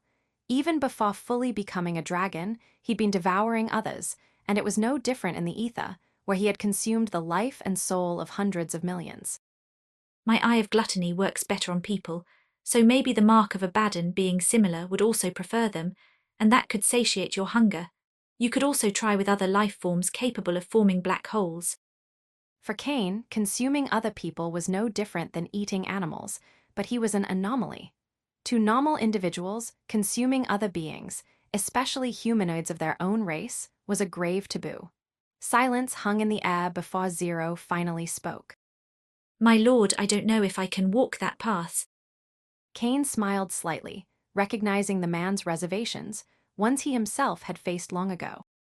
What's the difference between a beast that attacks you and an enemy from your own race?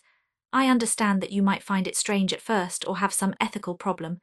It might be easier if you target despicable people. You'll be doing the world a service by eliminating them, and you could solve your problem at the same time, so it is a win-win. Zero was quiet for a few moments before sighing. I will consider it, my lord. Cain nodded, his tone understanding. Good, whether you follow my advice or find another solution is up to you. As long as you avoid targeting children or the weak, I don't care who becomes your prey. But if you go after villains, there will be fewer people seeking revenge in their name. Yes, my lord, thanks for the advice. May I ask what your next steps will be? Cain pondered the question briefly. I will leave the south coast. My objective here is complete. I don't know if I'll need your services again, but until then you are free to act as you see fit. I understand, my lord. I wish you success in your future endeavors. Follow new episodes on the N0vel first, C0M. I will be ready to serve when the time comes. Zero's relief was palpable. He was glad to no longer be bound to dangerous missions for the Scarlet Dragon, but he maintained his respect and formality. Cain could sense the old man's thrill upon their separation, but didn't mind. Good luck to you as well, old man. With those parting words, Cain closed the communication. He then turned his gaze north and activated the Pyramid of Shadows, vanishing into the Shadow Realm. Despite not being fully recovered, his massive body moved swiftly. It would only be a matter of time before he returned to the mainland of the Helix continent. In the Moon Cult, there was a massive observatory, a sacred place where the image of the moon of tomorrow manifested with such vivid clarity it felt as though the celestial body itself was within reach. This observatory was where prophecies were deciphered, and the moon's mysterious power was harnessed to glimpse the threads of fate.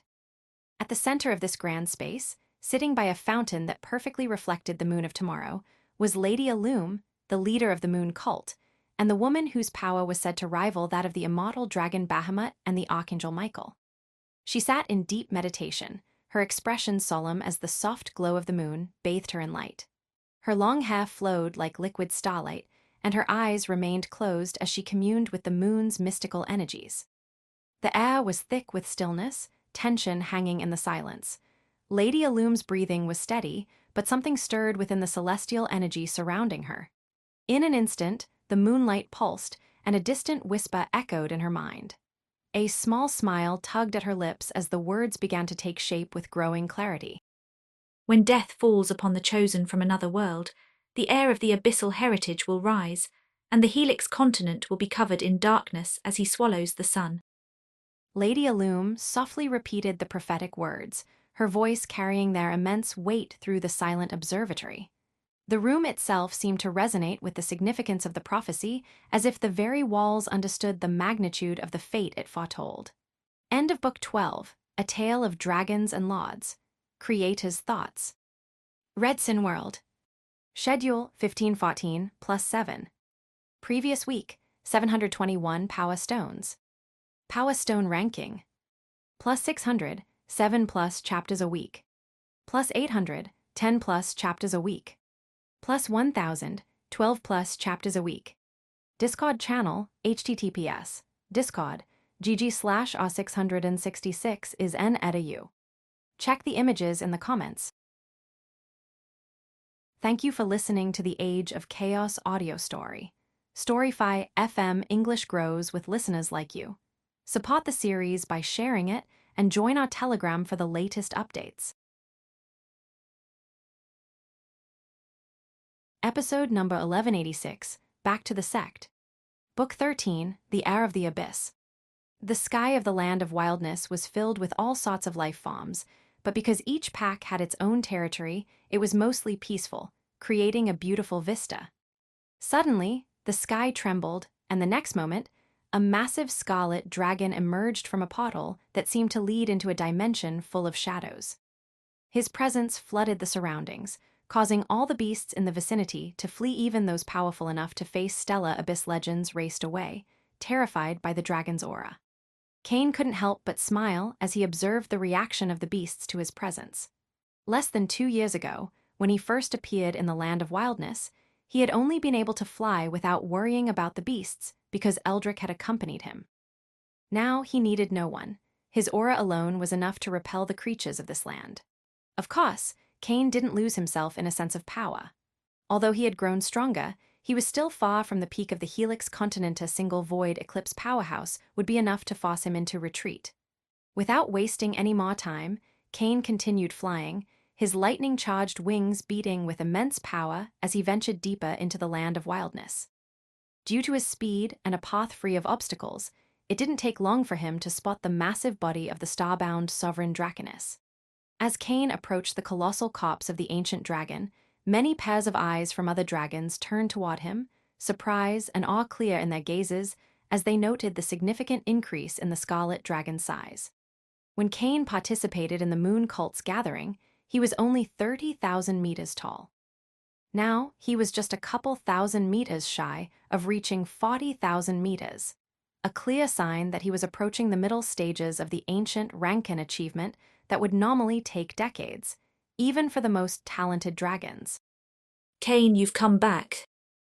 A voice echoed across the surroundings just as Cain neared the center of the sect. A massive obsidian dragon rose into the sky to meet him. Eldrick, it's been a while. Cain replied with a small smile. The aura radiating from Eldrick was full of power and vitality, showing that the setback he had suffered at the moon cult was now behind him. Within seconds, the two dragons stood face to face, and approval glinted in Eldrick's eyes as he nodded. I've heard that those who follow the aspect of gluttony of our dragon empress can advance quickly, but you've taken it to another level. No wonder the Grand Elders are so fond of you.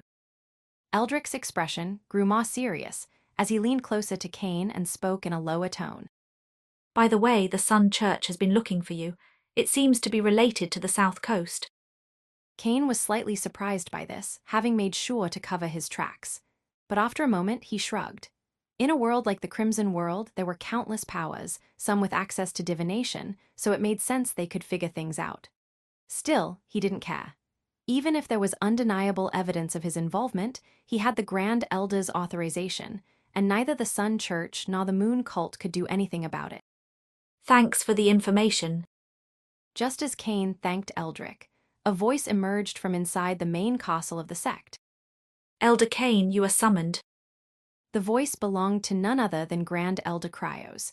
Cain wasn't surprised by the summons, so he nodded to Eldrick before flashing toward the castle, heading for the cave of the Grand Elders.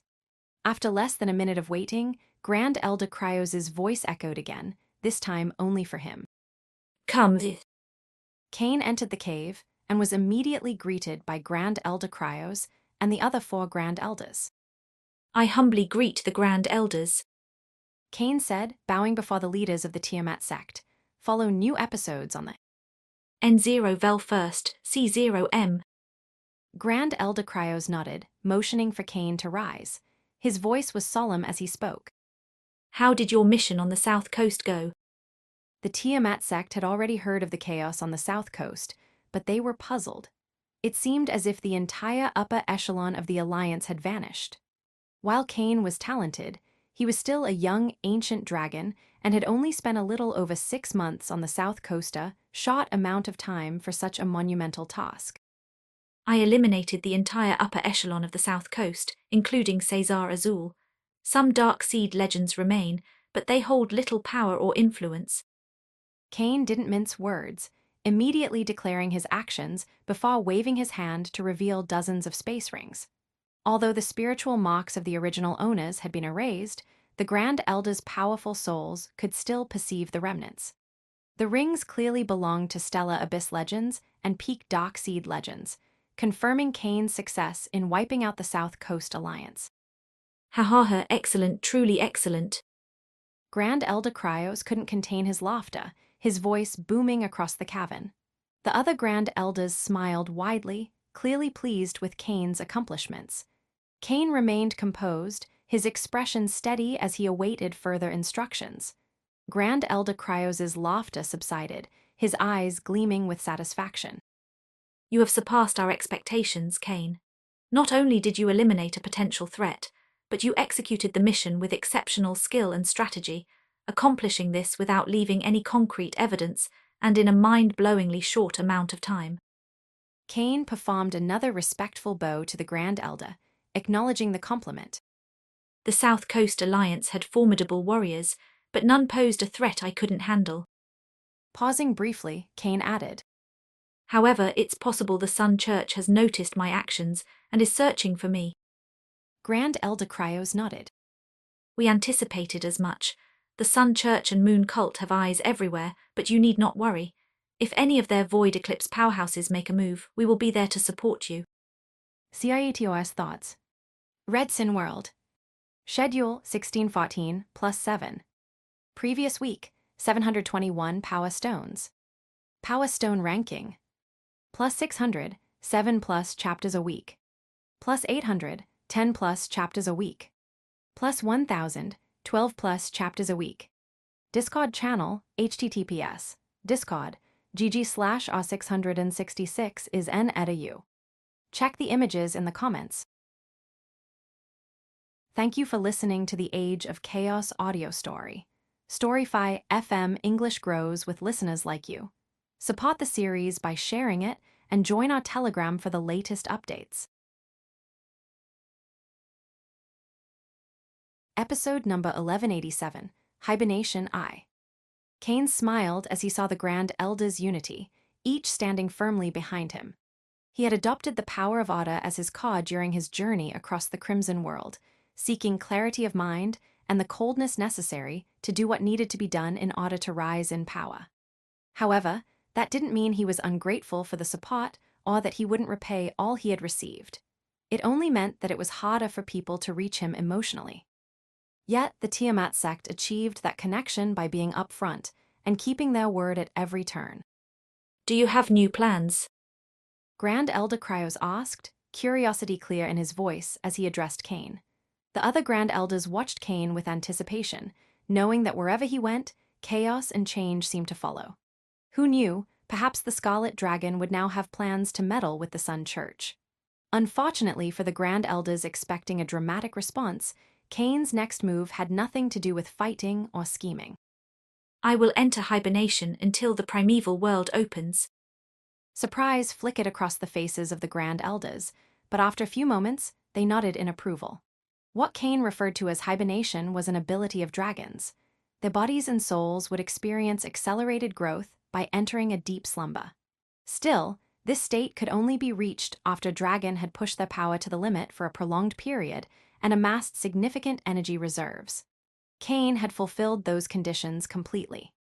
Battling continuously for over 6 months against powerful enemies had constantly pushed his body and soul to the limit. The Grand Elders could feel the immense amount of vitality, energy, and spiritual force slowly integrating into Cain's existence and the massive reserves he had built. Although Cain's choice made perfect sense, the Grand Elders were still surprised. Young dragons often avoided hibernation, as it required remaining in an unconscious meditative state for months, if not years. This idea did not appeal to many, especially those seeking glory. Good choice. I am glad to see you understand the importance of peace and stillness. Grand Elder Cryos said, his voice solemn. As a reward for neutralizing the South Coast threat, I will allow you to perform your hibernation in the third vertebra of the star-bound Sovereign.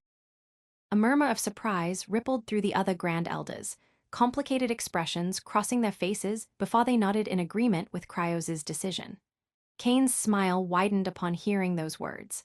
The upper vertebrae of the star-bound Sovereign were reserved for the most powerful dragons, serving as homes for the Grand Elders themselves.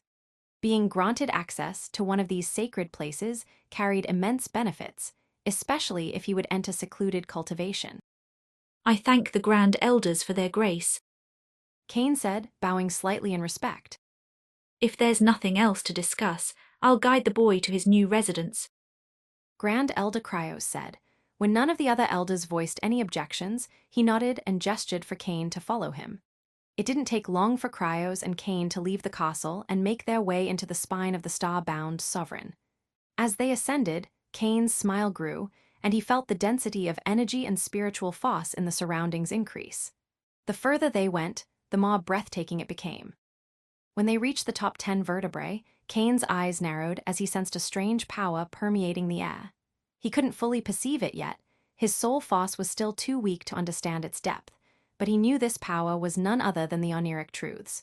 Even after his death, the power of the Oniric Truths remains so vivid and potent. Follow new episodes on the N0 Vel first, C0M. Just how strong was the star-bound Sovereign? Cain thought, awe filling his mind as he continued ascending across the spine of the massive dragon skeleton. As they passed the 7th vertebra, Cain's instincts suddenly reacted. His eyes widened as he looked around, noticing arcs of lightning resembling flames flickering across the area. His dragon's sinful heart throbbed, sending waves of heat through his chest. Grand Elder Cryos noticed Kane's reaction and nodded approvingly. Good, very good. The strength and purity of your dragon's sinful heart is top-notch. Kane turned toward Cryos, curiosity burning in his gaze, but he remained silent, waiting for the Elder to explain. Cryos, seeing the question in Kane's eyes, continued. While your soul may be too weak to fully perceive or understand the oniric truths, your dragon's sinful heart can harmonize with those that formed its core. This was the home of Grand Elder Ignis, the eternal flame. He mastered the oniric truth of wrath, and his soul radiation has suffused this area, making space and time carry fragments of his aura. Kane's eyes narrowed in understanding. He couldn't help but wonder how much benefit he would gain from training in a place like this, but he knew that wasn't possible. He just followed after Grand Elder Cryos. They continued, and when Kane passed the 6th, 5th, and 4th vertebrae, he detected nothing unusual. But as soon as they reached the 3rd vertebra, Kane's breath caught in his throat. Streams of green light flashed sporadically around him, their power and mysteries sending tremors through his soul. His dragon's sinful heart reacted even more intensely than in Ignis's home, surging with strength as it attuned itself to the potent energy in the air. Kane nearly lost himself in the sheer grandeur of the place, but his focus returned when he noticed the solemn look on Grand Elder Cryos' face. This was the home of Grand Elder Amethyst, a master of the oniric truth of gluttony. Cryos said, his voice filled with longing. His expression darkened as an icy coldness seemed to freeze the very space around them. She perished during the ambush by the Sun Church, sacrificing her life so many of our kind could retreat safely into the land of wilderness. CIETOS Thoughts. Red Sin World.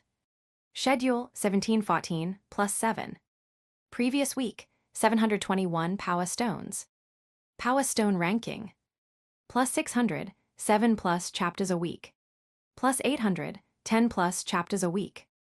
Plus 1000, 12 plus chapters a week. Discord channel, https, discord, gg/r666 is n-edu. Check the images in the comments. Thank you for listening to the Age of Chaos audio story. Storyfy FM English grows with listeners like you.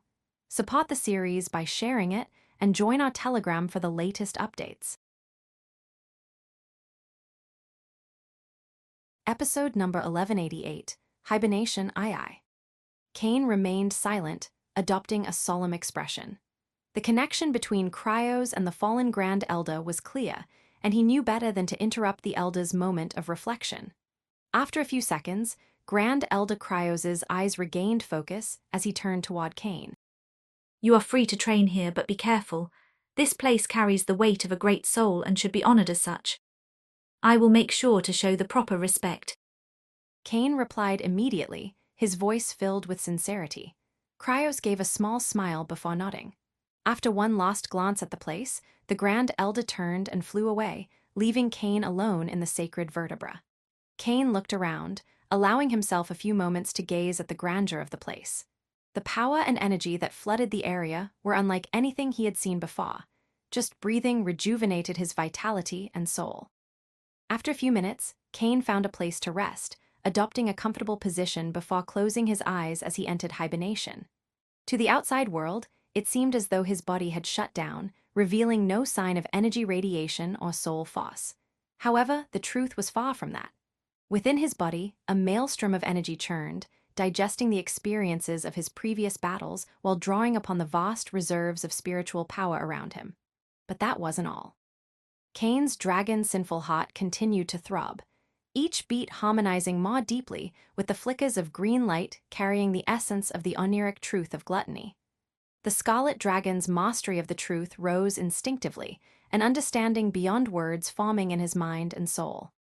Though hibernation was a time of rest for the body, for Kane, it was a time of profound growth. The months passed, and the ancient dragons of the Tiamat sect were all training and improving, preparing themselves for the trail that awaited them. At the same time, a massive scarlet dragon lay in deep slumber within the 3rd vertebra of the star-bound Sovereign. Kane's colossal form stretched out, motionless and silent, giving no indication of life or energy.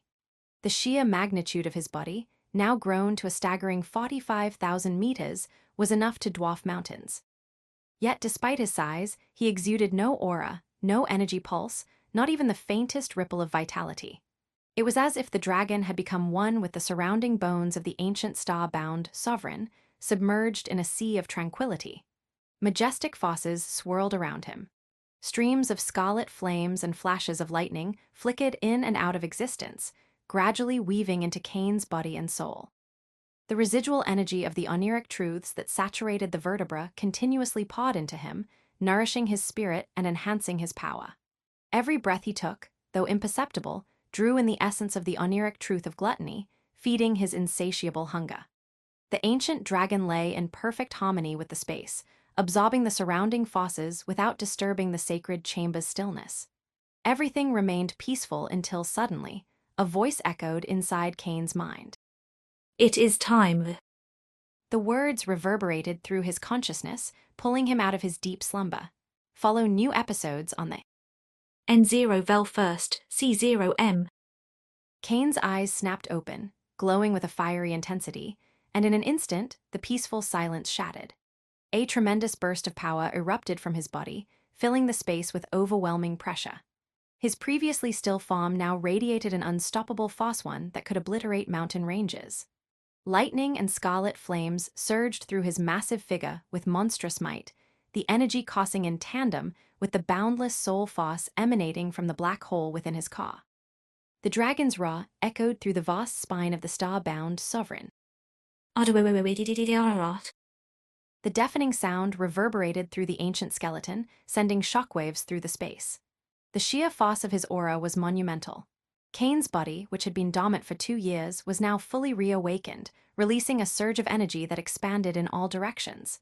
After his triumphant roar, Cain took a deep breath, calming the raging forces within him. Slowly, the scarlet flames, lightning, and overwhelming aura began to retreat, coiling back into his body. His soul force, once spilling out uncontrollably, was now drawn inward, again confined within his black hole. It took several moments for the chaotic energy to settle, but once it did, Cain stood there, surveying his transformation. A wide smile spread across his face as he realized the extent of his growth. I've grown, He murmured, looking at his now massive frame. His body had reached an awe-inspiring size, every fiber carrying immense strength, and his scales harder than most Middle legendary treasures. Not only that, but I've advanced to level 24, and I've already made significant strides towards level 25. Thrill surged through him. The improvement was beyond what he had expected. As a Dark Seed legend, every increase in his level brought immense power, but this growth was extraordinary. Although his Tiamat dragon path was his strongest and most developed aspect, Cain knew better than to neglect the level system. After all, it was his black hole that nurtured his true name, the core of his existence.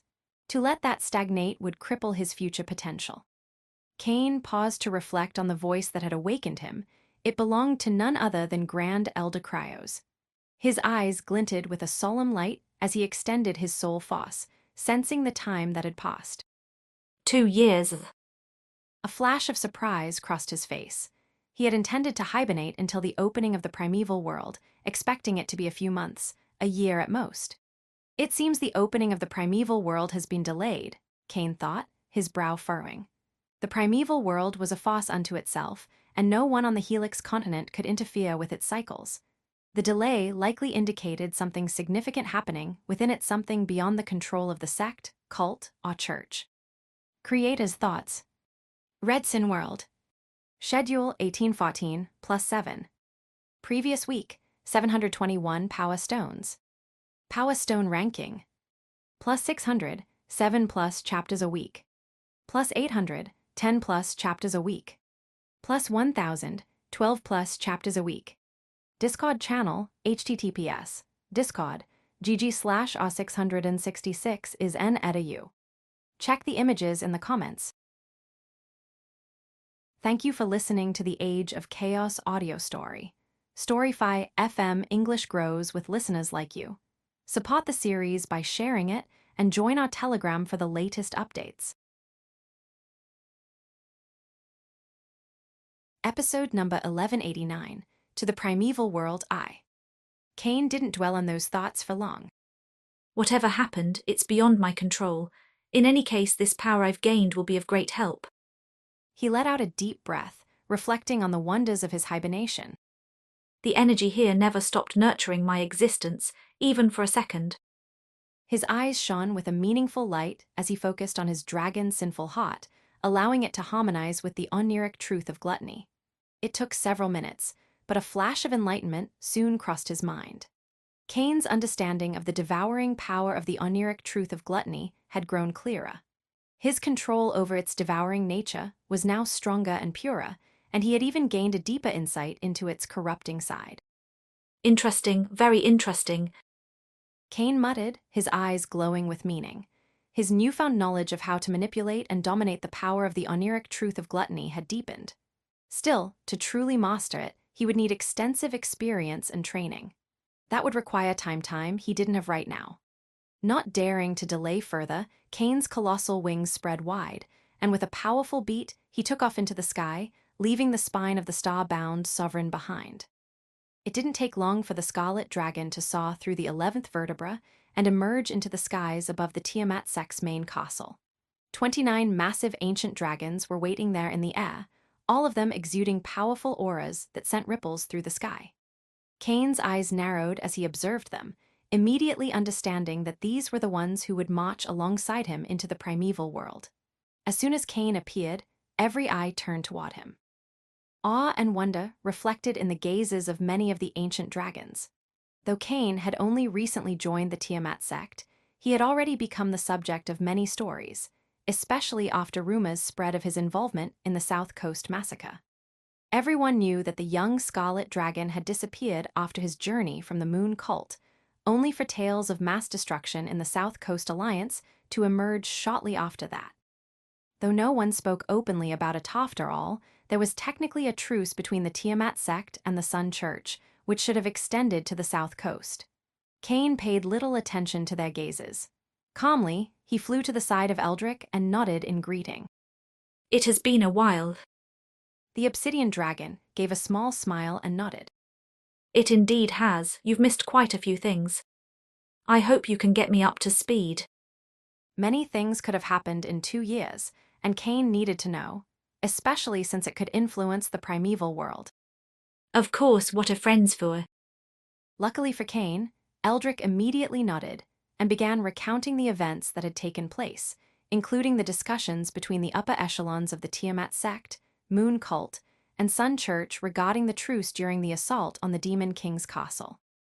It didn't take long for all 5 Grand Elders to emerge from the castle, their auras radiating power and might as they gazed upon the assembled ancient dragons. These were the elites of the new generation, destined to rise to higher stages and become the future pillars of the Tiamat sect, guiding it to even greater heights. Usually, in such gatherings, Grand Elder Cryos would address the ancient dragons, but this time was different. Rumbles. A deep rumble echoed across the sect as the ground trembled and the mountains shifted, heralding the movement of the mightiest of the immortal dragons. Follow new episodes on the N0 Vel first, C0M. Grand Elder Bahamut, the peak void eclipse immortal dragon, rose into the sky. His colossal figure appeared above the rest of the Grand Elders, his massive size casting a shadow over everyone below, drawing awe and respect from the hearts of all who beheld him. The massive dragon's aura was so immense that some of the ancient dragons could barely move in his presence. Then he spoke, his voice so powerful that it echoed across the heavens like thunder. You stand at the precipice of legend, about to enter the primeval worlder realm of boundless opportunity and peril. Remember the blood that flows within you, no matter the challenges you face or the temptations that may sway your heart. You are not mere beasts, you are the proud dragons of the Tiamat sect. Let your wings carry not just your bodies, but the honor and legacy of our kind. Rise above greed and discord. Stand united as one mighty roar that will shake the very foundations of the continent. All the ancient dragons who heard these words couldn't help but feel an immense sense of pride washing over them, burning within as they glanced at one another. Nodding in silent agreement, they formed an unspoken pact of brotherhood over greed. A wide smile appeared on Grand Elder Bahamut's face as he saw the unity in their eyes. Then he roared once more, his voice shaking the very fabric of reality. Forward, my brethren, let us carve our destiny. Grand Elder Bahamut unleashed a massive amount of soul force that shattered spacetime itself, generating a colossal portal. The massive dragon then beat his gargantuan wings, moving at a shocking speed for his immense size, crossing into the portal the next second. He was followed by the rest of the Grand Elders and all the ancient dragons who would be entering the primeval world. The dragons crossed the portal and soon found themselves outside the land of wilderness. Their presence made the sky tremble, and their wings created massive gales in all directions as they advanced toward their destination. Grand Elder Bahamut led the charge, his enormous figure causing even the elements to quiver. Silence enveloped the journey as all the ancient dragons prepared themselves for what lay ahead.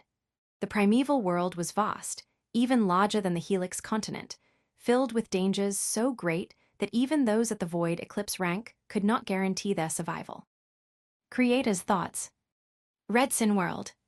Schedule 1914 +7. Previous week, 721 Power Stones. Power Stone ranking. +600, 7+ chapters a week. +800, 10+ chapters a week. +1000, 12+ chapters a week. Discord channel, https, Discord, gg/r666 is n edu. Check the images in the comments. Thank you for listening to the Age of Chaos audio story. Storyfy FM English grows with listeners like you.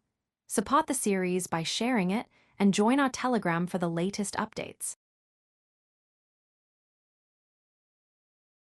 Episode number 1190, To the Primeval World, II. If those dangers weren't enough, the dragons would soon find themselves alongside the forces of the Sun Church, the ones who had attacked without provocation and taken the lives of many of their brethren. Initially, the Tiamat sect had planned to strike with full force once inside the primeval world to butcher the angels and make them pay. However, things had changed due to the presence of the Demon King's castle. Many things had shifted in the past few years, but if one thing was sure, it was that the journey into the primeval world would be extremely dangerous, and many might not return. Even with their incredible speed and the advantage of Grand Elder Bahamut's portal bringing them close, it took nearly 20 hours of flying before they finally saw their destination. Kane's eyes narrowed as he gazed upon a vast chasm filled with swirling dark winds.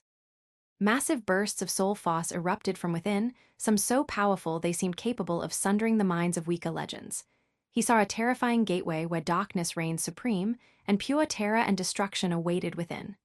The abyss seemed to devour light itself, its depths unfathomable. It felt as though the entrance led not just to another world, but to the very heart of oblivion. A sharp light appeared in Kane's mind as he recalled the name of this place, the Howling Abyss. He had learned of it from a map he bought at the South Coast Alliance's Commerce Association, but only after joining the Tiamat sect did he discover that this place was the entrance to the primeval world. As the dragons drew nearer to the massive chasm, their eyes grew keen, and they noticed a group already present. Their guard relaxed when they saw it was composed solely of women. Kane was not surprised to see that the forces of the Moon Cult had arrived first since the Howling Abyss was near their territory. As he scanned the group, his eyes fell again on a young woman with violet hair and silver and golden eyes. A solemn expression crossed the scarlet dragon's face as a flicker of annoyance stirred within him at his own reaction, especially since he didn't understand the reason for it. Kane made sure to hide his emotions, not wanting to repeat the scene that had occurred the first time he saw her. In the next moment, the power of Otto within Kane activated, ensuring that such distractions wouldn't bother him. Even for him, the primeval world would be dangerous, and he could not allow this woman to make him lose focus. Suddenly, the dragon's eyes narrowed their instincts, and killing intent exploded as they all turned to the right. The gazes became cold as they spotted a group of men and women, all adorned with golden wings and fiery halos. The forces of the Sun Church had arrived. The angels, too, detected the presence of the dragons and responded with equal animosity and killing intent.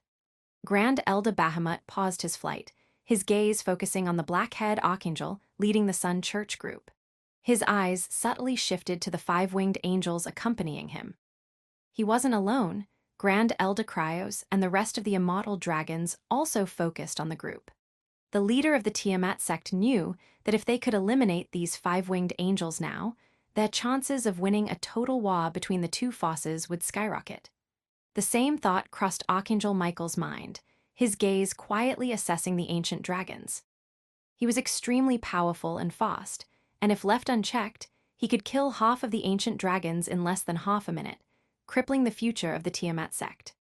This standoff was precisely why the Grand Elders of the Tiamat sect and the strongest archangels of the Sun Church had mobilized to serve as a deterrent to the other side. This was open ground, with no neutral force like the moon hot to hinder their movements. If they attacked with everything they had, no one could stop them, not even Lady Illum and the forces of the moon cult. Follow new episodes on the N0 Vel first, C0M. A tense silence reigned as the Grand Elders and Archangels sized each other up. If one side appeared weak, the other would not hesitate to annihilate the younger generation. Finally, both leaders resumed their flight, realizing there would be no true victor if they clashed here. Lady Illum watched the intense exchange with a serene smile, unfazed by the tension, as if the idea that a fight could arise never crossed her mind. She nodded courteously to Archangel Michael and immortal dragon Bahamut, and the duo responded in kind before leading their forces forward. All three factions adopted a triangular formation around the massive chasm, their gazes fixed on the bursts of soul force that grew stronger by the minute. Suddenly, the eyes of the three forces turned toward the horizon as they saw 10 individuals flying toward them, all of them Dark Seed legends. These were the people of the South Coast Alliance. According to ancient decrees, the South Coast Alliance had the authority to claim 10 slots for entry into the primeval world. But that was back when they had Stellar Abyss legends among their ranks, which granted them a certain level of power. Now, things had changed, and their strength was a mere shadow of what it once was, a joke in the eyes of the Tiamat sect, Moon Cult, and Sun Church. In fact, the three major powers had considered taking away the South Coast slots, and there was nothing the South Coast Alliance could have done to stop them. But they were fortunate, as the sect, cult, and church were unable to agree on how to divide the additional slots. Each side wanted an equal share, and none would accept the others having more. All 100 slots had to be used, and since the 10 slots couldn't be split evenly among the three factions, no one got anything. In a way, the South Coast Alliance was lucky to benefit from the stalemate among the three major powers. Creators' thoughts. Redsin World.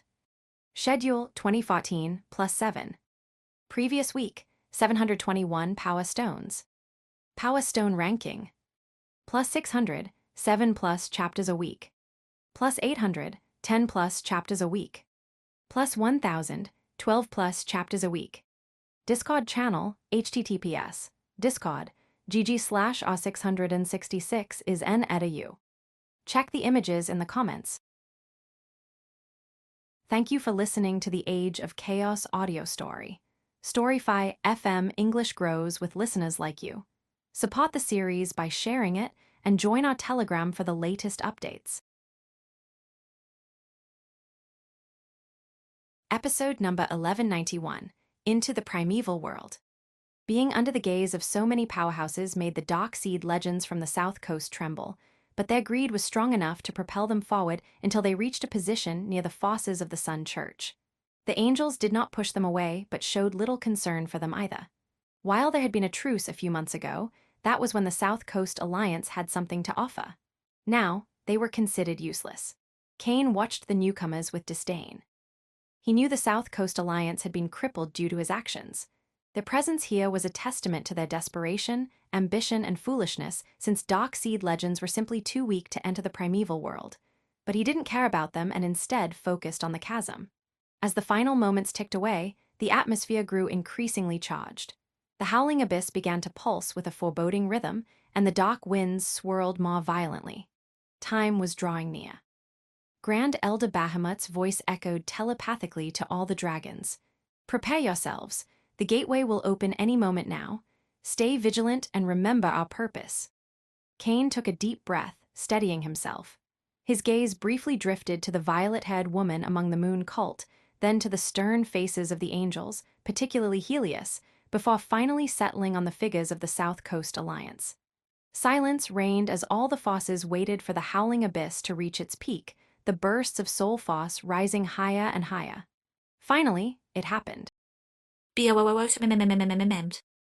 With a massive explosion that seemed to shake the very foundations of the world, a pillar of sky blue light erupted, ascending to the heavens with a foss capable of sundering the skies themselves. Simultaneously, bursts of starlight appeared, each one massive and radiant. Cain's eyes narrowed as he witnessed the spectacle. At first, there were only a few starlight cocoons, but after several minutes, 100 materialized inside the pillar of sky blue light, each glowing with ethereal luminescence. Once all 100 were occupied, the pillar of Sol Foss would return to the depths of the chasm, bringing those inside into the primeval world. Grand Elder Bahamut, Archangel Michael, and Lady Illum glanced at their fosses and nodded softly, signaling the angels, saintesses, and dragons 30 from each faction to move forward and enter the massive cocoons. The people of the South Coast Alliance did the same, taking great care not to meddle with any of the powerhouses from the other factions. They understood their best chance of returning alive was to draw as little attention as possible. There was no clash between the fosses. Even though the angels and dragons hated each other to the bone, they were wise enough not to engage in a fight around a phenomenon that even void eclipse powerhouses could not control. Once all 100 of the starlight spheres had someone inside, the massive pillar of sky blue light that had risen from the chasm trembled before diving back into the darkness at a shocking speed, taking the angels, saintesses, dragons, and humans with it. Cain felt himself swallowed by the massive abyss, darkness enveloping him to the point where he couldn't even see his own body. Follow new episodes on the N0 Vel First, C0M. He felt himself falling for what seemed like countless hours, crashing through dimensions until a crack in the darkness finally appeared, and he was forcefully pushed through it. Instantly, Cain rose, his eyes sharp, as he found himself in the sky. The portal through which he had arrived closed behind him, making it clear it could not be used to return. His Sol Foss spread in all directions as he scanned the area, noting the dragons appearing around him while paying special attention to the presence of angels. There was no order in how they appeared.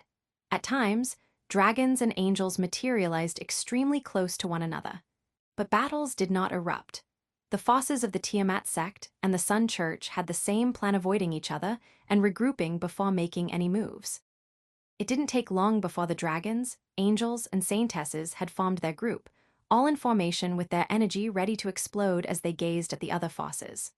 The Dark Seed legends from the South Coast were also present, but none of the major factions paid much attention to them, considering them inconsequential.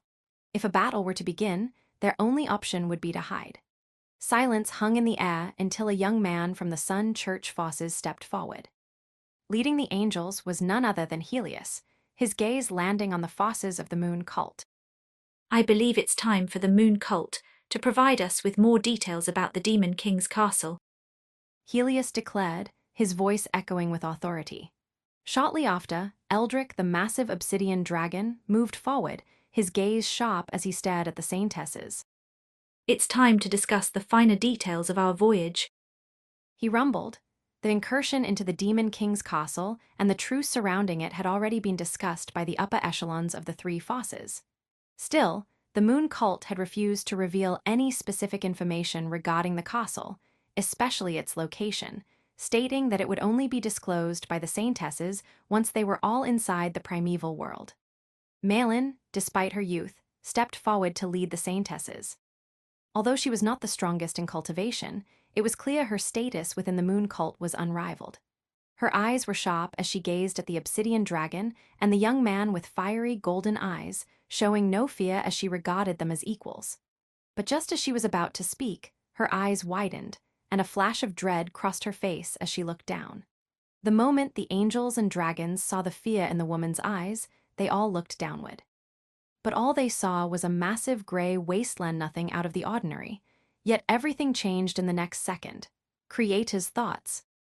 Redson World. Schedule 2114 +7. Previous week, 721 Power Stones. Power Stone ranking. +600, 7+ chapters a week. plus 800, 10 plus chapters a week. Plus 1000, 12 plus chapters a week. Discord channel, https, discord, gg/r666 is n edu. Check the images in the comments. Thank you for listening to the Age of Chaos audio story. Storyfy FM English grows with listeners like you. Support the series by sharing it and join our Telegram for the latest updates.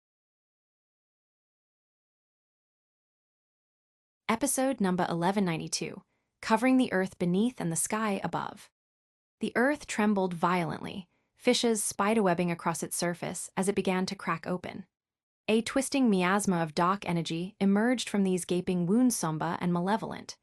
The energy carried an aura so corrupt that dragons, angels, and saintesses alike clenched their fists in suspense and unease. Just as they wondered about the source of this ominous force, a massive explosion ripped through the earth. The ground shattered into pieces, and the entire wasteland stretching thousands of kilometers burst apart as countless creatures erupted into the sky. From the depths of the ruptured earth surged an ocean of monstrosities, each a half-meter-tall embodiment of ravenous hunger. These creatures resembled mutated locusts, their exoskeletons armored with dark, chitinous shells that glistened with a viscous black liquid seeping from their bodies, their own corrupted blood. Their multifaceted eyes glowed with a dull, soulless light devoid of intelligence, but filled with an insatiable urge to kill. Jagged mandibles clicked hungrily, and their wings buzzed with a sound that resonated like the drone of a million tortured souls. Kane's eyes sharpened as he witnessed the horrifying spectacle, a literal ocean rising from the ground and lashing toward the sky. The sheer number of these creatures was staggering, a living tide that threatened to swallow everything. A strange feeling assaulted his heart, a sense of DA_copyright JA_VU, as if he had encountered such beings before. Yet he was confident he had never faced anything like this. However, there was no time to ponder as the dark swarm ascended rapidly, their collective intent clear despite the absence of sentient thought, to devour them all.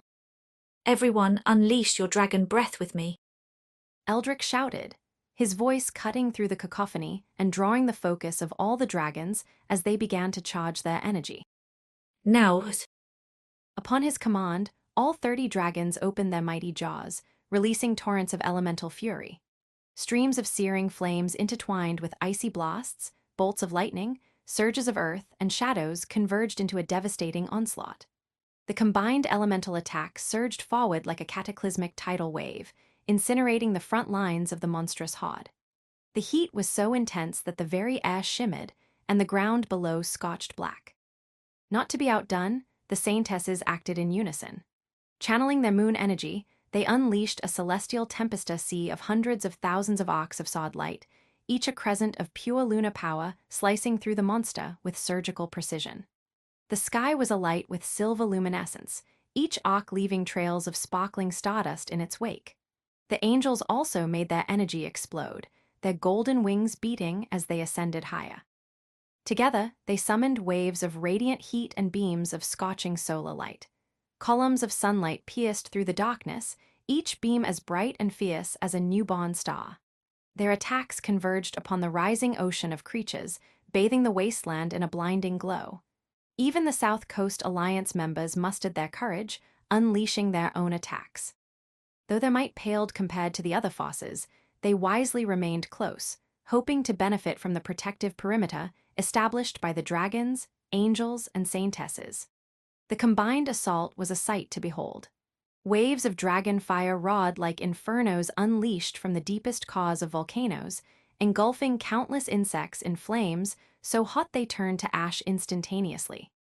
The sea of sod light from the saintesses carved through the swarm, each arc cleaving dozens of creatures, their bodies dissolving into wisps of darkness.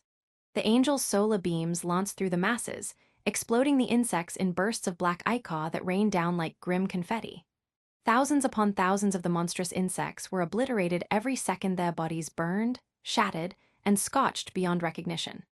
The sheer power displayed by the dragons, angels, and saintesses was awe-inspiring. However, despite the devastation wrought upon them, the swarm's defenses were formidable. Follow new episodes on the N0 Vel first, C0M.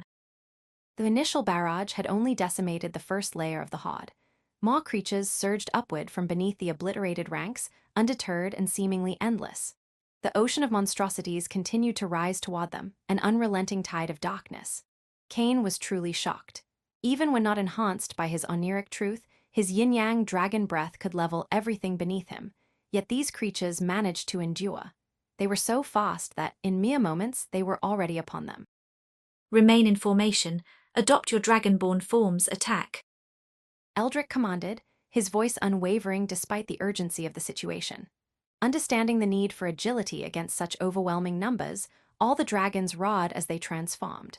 The gargantuan dragon bodies shifted into their more nimble dragonborn forms, each towering dozens of meters tall. Remaining in their massive forms would have been a hindrance against the billions of half-meter insects swarming them from all directions. Cain, now in his dragonborn form, moved with lethality. His claws sliced through the air, wings beating to generate gusts that knocked clusters of insects off course, and his tail whipped around like a scythe, cleaving anything it touched. He fought tirelessly, but no matter how many he destroyed, more took their place. Not even 5 seconds had passed when a sharp pain shot through Cain. Glancing down, he saw one of the creatures latched onto him, its jagged mandibles piercing his scales. What are these things? Cain could hardly believe it. It would take considerable effort for a Darkseid legend wielding a legendary weapon to pierce his scales, yet the jaws of this tiny creature had managed it, and there were billions of them. He wasn't alone in his shock. All the dragons, as well as the saintesses and angels, were experiencing the same terrifying reality. The swarm attacked with maniacal ferocity, their numbers so vast that they surrounded them from all directions, covering the earth beneath and the sky above. Screams of pain and agony echoed across the battlefield as the first victims fell. Alert. Save us! The cries came from the forces of the South Coast Alliance. Their bodies were ripped to pieces by the monstrous insects. They were the weakest among them, and the swarm tore through them like a hot knife through butter. Creator's thoughts. Redsin World. Schedule 114 plus 7. Previous week, 711 Power Stones. Power Stone ranking. Plus 600, 7 plus chapters a week. Plus 800, 10 plus chapters a week. Plus 1000, 12 plus chapters a week. Discord channel, https, Discord, gg/r666 is n@u. Check the images in the comments. Thank you for listening to the Age of Chaos audio story. Storyfy FM English grows with listeners like you. Support the series by sharing it and join our Telegram for the latest updates. Episode number 1193. Precise control over the oniric truth of gluttony. Cain's eyes widened as he watched the members of the South Coast Alliance being butchered to pieces by the monstrous insects. The swarm was relentless, devouring them so thoroughly that not even a drop of blood remained. The hive consumed their bodies entirely before the creatures lunged toward the nearest life forms. A flash of cold determination surged through Cain's mind. Without hesitation, he unleashed the full force of his scarlet flames. The inferno exploded outward from his form, flooding the surroundings in a sea of searing fire that engulfed the entire dragon battlefield. The dragons, who fought fiercely amidst the chaos, were momentarily startled by the sudden expansion of flames, but quickly realized they felt no heat from it. With uncanny precision, Cain's flames seemed to distinguish friend from foe, scorching only the monstrous insects alive. The ancient dragons exchanged glances of awe and disbelief as they witnessed the scarlet dragonborn's unique flames. Everyone with me. Cain did not have time to take into consideration the awe and wonder in the eyes of the ancient dragons as he shouted, his voice ringing across the battlefield, leaving no room for hesitation. He signaled for the dragons to tighten their formation, drawing them closer so he could reduce the range of his sea of scarlet flames and conserve his dwindling energy reserves. Understanding the urgency of the situation, the dragons swiftly moved toward Cain, forming a tighter cluster that allowed him to concentrate the destructive power of his flames over a smaller area. As the dragons regrouped, others found their own methods to combat the unrelenting tide of insects. Malin, high in the air, adopted a meditative position, her body glowing with violet moonlight. A dome of Luna energy expanded from her form, enveloping the saintesses of the moon cult in a protective barrier. Every insect that crossed into the dome disintegrated as though centuries passed over them in mere seconds. Meanwhile, Helios, with radiant golden fireballs burning between his palms, unleashed powerful heat waves that did no harm to his fellow angels, but set the insect swarm ablaze. Despite their formidable durability and numbers, the insects lacked any form of self-preservation. They recklessly threw themselves into the fray, driven only by the instinct to kill. Minutes passed, and hundreds of millions of the insect creatures were obliterated. Yet, despite their overwhelming losses, they continued to flood the sky and the earth below, making it seem there was no end to them. On the other hand, the energy reserves of Cain, Malin, and Helios were visibly thinning. Sensing his weakening energy, Helios glanced at the angels nearby. Understanding his silent plea, the other angels unfurled their wings and began channeling beams of sunlight into his body, replenishing his strength. The saintesses of the moon cult did the same, sitting cross-legged within the violet dome and channeling their moon force into Malin, allowing her to sustain the protective barrier around them. The dragons, however, faced a different challenge. Unlike the unified energy of sunlight or moon force that the angels and saintesses could share, the Tiamat dragon path's versatility, while advantageous for individual growth, made it impossible for them to simply funnel their energy into Cain. Each dragon's power was special, and no simple method existed for them to aid him in replenishing his reserves. Cain's expression remained stoic, but inside, he was rapidly approaching his limit. Though growing stronger the more they consumed, his scarlet flames required an enormous amount of energy to maintain. The ocean of flames he had created and the heat it produced demanded more energy than he could recover from burning the monstrous insects. Eldrick, who had been closely monitoring Cain's condition, noticed the exhaustion on the young dragon's face. The obsidian ancient dragon called out, his deep voice cutting through the chaos. Follow new episodes on the N0 Vel first, C0M. Cain, fall back for a moment. We'll handle the swarm while you recover.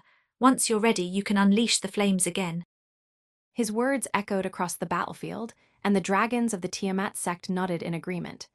They understood the risks. They would likely sustain injuries in the interim, but it was clear Cain had reached his limit, and this was the only viable path forward. Cain, however, remained silent for a moment, a solemn expression crossing his face. He knew Eldrick's plan was sound, but came with significant risks. If the dragons were left weakened by the onslaught, they would be vulnerable to future attacks, particularly from the Sun Church forces, who still stood at full strength. A flicker of resolve appeared in Cain's eyes as he considered the possibilities. Finally, he spoke. There is something I would like to try first. Without waiting for a response, Cain shifted back into his full dragon form, his body towering at a staggering 45,000 meters. The sea of scarlet flames expanded even further to accommodate his gargantuan body. The ancient dragons looked on, confused for a moment, before hearing Cain's voice once more. Get on my back. Cain commanded, his voice filled with authority. All 29 Dragonborn moved swiftly without hesitation, landing atop Cain's massive form. With the dragons now clustered on his back, Cain only needed to focus the sea of flames around his own body, significantly reducing the strain on his energy reserves. With the dragons in place, Cain opened his maw wide and activated the power of his dragon's sinful heart, summoning a wisp of the oniric truth of gluttony. A gravitational force erupted from Cain's open maw, pulling the surrounding insect monsters toward him with overwhelming might. The monstrous creatures, though relentless, were powerless to resist the pull, their bodies being dragged helplessly into the gaping maw of the scarlet dragon. Eldrick and the other ancient dragons watched in awe as Cain exhibited precise control over the oniric truth of gluttony, something even those, at the peak of the ancient dragon rank, had yet to master. To be fair, this level of understanding of the oniric truth could be considered an inheritance that Cain obtained from the spiritual remnants of Grand Elder Amethyst's essence. Creator's thoughts. Redsin World. Schedule 214 plus 7. Previous week, 711 Power Stones. Power Stone ranking. Plus 600, 7 plus chapters a week. Plus 800, 10 plus chapters a week. Plus 1,000, 12 plus chapters a week. Discord channel, https, Discord, gg/r666 is n edu. Check the images in the comments. Thank you for listening to the Age of Chaos audio story. Storyfy FM English grows with listeners like you. Support the series by sharing it and join our Telegram for the latest updates. Episode number 1194, Old Enemy I. Cain couldn't focus on the awe he was generating among the ancient dragons. He was too focused on the gamble he had just made. The goal was simple. By directly devouring the monstrous creatures and funneling them into his stomach, where they would be consumed by the Scarlet Reaper, could he replenish enough energy to maintain the scarlet flames that enveloped his gargantuan body potent enough to repel the creatures and keep the ancient dragons safe. It didn't take long for the results to show, and the truth was more astonishing than Cain anticipated. The energy he obtained from devouring the monsters didn't just match his energy expenditure, it greatly surpassed it. Immediately, the massive waves of scarlet fire surrounding Cain's dragon body exploded with renewed intensity, incinerating the creatures that surged toward him. Even more astonishing, Cain felt his energy reserves rising instead of depleting. Cain was genuinely shocked, wondering what kind of energy these creatures carried that allowed him to gain so much from devouring them. But now was not the time for answers. It was the time to consume, and consume he did, feeding off the seemingly endless swarm. Eldrick and the rest of the ancient dragons couldn't help but burst into booming laughter as they witnessed the surging waves of scarlet fire and how Cain seemed brimming with energy. Hahaha, Elder Lorifer is truly something else. One of the ancient dragons shouted, and the rest nodded in agreement. Hahaha, of course, I was the one who discovered him. My eyes always find treasures. Eldrick boasted, raising his head high in pride. You're really good at pranks, Eldrick. We all know that most of the so-called treasures you found were nothing but junk. I still remember the ancient fruit. You sold me, it turned out to be just a weird apple. Zalgrim, the massive lightning dragon, said mockingly, causing the laughter to grow even louder. The camaraderie and humor on display made it hard to believe these dragons were on the verge of a ferocious battle just moments ago, preparing to face a horde of billions of enemies. Cain heard the laughter and smiled slightly, but didn't respond. He continued devouring, using the energy he gained to keep the monstrous swarm at bay while channeling the surplus energy into his black hole, ensuring that his body and soul remained at their peak. Malin, observing the dragons all this time, couldn't help but smile as she watched Cain flawlessly resolve the crisis that had besieged the Tiamat sect, even growing stronger in the process. No matter where you go, you always manage to make a scene, don't you? The Saintess of the Three Moons murmured to herself with a small smile before her eyes sharpened, refocusing on the violet force field around her. Using the power of the Moon of Tomorrow, she continued disintegrating the monstrous insects, but a meaningful light appeared in her eyes. She had significantly prepared for this journey, even using her divination skills to peer into previous voyages through the primeval world, and she could say for certain that this was the first time such creatures had appeared. The delay in the opening and these strange creatures, could this be related to the Demon King's prophecy? A solemn light appeared in Malin's eyes as she recalled the real reason she was here, her face reflecting a determined resolve. She would not let history repeat itself. Not far from the Moon cult, the people of the Sun Church had ashen faces. The angels were filled with disappointment. They had wanted to witness the dragons struggle against the creatures, gaining twisted satisfaction from their desperation. But Cain's intervention had deprived them of that spectacle. Helios, in particular, wasn't pleased. Follow new episodes on the N0 Vel first, C0M. A cold glint appeared in his eyes as he stared at Cain. To someone like Helios, most of those present were insignificant pawns, inconsequential in the grand scheme of his plans. But the power and abilities Cain displayed were beginning to bother him. He remained silent, continuing to unleash waves of scorching heat to keep the monstrous insects at bay, yet a dangerous light flickered in his gaze. I've planned for this moment for hundreds of thousands of years. I won't allow a wild card like him to disrupt my game, Helios thought, contemplating his next move. Hours passed, and the swarm of monsters continued to strike relentlessly, surging from all directions toward the angels, saintesses, and dragons only to meet their demise. With his immense power, Cain had no trouble handling the countless swarms, devouring them endlessly. Yet, after consuming billions of the creatures, his eyes suddenly grew sharp. Although Eldrick and the rest of the ancient dragons had relaxed somewhat, seeing that Cain's plan was working, they hadn't let down their guard. When they noticed the change in Cain's eyes, Eldrick voiced the concern they all shared. Cain, is everything all right? Eldrick's question cut through the minds of the dragons, but before they could grow too worried, Cain's telepathic voice reassured them. Yes, don't worry. I just detected a fluctuation in my black hole, but everything is under control. Cain's voice echoed in their minds, as it was impossible to speak while consuming thousands of monsters every second. Hearing his words, the ancient dragons relaxed. While the reaction of the black hole was not a small thing, it made sense, considering the sheer volume of energy Cain had been processing for hours now. Satisfied, they returned to their tasks. Yet, a meaningful light appeared in Cain's eyes. The explanation he gave to the ancient dragons wasn't entirely false. His black hole had indeed trembled, but it wasn't due to the energy flowing through him. It was because of his true name. Cain continued devouring the monstrous swarm, but his mind was now focused on the tremor in his true name, and he used his soul force to uncover its origin. The true name was the core of his existence, containing his primordial essence and destiny, so he could not allow anything to happen to it. Creator's thoughts. Redsin World. Schedule 314 plus 7. Previous week, 711 Power Stones. Power Stone ranking. Plus 600, 7 plus chapters a week.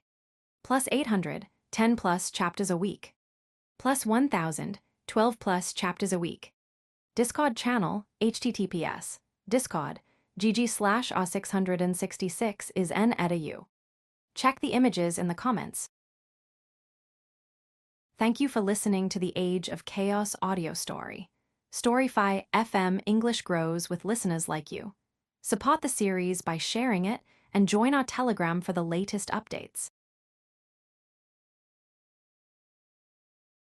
Episode number 1195, Old Enemy, Aye. Cain couldn't shake the growing sense of caution as he reflected on the words of Dragon Empress Tiamat.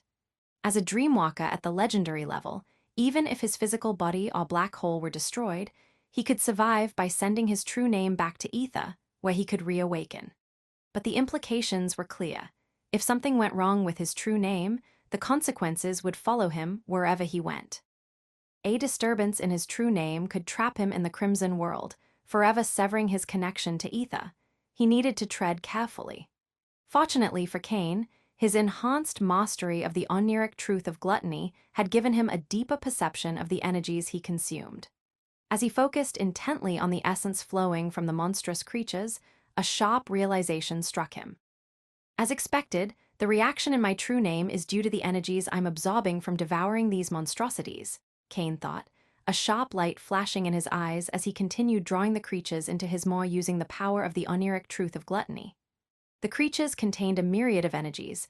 Most were concise, such as life force and spiritual power. However, among the more typical energies, there was something else. A small, dark essence, barely detectable. Each creature carried only a few gotas of this energy, but its potency was remarkable. It seemed to be the core of their strength, the reason these creatures could pierce even Cain's scarlet scales. Though the amount in each monster was minuscule, after devouring billions of them, the accumulated essence had reached a level significant enough to trigger a reaction in his black hole. Now that Cain understood the cause of the disturbance, the next step was to figure out what this dark essence was. It could very well be the force behind the creatures, power simulating it might make him stronger. But it could also be the source of their madness and ferocity, driving them to mindlessly attack and sacrifice themselves. Allowing such an unstable force to corrupt his true name was out of the question. It would be like warping his soul and mind beyond recognition. There was no point in gaining more power if it meant losing himself, becoming a mindless monster driven only to destroy. Cain shut out all distractions, focusing completely. His mind and soul force honed in on the dark essence, probing its nature. Minutes passed, and the presence of the dark energy became clearer. Suddenly, a deep sense of D A tilde copyright J A tilde vu struck him, much like when he first encountered the creatures. But this time, clarity followed. Outwardly, Cain showed no signs of his internal revelation, continuing to consume the creatures with steady determination. Yet inside, his heart was shaken to its core. The reason this energy felt familiar was not because he had encountered it in the Crimson World, it was because he had faced it before in ether. Depravita, Cain whispered in his mind, the word ringing like a dark omen.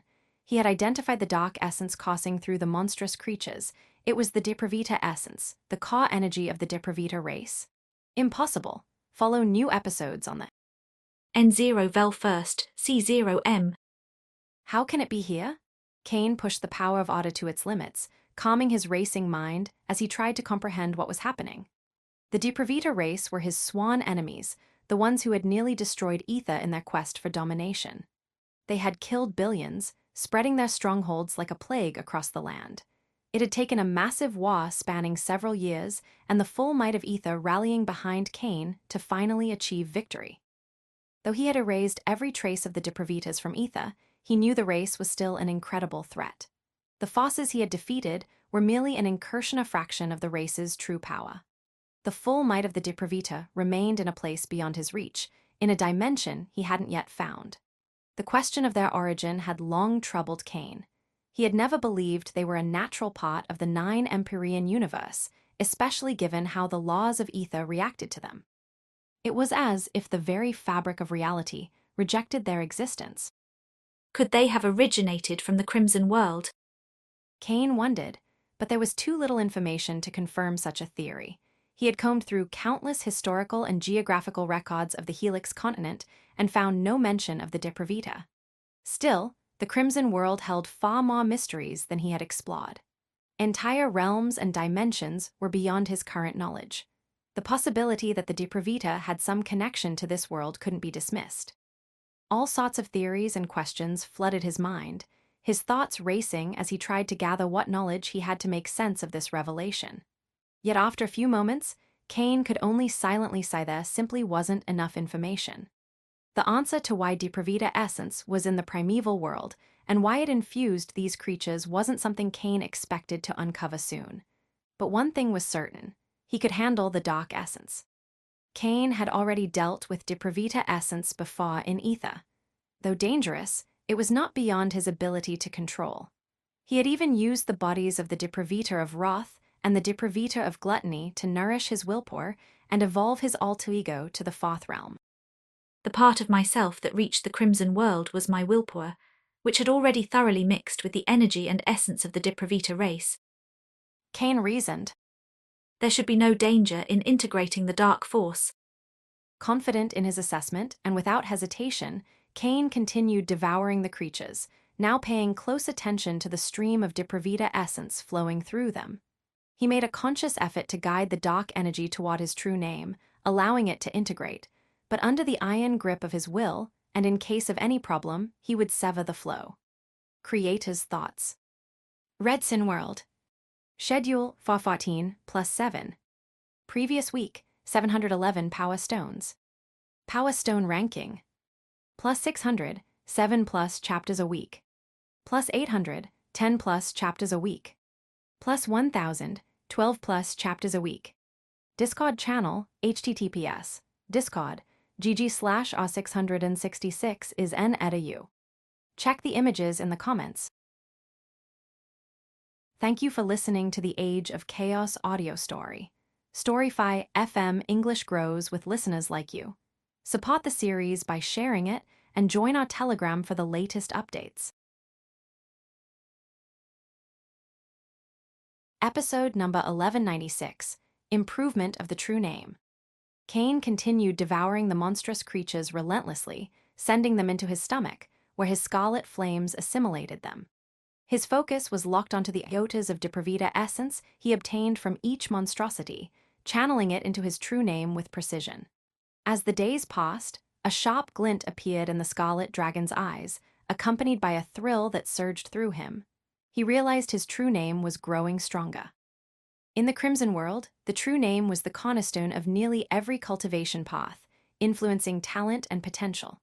Regardless of how much energy one possessed, if the true name wasn't powerful enough, it would limit the growth of one's black hole, stalling advancement in the level system. It also affected paths like the Tiamat Dragon Path, restricting the full potential of the dragon's sinful heart. For Cain, this improvement was monumental, opening the door to new heights of power. The steady strengthening of his true name provided him with immense benefits, which immediately presented themselves in the increasing might of his scarlet flames. Without hesitation, he kept devouring with even greater enthusiasm. Finally, after 3.5 days, during which tens of billions of those monstrous creatures perished, the earth and sky were finally cleared. No more monstrosities remained, as every single one had been devoured by the scarlet dragon, eroded by the force field of the moon cult, or incinerated by the scorching shockwaves of the sun church. Malin and the saintesses of the moon cult exhaled deeply, relaxing for the first time in days. Even though they had worked together to share their energies, maintaining the violet force field for so long had been extremely taxing. The sun church's forces fared slightly better, thanks to Helios' flawless control over his abilities, but they were visibly tired.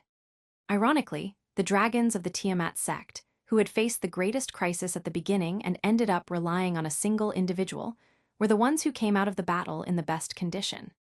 Eldrick and the other ancient dragons were at full power, having carefully conserved their energy throughout the ordeal, always ready to act if the need arose. As for Cain, he was more than fine.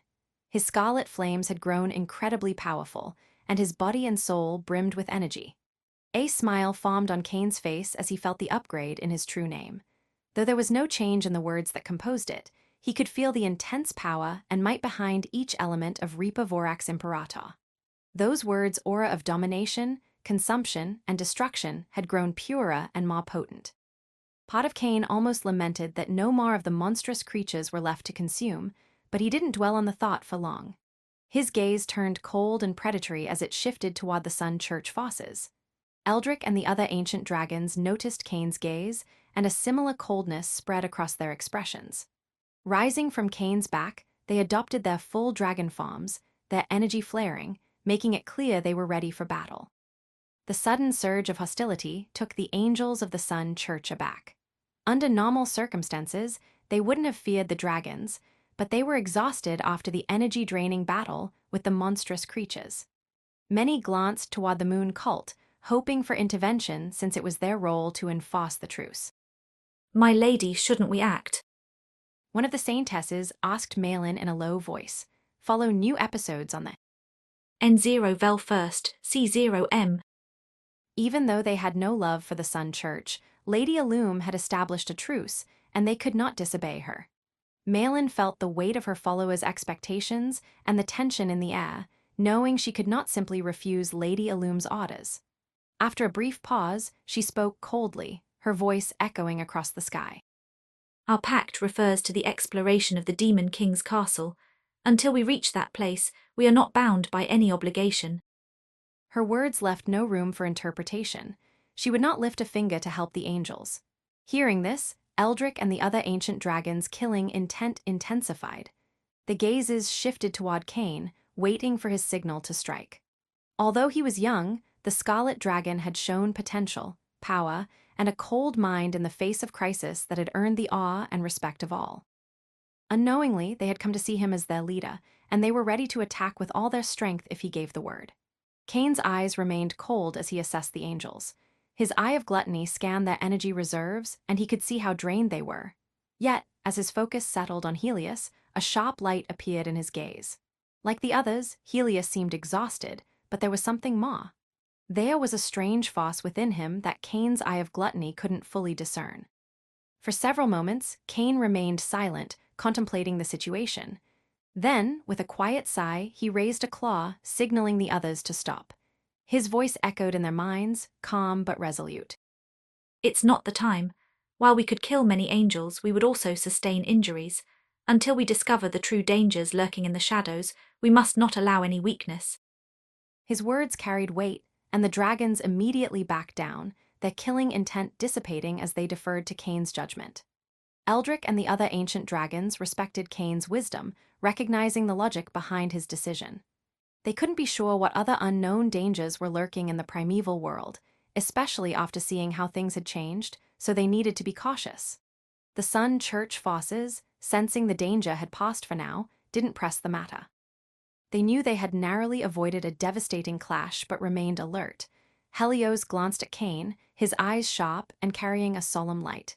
Cain's gaze lingered on Helios for a moment longer before turning away. There was something about the angel that gnawed at him, making him frown. Creator's thoughts. Redsin World. Schedule 514 plus 7.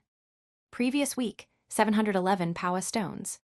Power Stone ranking. Plus 600, 7 plus chapters a week. Plus 800, 10 plus chapters a week. Plus 1000, 12 plus chapters a week. Discord channel, https, discord, gg/r666 is n edu. Check the images in the comments. Thank you for listening to the Age of Chaos audio story. Storyfy FM English grows with listeners like you. Support the series by sharing it and join our Telegram for the latest updates. Episode number 1197, 2 years and 29 days. Cain's eyes turned toward Malin. His gaze sharpened as he stared at the woman, making sure to hide the stir of emotion she provoked before speaking in a solemn voice. Could I inquire if Lady Malin or anyone else in the Moon Cult has any idea of what we just faced? I don't believe these creatures are indigenous to this place. There was a meaningful light in Cain's eyes as he asked the question. Thanks to his understanding of the Depravita race and the effect that Depravita essence had on life forms, he already knew what was happening. It was really quite simple. The monstrosities must have been some creatures that inhabited this area of the primeval world, most likely the dominant kind. But somehow, Depravita essence spread into their domain and changed them. After that, they killed everything in their territories, leaving themselves completely alone. When Cain and the rest arrived, they attacked them as well. The reason why Cain was feigning ignorance and asking those questions was to see if he could gather more information from the people of the Moon Cult. He had to be careful, as the Depravita race had a knack for infiltrating Fosses, so he could not be sure if the Saintesses had anything to do with them. Malin's eyes narrowed at his inquiry. Had it been Helios or anyone else who asked that question, she would have simply ignored it. But since it was Cain, she immediately acted. The young woman glanced at the rest of the Saintesses, their minds sharing telepathic information. After a moment, she shook her head. We do not know what these things were or why they appeared here so suddenly. Cain stared at Malin for a few seconds and softly nodded. Of course, he did not bother to ask the angels for information, even if they knew there was no way they would share it. So he carried on. Since it is clear these events will remain a mystery for the time being, I would like to see if Lady Malin can continue where we left off before being interrupted. We would like to learn more about the Demon King's castle. There was no way Cain would have forgotten about the Demon King's castle, and now that the monstrosities were taken care of, it was time to resume the subject. I hate to agree with them, but they are right. It is time for Lady Malin to share your knowledge of the Demon King's castle. Helios's voice was cold and sharp, and it was clear that he had not forgotten how Malin had not bothered to enforce the truce a few moments ago and seemed more than happy to let the dragons attack them. Malin showed little concern toward Helios, but glanced at Cain, staring into the eyes of the scarlet dragon before speaking in a solemn voice. The fact that the primeval world has opened doesn't mean we have access to the Demon King's castle yet. Those words made the eyes of the dragons and angels narrow as they focused on the members of the Moon Cult. It was clear there was much they had yet to learn about the Demon King's castle. Malin did not try to antagonize the groups, so she immediately continued. According to the information collected by our cult, we should gain access to the Demon King's castle in 2 years and 29 days. It will appear in the Endless Frost. As soon as the angels and dragons heard that, they adopted solemn expressions. Follow new episodes on the N0 Vel First, C0M. The Endless Frost that Malin mentioned was a zone in the primeval world's northernmost section, where cold and winds could freeze even the volcanoes of the Hellgaping Belt. It was an area of incredible coldness, mostly desolate and without any valuable resources. Because of this, it was largely unexplored, as none of the previous expeditions had bothered with it. Yet it seemed they should have, as it held a secret that shook the entire Helix continent. Cain silently glanced at Eldrick, and the obsidian dragon shook his head. The Tiamat sect clearly had not done a thorough exploration of the endless frost, so they had nothing to work on to figure out the exact location of the Demon King's castle. I propose we split, embarking on this expedition of the primeval world as we would have done if the Demon King's castle were not part of the equation. When the time comes, we will reunite at the frozen road of the endless frost. Then I will lead you all into the castle. Malin's voice echoed across the sky, and the angels and dragons couldn't help but nod at the suggestion of the young woman. The primeval world was full of incredible resources and wonders.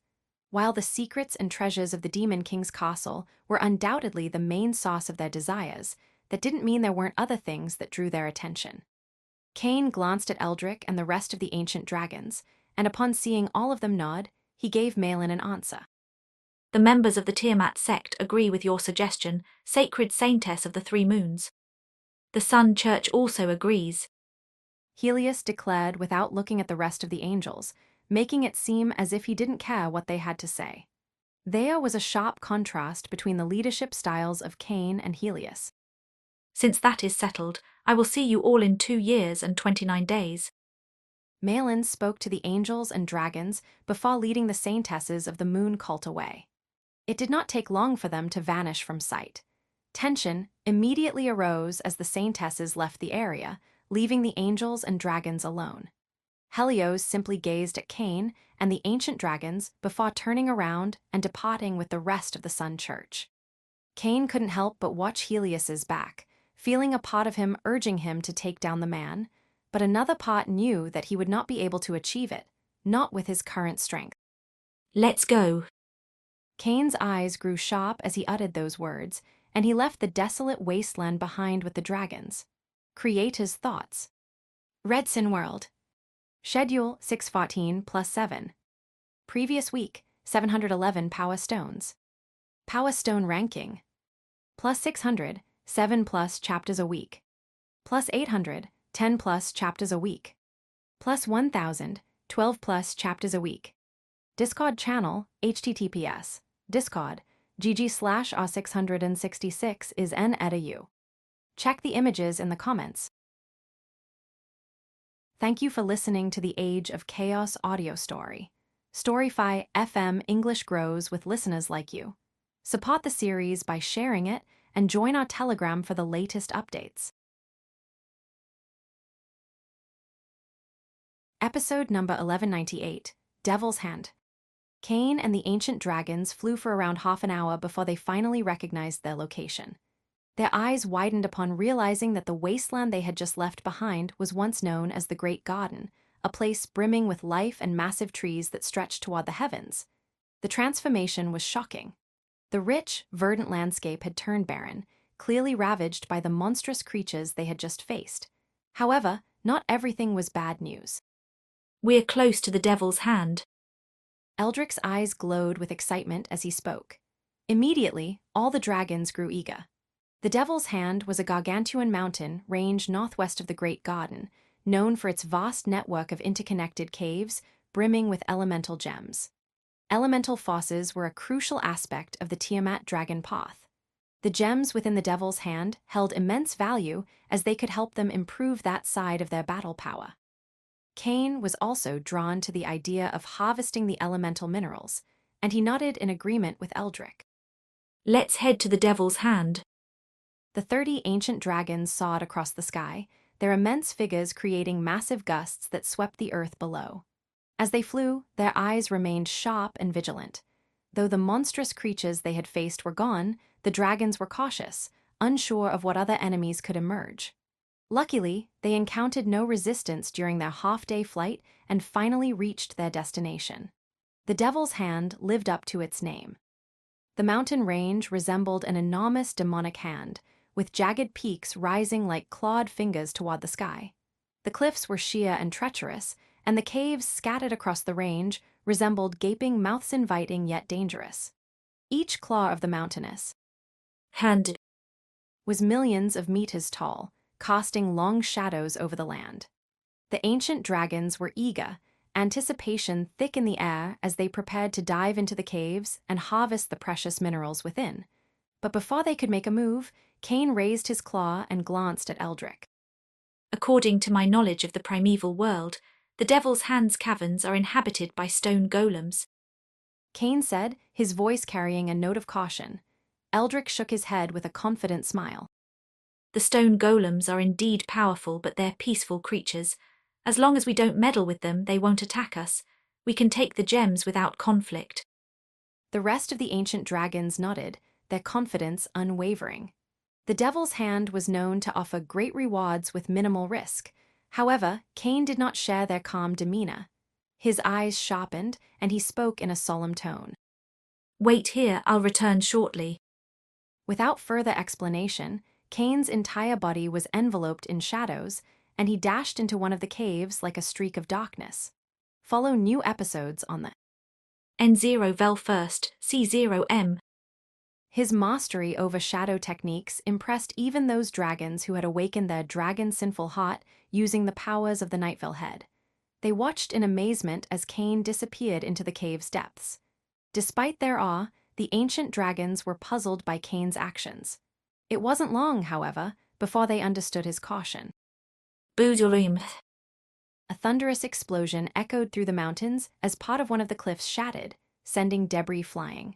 All eyes turned toward the source of the noise, and what they saw made them tense. Cain's massive body was locked in combat with a creature even larger than himself. They crashed to the ground with overwhelming force, the impact sending shockwaves that destroyed everything around them. The ancient dragons immediately realized the enemy was a stone golem, but this one was unlike any they had ever encountered in previous expeditions. It towered above Cain, with glowing skin that pulsed with elemental energy. Its appearance was twisted as if something dark had corrupted its form. Most disturbingly, madness burned in the stone golem's eyes, a thirst for destruction that reminded the dragons of the monstrosities they had just fought in the Great Garden. Eldrick and the other ancient dragons watched the clash from the sky, their expressions solemn, but none moved to intervene. Dragons were a proud race, and interfering in a battle without request would be considered an insult. Despite the size of his opponent, Cain had not signaled for aid, and they respected that. The fight raged across the mountain's base. Cain moved with the might and agility of a predator, his massive claws ripping through the ground as he met the stone golem's brute strength head-on. The earth beneath them cracked and shattered with each blow. The mutated stone golem swung a colossal fist, but Cain sidestepped the attack, his tail lashing out to knock the creature off balance. In response, the stone golem roared, its hand plunging into the earth to hurl massive chunks of rock at Cain, but the scarlet dragon moved with precision, dodging each strike while simultaneously closing the distance. They clashed again, the force of their impact sending shockwaves through the surrounding mountains. Cain bared his fangs, using his superior agility to weave around the golem's powerful yet sluggish movements. Finally, Cain saw his opening. He coiled his body and struck with full force, slamming the stone golem into the ground. With the creature pinned beneath him, Cain opened his maw, summoning his most potent attack. A blast of yin-yang dragon breath surged from Cain's mouth, the scorching black and white flames swirling together as they consumed the stone golem's head. The creature let out a final guttural roar before the flames obliterated it completely, reducing its head to ash. As the golem's massive body collapsed, lifeless, Cain straightened, his chest heaving from the exertion. He glanced toward the sky, where the ancient dragons watched in silence, their expressions a mixture of awe and respect. Cain had once more proven not only his strength, but also his wisdom. The mutated stone golem had been a threat none of them anticipated, and had they rushed in recklessly, many could have been injured or worse. The truth was that Cain had suspected that if Depravita essence had affected the creatures in the Great Garden, those of the mountain range might have suffered a similar fate, and he was right.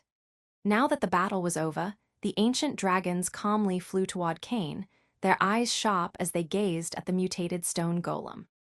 They wore solemn expressions, feeling the immense power coursing through the creature's body even after death. Creator's thoughts.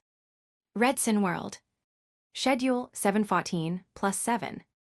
Previous week, 711 Power Stones. Power Stone ranking. Plus 600, 7 plus chapters a week. Plus 800, 10 plus chapters a week. plus 1,000, 12 plus chapters a week. Discord channel, https, Discord, gg/r666 is n edu. Check the images in the comments. Thank you for listening to the Age of Chaos audio story. Storyfy FM English grows with listeners like you. Support the series by sharing it and join our Telegram for the latest updates. Episode number 1199, Gem Hearts. Cain took a few seconds to regulate his breathing as he gazed at the ancient dragons gathered before him. A hint of a smile played on his lips as he addressed them. There's bad news and worse news. Which one do you want to hear first? Eldrick and the other ancient dragons couldn't help but chuckle at the Scarlet Dragon's jest, the light-hearted comment easing the tension. Even though they were warriors capable of facing death head-on, it didn't mean they were immune to nervousness or anxiety, especially when dealing with unknown dangers.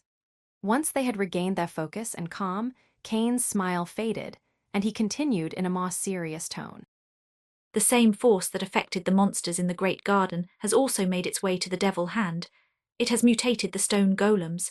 As you can see, they're now bloodthirsty and maniacal, attacking anything in their path. Eldrick and the ancient dragons grew solemn, their instincts sharpening.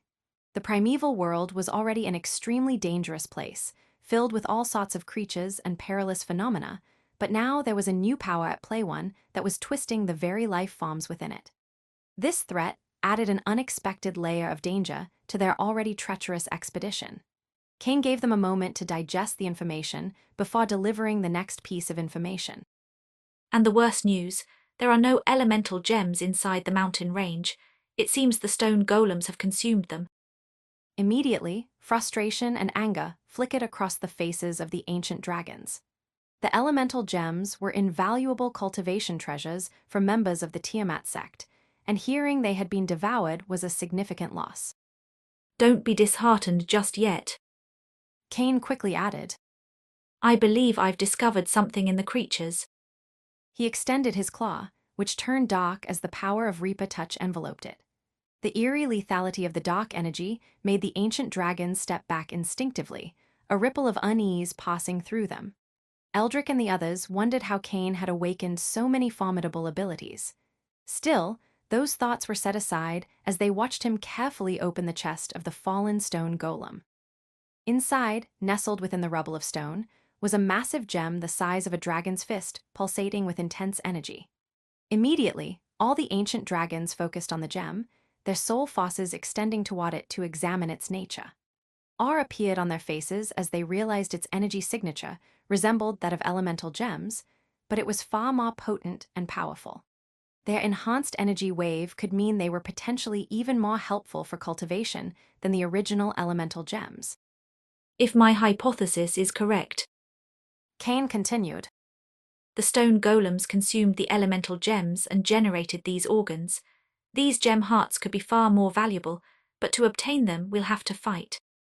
Cain's voice was sharp, emphasizing that the Devil Hand would no longer be the relatively easy hunting ground it had been for previous expeditions.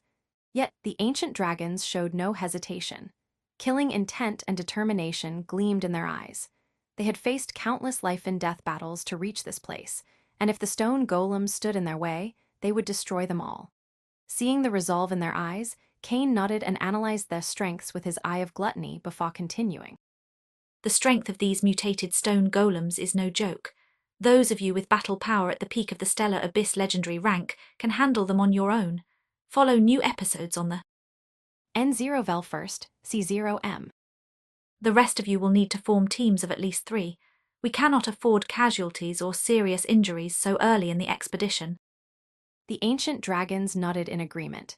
They had witnessed Cain's battle with one of these mutated stone golems, and it was clear they were formidable opponents. Those like Eldrick and Zalgrim, who possessed the necessary battle strength, prepared to fight solo, while the others quickly formed teams based on their affinities and combat styles. The dragons knew each other well and didn't take long to organize themselves. Great, while we'll split up, we won't stray too far from each other. Cain's voice was sharp and carried the might of authority. We'll move through one mountain at a time. These mountains are vast, so everyone will have their own space to hunt, but we'll remain close enough to assist if needed. Once again, the ancient dragons nodded, the plan making perfect sense. Before we move, I'd like to mention that I have a use for the corpses of the stone golems. Cain added. Immediately, he noticed some of the dragons showing conflicted expressions. He knew that the golem corpses could be valuable to them, too, so he quickly clarified his offer. Of course, I don't expect you to hand them over for free. I'm willing to pay a legendary treasure's worth in soul stones for each corpse, and if you bring me stronger golems than the one I just killed, I'll offer even more. Cain's offer was generous, and it wasn't hard for him to provide such wealth. He had acquired vast resources during the massacre of the South Coast Alliance. Once they heard the lost pot, smiles appeared on the faces of the ancient dragons, and they immediately agreed to Cain's terms. Even though Cain had proven his strength and was technically their leader, they didn't feel right just handing over the corpses for nothing. However, with such a high price attached, the deal was too good to refuse. Excellent. Cain said with a smile. Just save the corpses in your space rings, and we'll trade when we reconvene. Remember, don't stray too far, and call for help if you find yourself in a tricky situation. With everything in order, Cain signaled the dragons, and they all rose into the sky, their massive forms diving into the hundreds of caves that dotted the mountainside, each eager to claim their share of the bounty that awaited within. Creator's thoughts. Redsin World. Schedule 814 plus 7. Previous week, 711 Power Stones. Power Stone ranking. Plus 600, 7 plus chapters a week. Plus 800, 10 plus chapters a week. Plus 1000, 12 plus chapters a week. Discord channel, https, Discord, gg/r666 is n-edu. Check the images in the comments. Thank you for listening to the Age of Chaos audio story. Storyfy FM English grows with listeners like you. Support the series by sharing it and join our Telegram for the latest updates. Episode number 1200, Lightning Stone Golem. After the other dragons had departed, Cain found himself alone amidst the rubble of the fallen, mutated stone golem. He turned his gaze to the massive corpse, his eyes gleaming with a mix of hunger and determination. Without hesitation, Cain opened his maw and began tearing pieces from the stone golem, consuming them with a voracious appetite. Despite the golem's gargantuan size larger even than the scarlet dragon's entire body, Cain's stomach could accommodate the corpse as a whole, thanks to the power of the oniric truth of gluttony, which had reforged his body. As he devoured the stone flesh, waves of scarlet fire surged within his stomach, breaking down the corrupted material. The myriad energies within the golem were being digested, and Cain's eyes sharpened as he sensed the potent Depravita essence coursing through him. The amount present in the corpse was thousands of times greater than what he had absorbed from the monstrosities of the Great Garden. Though the number of stone golems couldn't compare to the billions of monstrosities, Cain estimated he would still acquire at least 5 times more Depravita essence from this single mountain, and much faster as well. Carefully, Cain directed the Depravita essence into his true name, feeling the words it embodied tremble and expand. A wide smile spread across his face as he perceived how Vorax Imperator Reaper grew stronger, the words vibrating with newfound power. Immediately, Scarlet Reaper surged, and the massive sea of scarlet flames emerged from his true name, flooding every part of his body. The flames' devouring power increased, as well as their ability to enhance his spells and regenerate his wounds. Cain's body radiated energy and vitality, recovering swiftly from the earlier battle. Gazing toward the mountains, his eyes filled with a predatory gleam. The range was teeming with mutated stone golems, a veritable sea of Depravita essence waiting to be claimed. Time to harvest. The scarlet dragon murmured to himself as he spread his wings, lightning and fire coursing through his body as he soared toward the mountain's peak, where the strongest stone golem seemed to reside. Without wasting another moment, Cain entered a cavern. Shadows danced along the walls, flickering in the faint light. The silence was broken only by the distant sounds of dripping water and the occasional rumble deep within the mountain. Suddenly, a low growl echoed through the cavern. Cain's eyes narrowed as he spotted a pair of glowing eyes emerging from the darkness. A mutated stone golem stepped forward, larger and more menacing than the one he had fought earlier, but carrying the same madness and killing intent, a mindless killing machine. What truly raised Kane's wariness were the crackling arcs of lightning that danced across the creature's rocky form, illuminating the cavern with flashes of electric blue. So you wield lightning. Kane mused, a flash of insight crossing his eyes. Must be that your gem heart is more developed than the one I defeated before. The mutated lightning stone golem didn't hesitate. With a thunderous roar that shook the entire cavern, it charged, each heavy footfall causing the ground to quake. Its massive fists, crackling with lightning, shot forward at shocking speed, aided by the electric force surging through its body. Despite the speed of the mutated lightning stone golem, the scarlet dragon reacted swiftly. Kane leaped aside just as a massive fist smashed into the spot where he had stood, sending shards of rock exploding outward. Drawing upon his shadow powers, Kane moved with incredible speed, his form blurring as he melded into the darkness. Follow new episodes on the N0 Vel first, C0M. He reappeared behind the golem, delivering a swift strike to its side. His claws scraped against the tough stone, leaving only superficial marks. Kane frowned as he noted the endurance of the mutated lightning stone golem. He had wanted to avoid causing too much damage to preserve the golem's body for consumption, but it didn't seem possible. The golem whirled around with surprising agility, swinging its arm in a wide arc. Kane ducked under the blow, but the creature released a burst of lightning, forcing him to retreat. Immense strength and capable of long-range attacks. The origin energy of the Depravita race is certainly a remarkable thing. Even though the Depravita race were his sworn enemies, Kane had to admit they were an incredibly formidable force. However, those thoughts didn't distract the Scarlet Dragon. He had already devised a way to deal with the mutated lightning stone golem. Kane concentrated, and his body began to dissipate into shadows. As the mutated lightning stone golem charged again, Kane vanished completely, melding into the darkness of the cavern. The golem halted, confused, its glowing eyes scanning for its prey. The Depravita essence had made it stronger, but hindered its intelligence and spiritual capabilities, so it failed to notice the energy accumulating above its head. From the shadows above, chains of pure darkness materialized, snaking down to wrap around the mutated lightning stone golem's limbs. The creature struggled, but the shadow chains tightened, restraining its movements. Reappearing a short distance away, Kane extended his claws, now enveloped in the ominous energy of Reaper Touch.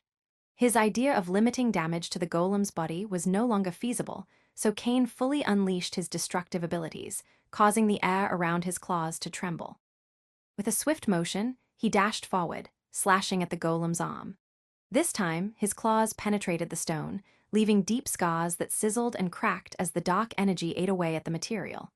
The mutated lightning stone golem roared in pain and fury, electrical energy surging as it shattered the shadow chains binding it. Bolts of lightning shot toward Kane, who quickly conjured a shadow shield to absorb the impact. The shield trembled under the assault but held firm. Before the mutated lightning stone golem could press its advantage, Kane's massive tail struck its chest. A shockwave exploded from the point of impact, causing the creature's entire body to tremble before it was blasted into the cavern's wall. The force of the blow, enhanced by Earthquake Blow and Reaper Touch, left a massive indentation in the chest of the mutated lightning stone golem. Yet the creature seemed incapable of feeling fear or survival instinct, rising from the ground and lashing out in fury. Creator's thoughts. Red Sin World. Schedule 914 plus 7. Previous week, 711 Power Stones. Power Stone ranking. Plus 600, 7 plus chapters a week. Plus 800, 10 plus chapters a week. Plus 1000, 12 plus chapters a week. Discord channel, https, Discord, gg/r666 is n@u. Check the images in the comments. Thank you for listening to the Age of Chaos audio story. Storyfy FM English grows with listeners like you. Support the series by sharing it and join our Telegram for the latest updates.